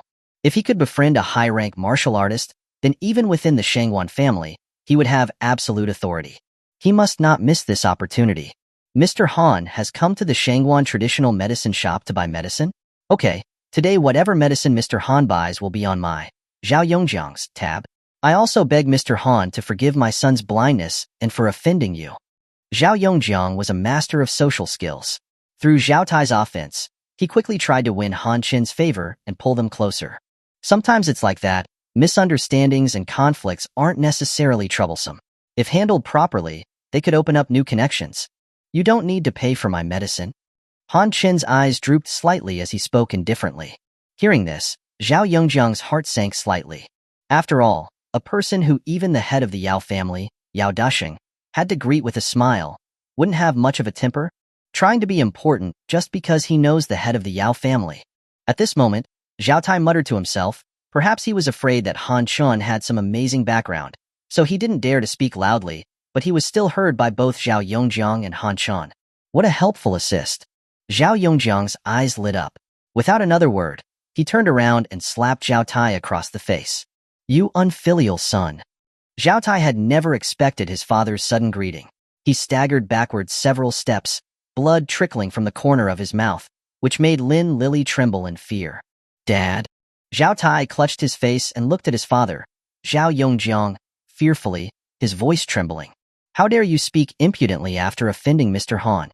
Kneel down and apologize to Mr. Han, or I'll break your legs. Zhao Yongjiang's eyes were wide with anger. He didn't seem to be joking. Me? Kneel to him? Zhao Tai found it hard to believe. Kneel. In front of everyone, Zhao Yongjiang kicked Zhao Tai in the thigh. Zhao Tai's legs buckled and he fell to his knees, but he still stubbornly held his head up, his face full of defiance, with no intention of apologizing. All right, you really are too stubborn. Zhao Yongjiang unbuckled his leather belt. Zhao Tai shrank his neck. He was now without any hint of courage. He crawled forward and grabbed Han Qin's ankle. Mr. Han, I was wrong. I was blind. I shouldn't have spoken up for that slut. Please, have mercy on me. Han Qin looked down at Zhao Tai indifferently. If you want to kneel, go kneel to the side. I can't accept such a big gift. It's bad luck. Hearing this, Zhao Yongjiang steeled his heart. You unfilial son. I'll beat you to death today. He raised his belt, ready to hit Zhao Tai again. Whack. This blow made Zhao Tai squirm on the ground like a maggot, screaming in pain. Zhang Yihe hadn't expected that. In order to appease Han Qin, Zhao Yongjiang would actually beat his own precious son with a belt. No bad luck. No bad luck. From now on you're my godfather. I'll bow to you, godfather, godfather. Please tell my dad to stop beating me. Godfather, I'm begging you. Zhao Tai was afraid that his father would hit him again, so he grabbed Han Qin's leg and sobbed, truly treating Han Qin like a real godfather. Seeing that Han Qin still hadn't reacted, Zhao Yongjiang gritted his teeth and raised the belt again. Don't hit me, godfather. Save me, godfather. Zhao Tai hid behind Han Qin. Han Qin cleaned out his ear impatiently.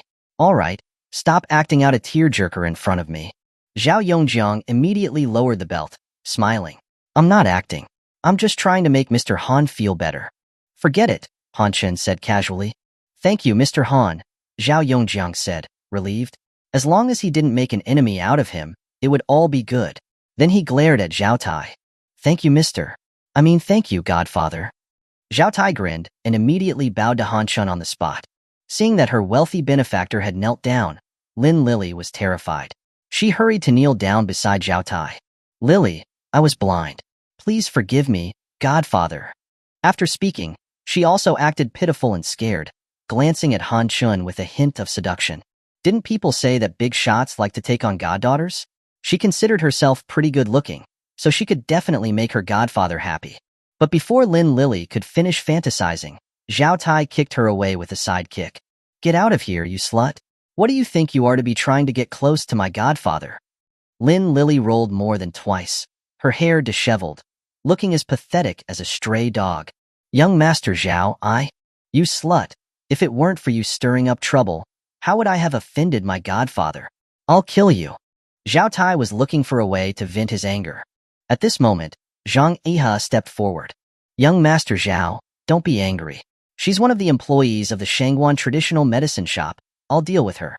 You Zhao family have played all the good guys. What am I supposed to do? Zhang Yihe looked at Lin Lili with a dark face. How dare you be so disrespectful and insulting to Mr. Han? Lin Lili, how big are your guts? Lin Lili trembled in fear.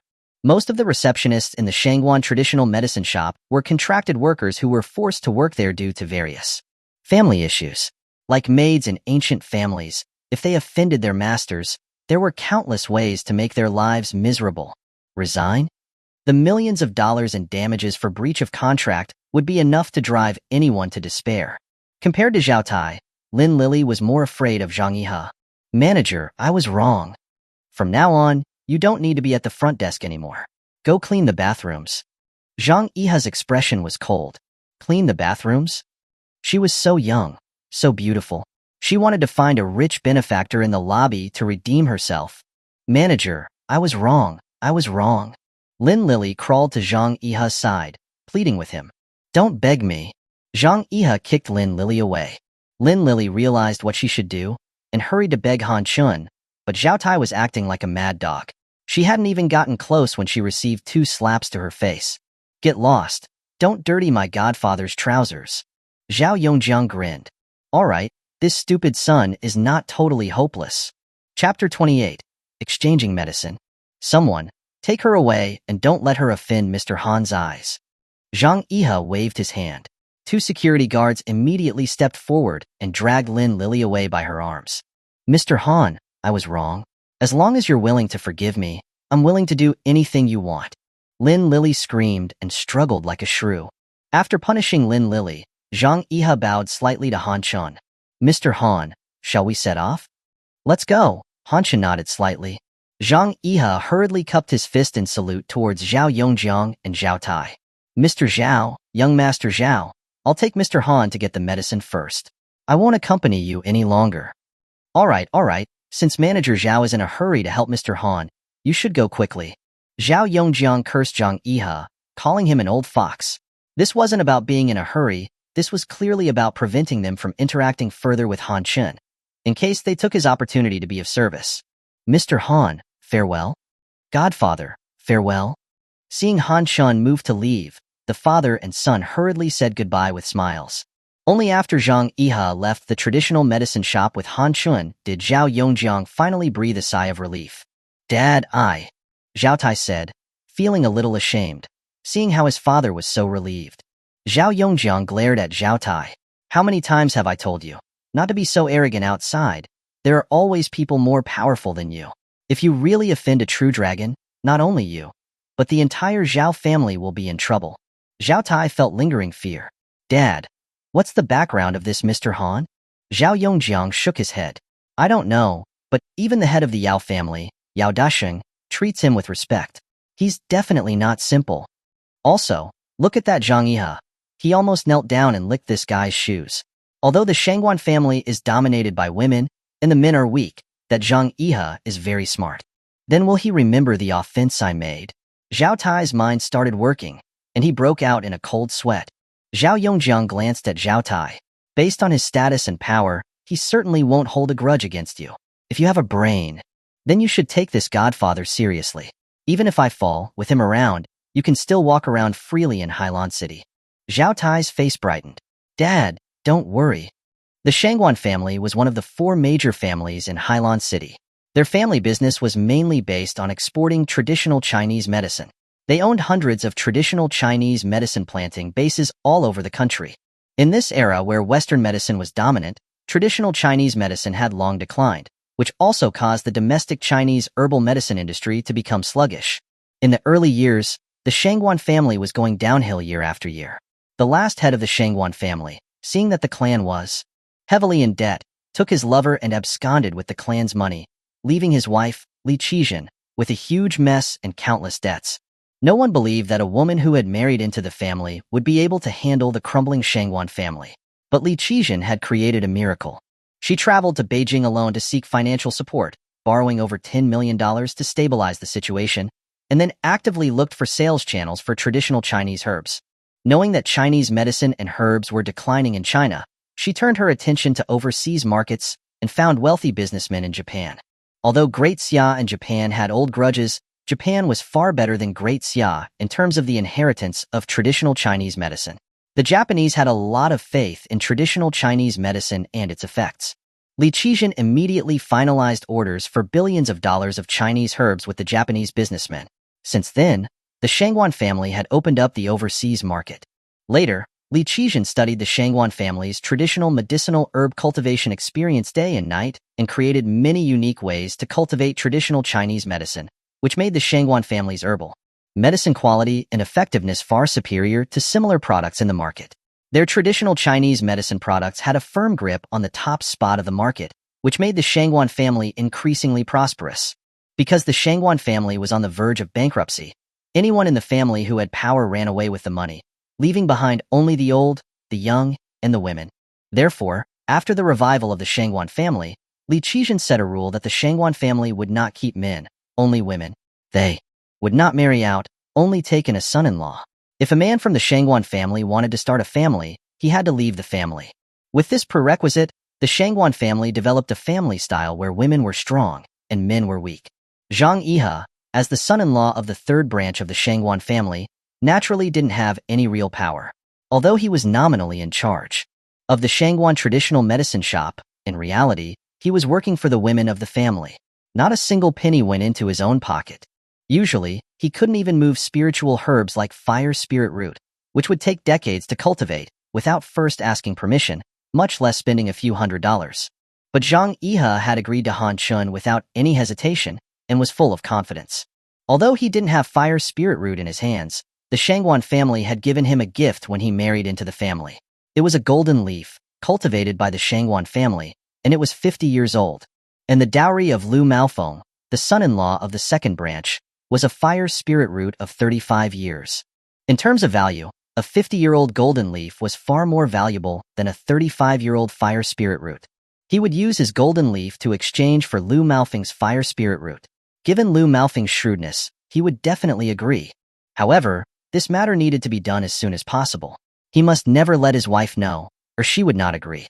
Along the way, Zhang Yihe's thoughts were in turmoil, and he thought through all the details. After driving to the Shangguan Mountain estate, he first led Han Xin to his own small traditional-style villa. "Mr. Han, please rest for a moment. I'll go get the medicine." Then, he left in a hurry. Han Xin was too lazy to think about what Zhang Yihe was planning. He was interested in this Shangguan Mountain estate. The entire Shangguan Mountain estate was located in the suburbs, built against a mountain. Although the mountain was not large, it was the best place for attracting good fortune within 100 miles, and had a bit of spiritual energy. Also, the houses, roads, and scenery within the entire estate had been planned by experts and coordinated with the surrounding terrain, making the feng shui of the entire estate transcend the secular. Even the Yao family's Yao family mansion was far inferior to the Shangguan Mountain estate's layout. "This is interesting." Han Xin grinned. On the other side, Zhang Yihe took a shortcut in the mountain estate and hurried to the entrance of the courtyard of the second branch. He took a deep breath to calm his anxious heart and then quickly entered the courtyard. Second brother, are you there, second brother?" Zhang Yihe was the son-in-law of the third branch. Although he was a little older than Lu Maofeng, he should still call him brother. "Who is it?" A white, plump man walked out of the main building of the traditional-style courtyard, fiddling with a string of sandalwood beads, a perfectly graded amber necklace on his neck. He was clearly a collector of old antiques. "Oh, third brother. What brings you to your second brother's courtyard today?"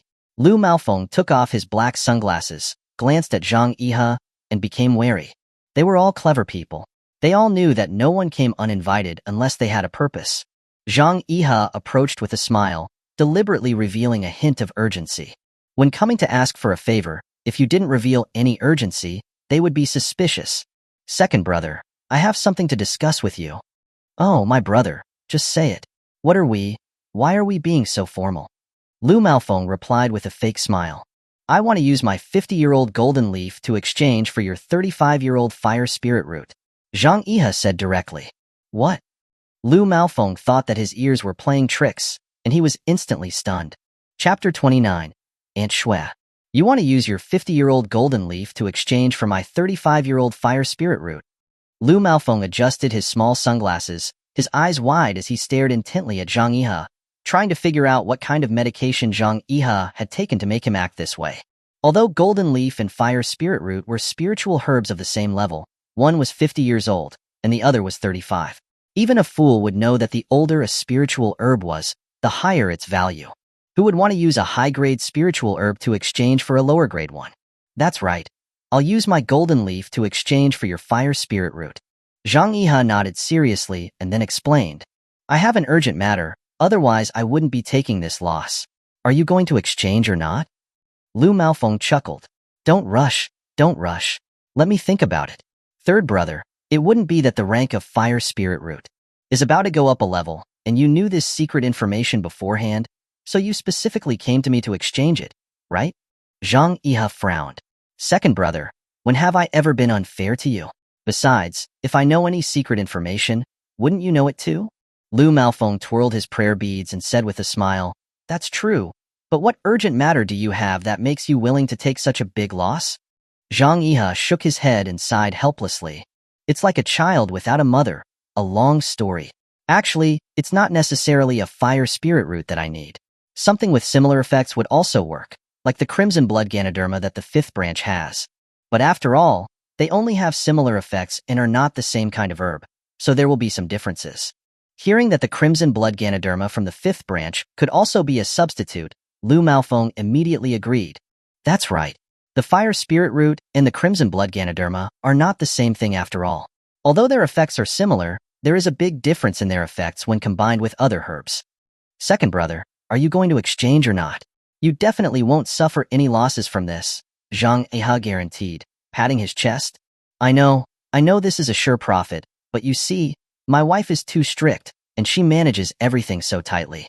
If I just take out the Fire Spirit Root and exchange it with someone, I'm afraid I won't be able to answer to her.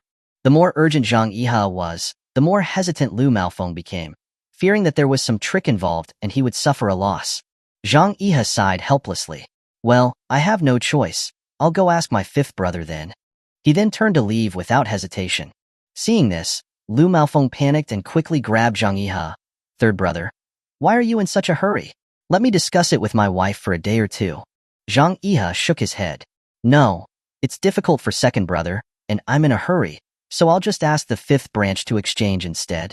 No, third brother, there's no need to make it so difficult. Since you're in a hurry, let me call my wife and discuss it with her, and I'll give you an answer right away. As Lu Maofeng said this, he took out his phone, walked to the side, and dialed his wife's number. On the other side, Lu Maofeng's wife, Shangguan Lanjin, was playing mahjong with her sisters from the 3rd, 4th, and 5th branches.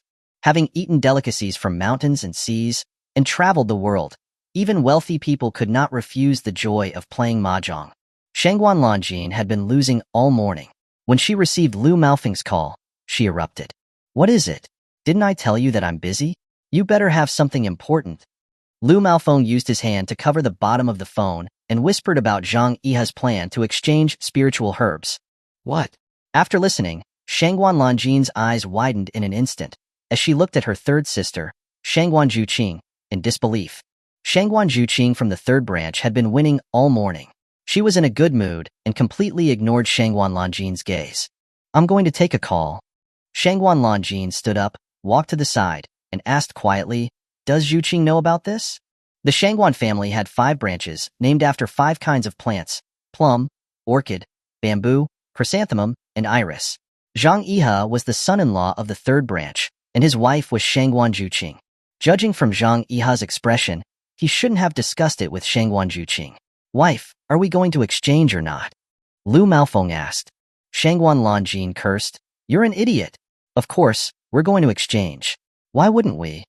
Lu Maofeng worried. Wife, Zhang Yihe is a smart man. I'm afraid he has a use for the Fire Spirit Root. If we exchange it, what if? Before Lu Maofeng could finish his sentence, Shangguan Lanjin scolded him.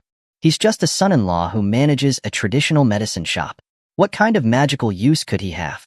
Compared to magical uses, wouldn't a 50-year-old golden leaf be more magical than a 35-year-old Fire Spirit Root? Yes, what my wife says is right. Lu Maofeng nodded repeatedly. Go exchange it, I can't wait to see how ugly my third sister's face looks when she hears this. Ha ha ha ha. Shangguan Lanjin gloated. Oh, and do things properly. Find Aunt Shui to be a witness, and have them sign and fingerprint the contract, so we don't give them a chance to go back on it. Got it. After hanging up, Lu Maofeng turned around and gave Zhang Yihe a friendly smile. Third brother, done. My wife has agreed. Oh, that's right, second brother. I forgot to remind you that you can't let my wife know about this. Zhang Yihe said worriedly. Don't worry, besides, this is your betrothal gift. What can she say if she finds out? Let's go. We'll go find Aunt Shui first. If we are going to exchange spiritual herbs, we need to go through proper procedures, so we don't become enemies because of this. Lu Maofeng grinned. You're right, second brother is very thoughtful. Having suffered a great loss, the smile on Zhang Yihe's face was somewhat forced. Seeing this, Lu Maofeng became even more impatient, afraid that Zhang Yihe would go back on his word. He immediately contacted Aunt Shui, the housekeeper of Shangguan Mountain Estate. The two of them went together to the Shangguan Mountain Estate's medicine vault to exchange the spiritual herbs. Zhang Yihe, are you sure you want to exchange your 50-year-old golden leaf for Lu Maofeng's 35-year-old fire spirit root? Inside the medicine vault, Aunt Shui asked Zhang Yihe seriously. As the personal maid of the old lady, Li Qizhen, Aunt Shui, although already over 60 years old, still had jet black, soft hair.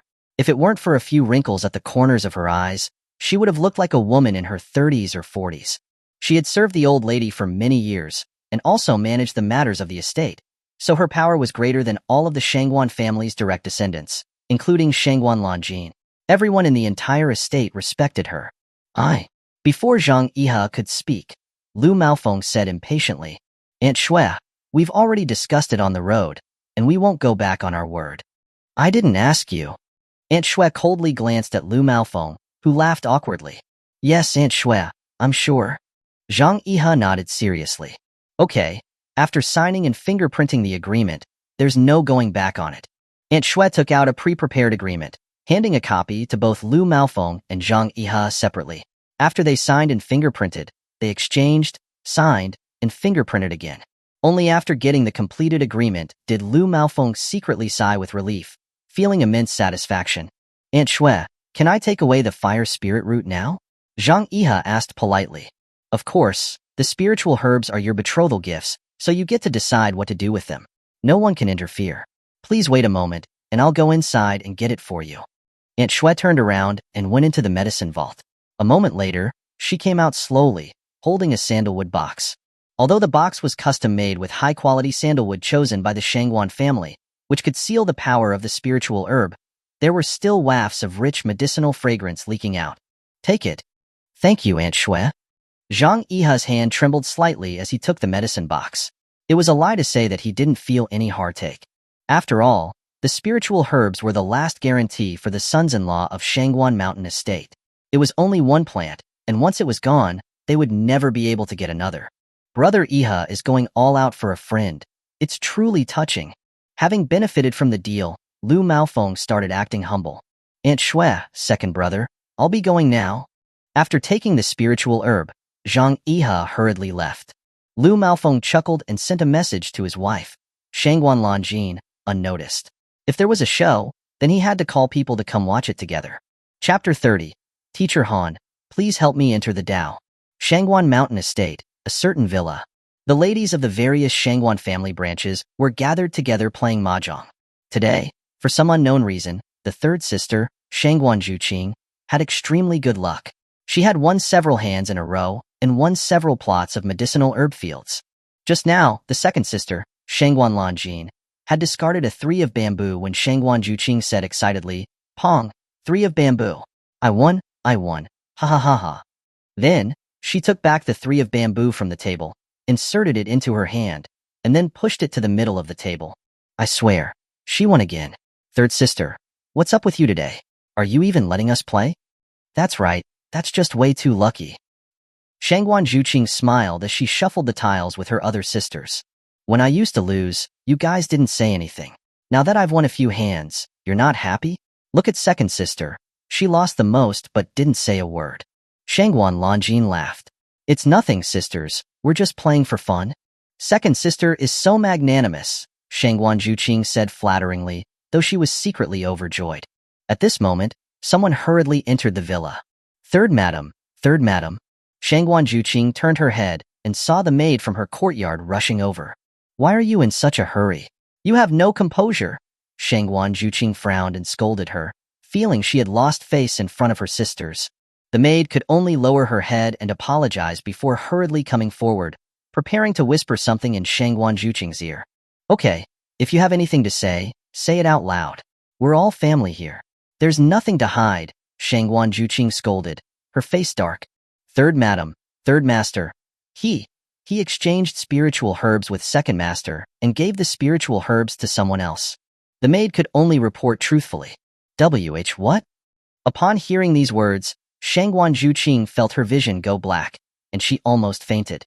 When the Shangguan family took in a son-in-law, according to the rules, they would give him a spiritual herb as a betrothal gift. Spiritual herbs were precious. The old lady had worked hard to cultivate them for so many years, and there were only a few dozen of them. Each one was a rare treasure that couldn't be bought with money. They could save lives in critical moments. Although the old lady said that the spiritual herbs were the betrothal gifts of the sons-in-law, and the people of the Shangguan family couldn't touch them, but when a couple lived together, there was no such thing as yours and mine. The spiritual herbs were always considered to be their shared property. But Zhang Yihe had made the decision on his own to exchange his spiritual herb with that of the second branch, without saying a word. He had traded a 50-year-old golden leaf for a 35-year-old fire spirit root. Even an idiot would know that he had made a loss. And he had also given away the fire spirit root. This was just insane. Third madam, are you okay? Seeing that Shangguan Juqing's face was pale and she looked like she couldn't breathe, the maid rushed to help her. Get out of here. Shangguan Juqing pushed the maid away and then looked at her second sister, Shangguan Lanjin, with hatred. You and your husband schemed against my man? Shangguan Lanjin was secretly proud, but she pretended to be wronged and completely unaware of the matter. Third sister, what are you saying? I have no idea about this. If I knew that old Zhang wanted to exchange spiritual herbs with our fatty, I would never have allowed my third sister to suffer such a loss. Who did Zhang Yihe give the spiritual herb to? Shangguan Juqing didn't have time to argue with Shangguan Lanjin. It was a young man. I didn't recognize him, the maid replied. Did that person leave? Shangguan Juqing asked again, urgently. When I left, he hadn't left yet, the maid replied, shaking with fear, seeing how angry Shangguan Juqing was. Let's go. Take me there, quickly. Shangguan Juqing got up hurriedly and followed the maid out, almost tripping at the entrance. Third sister, be careful.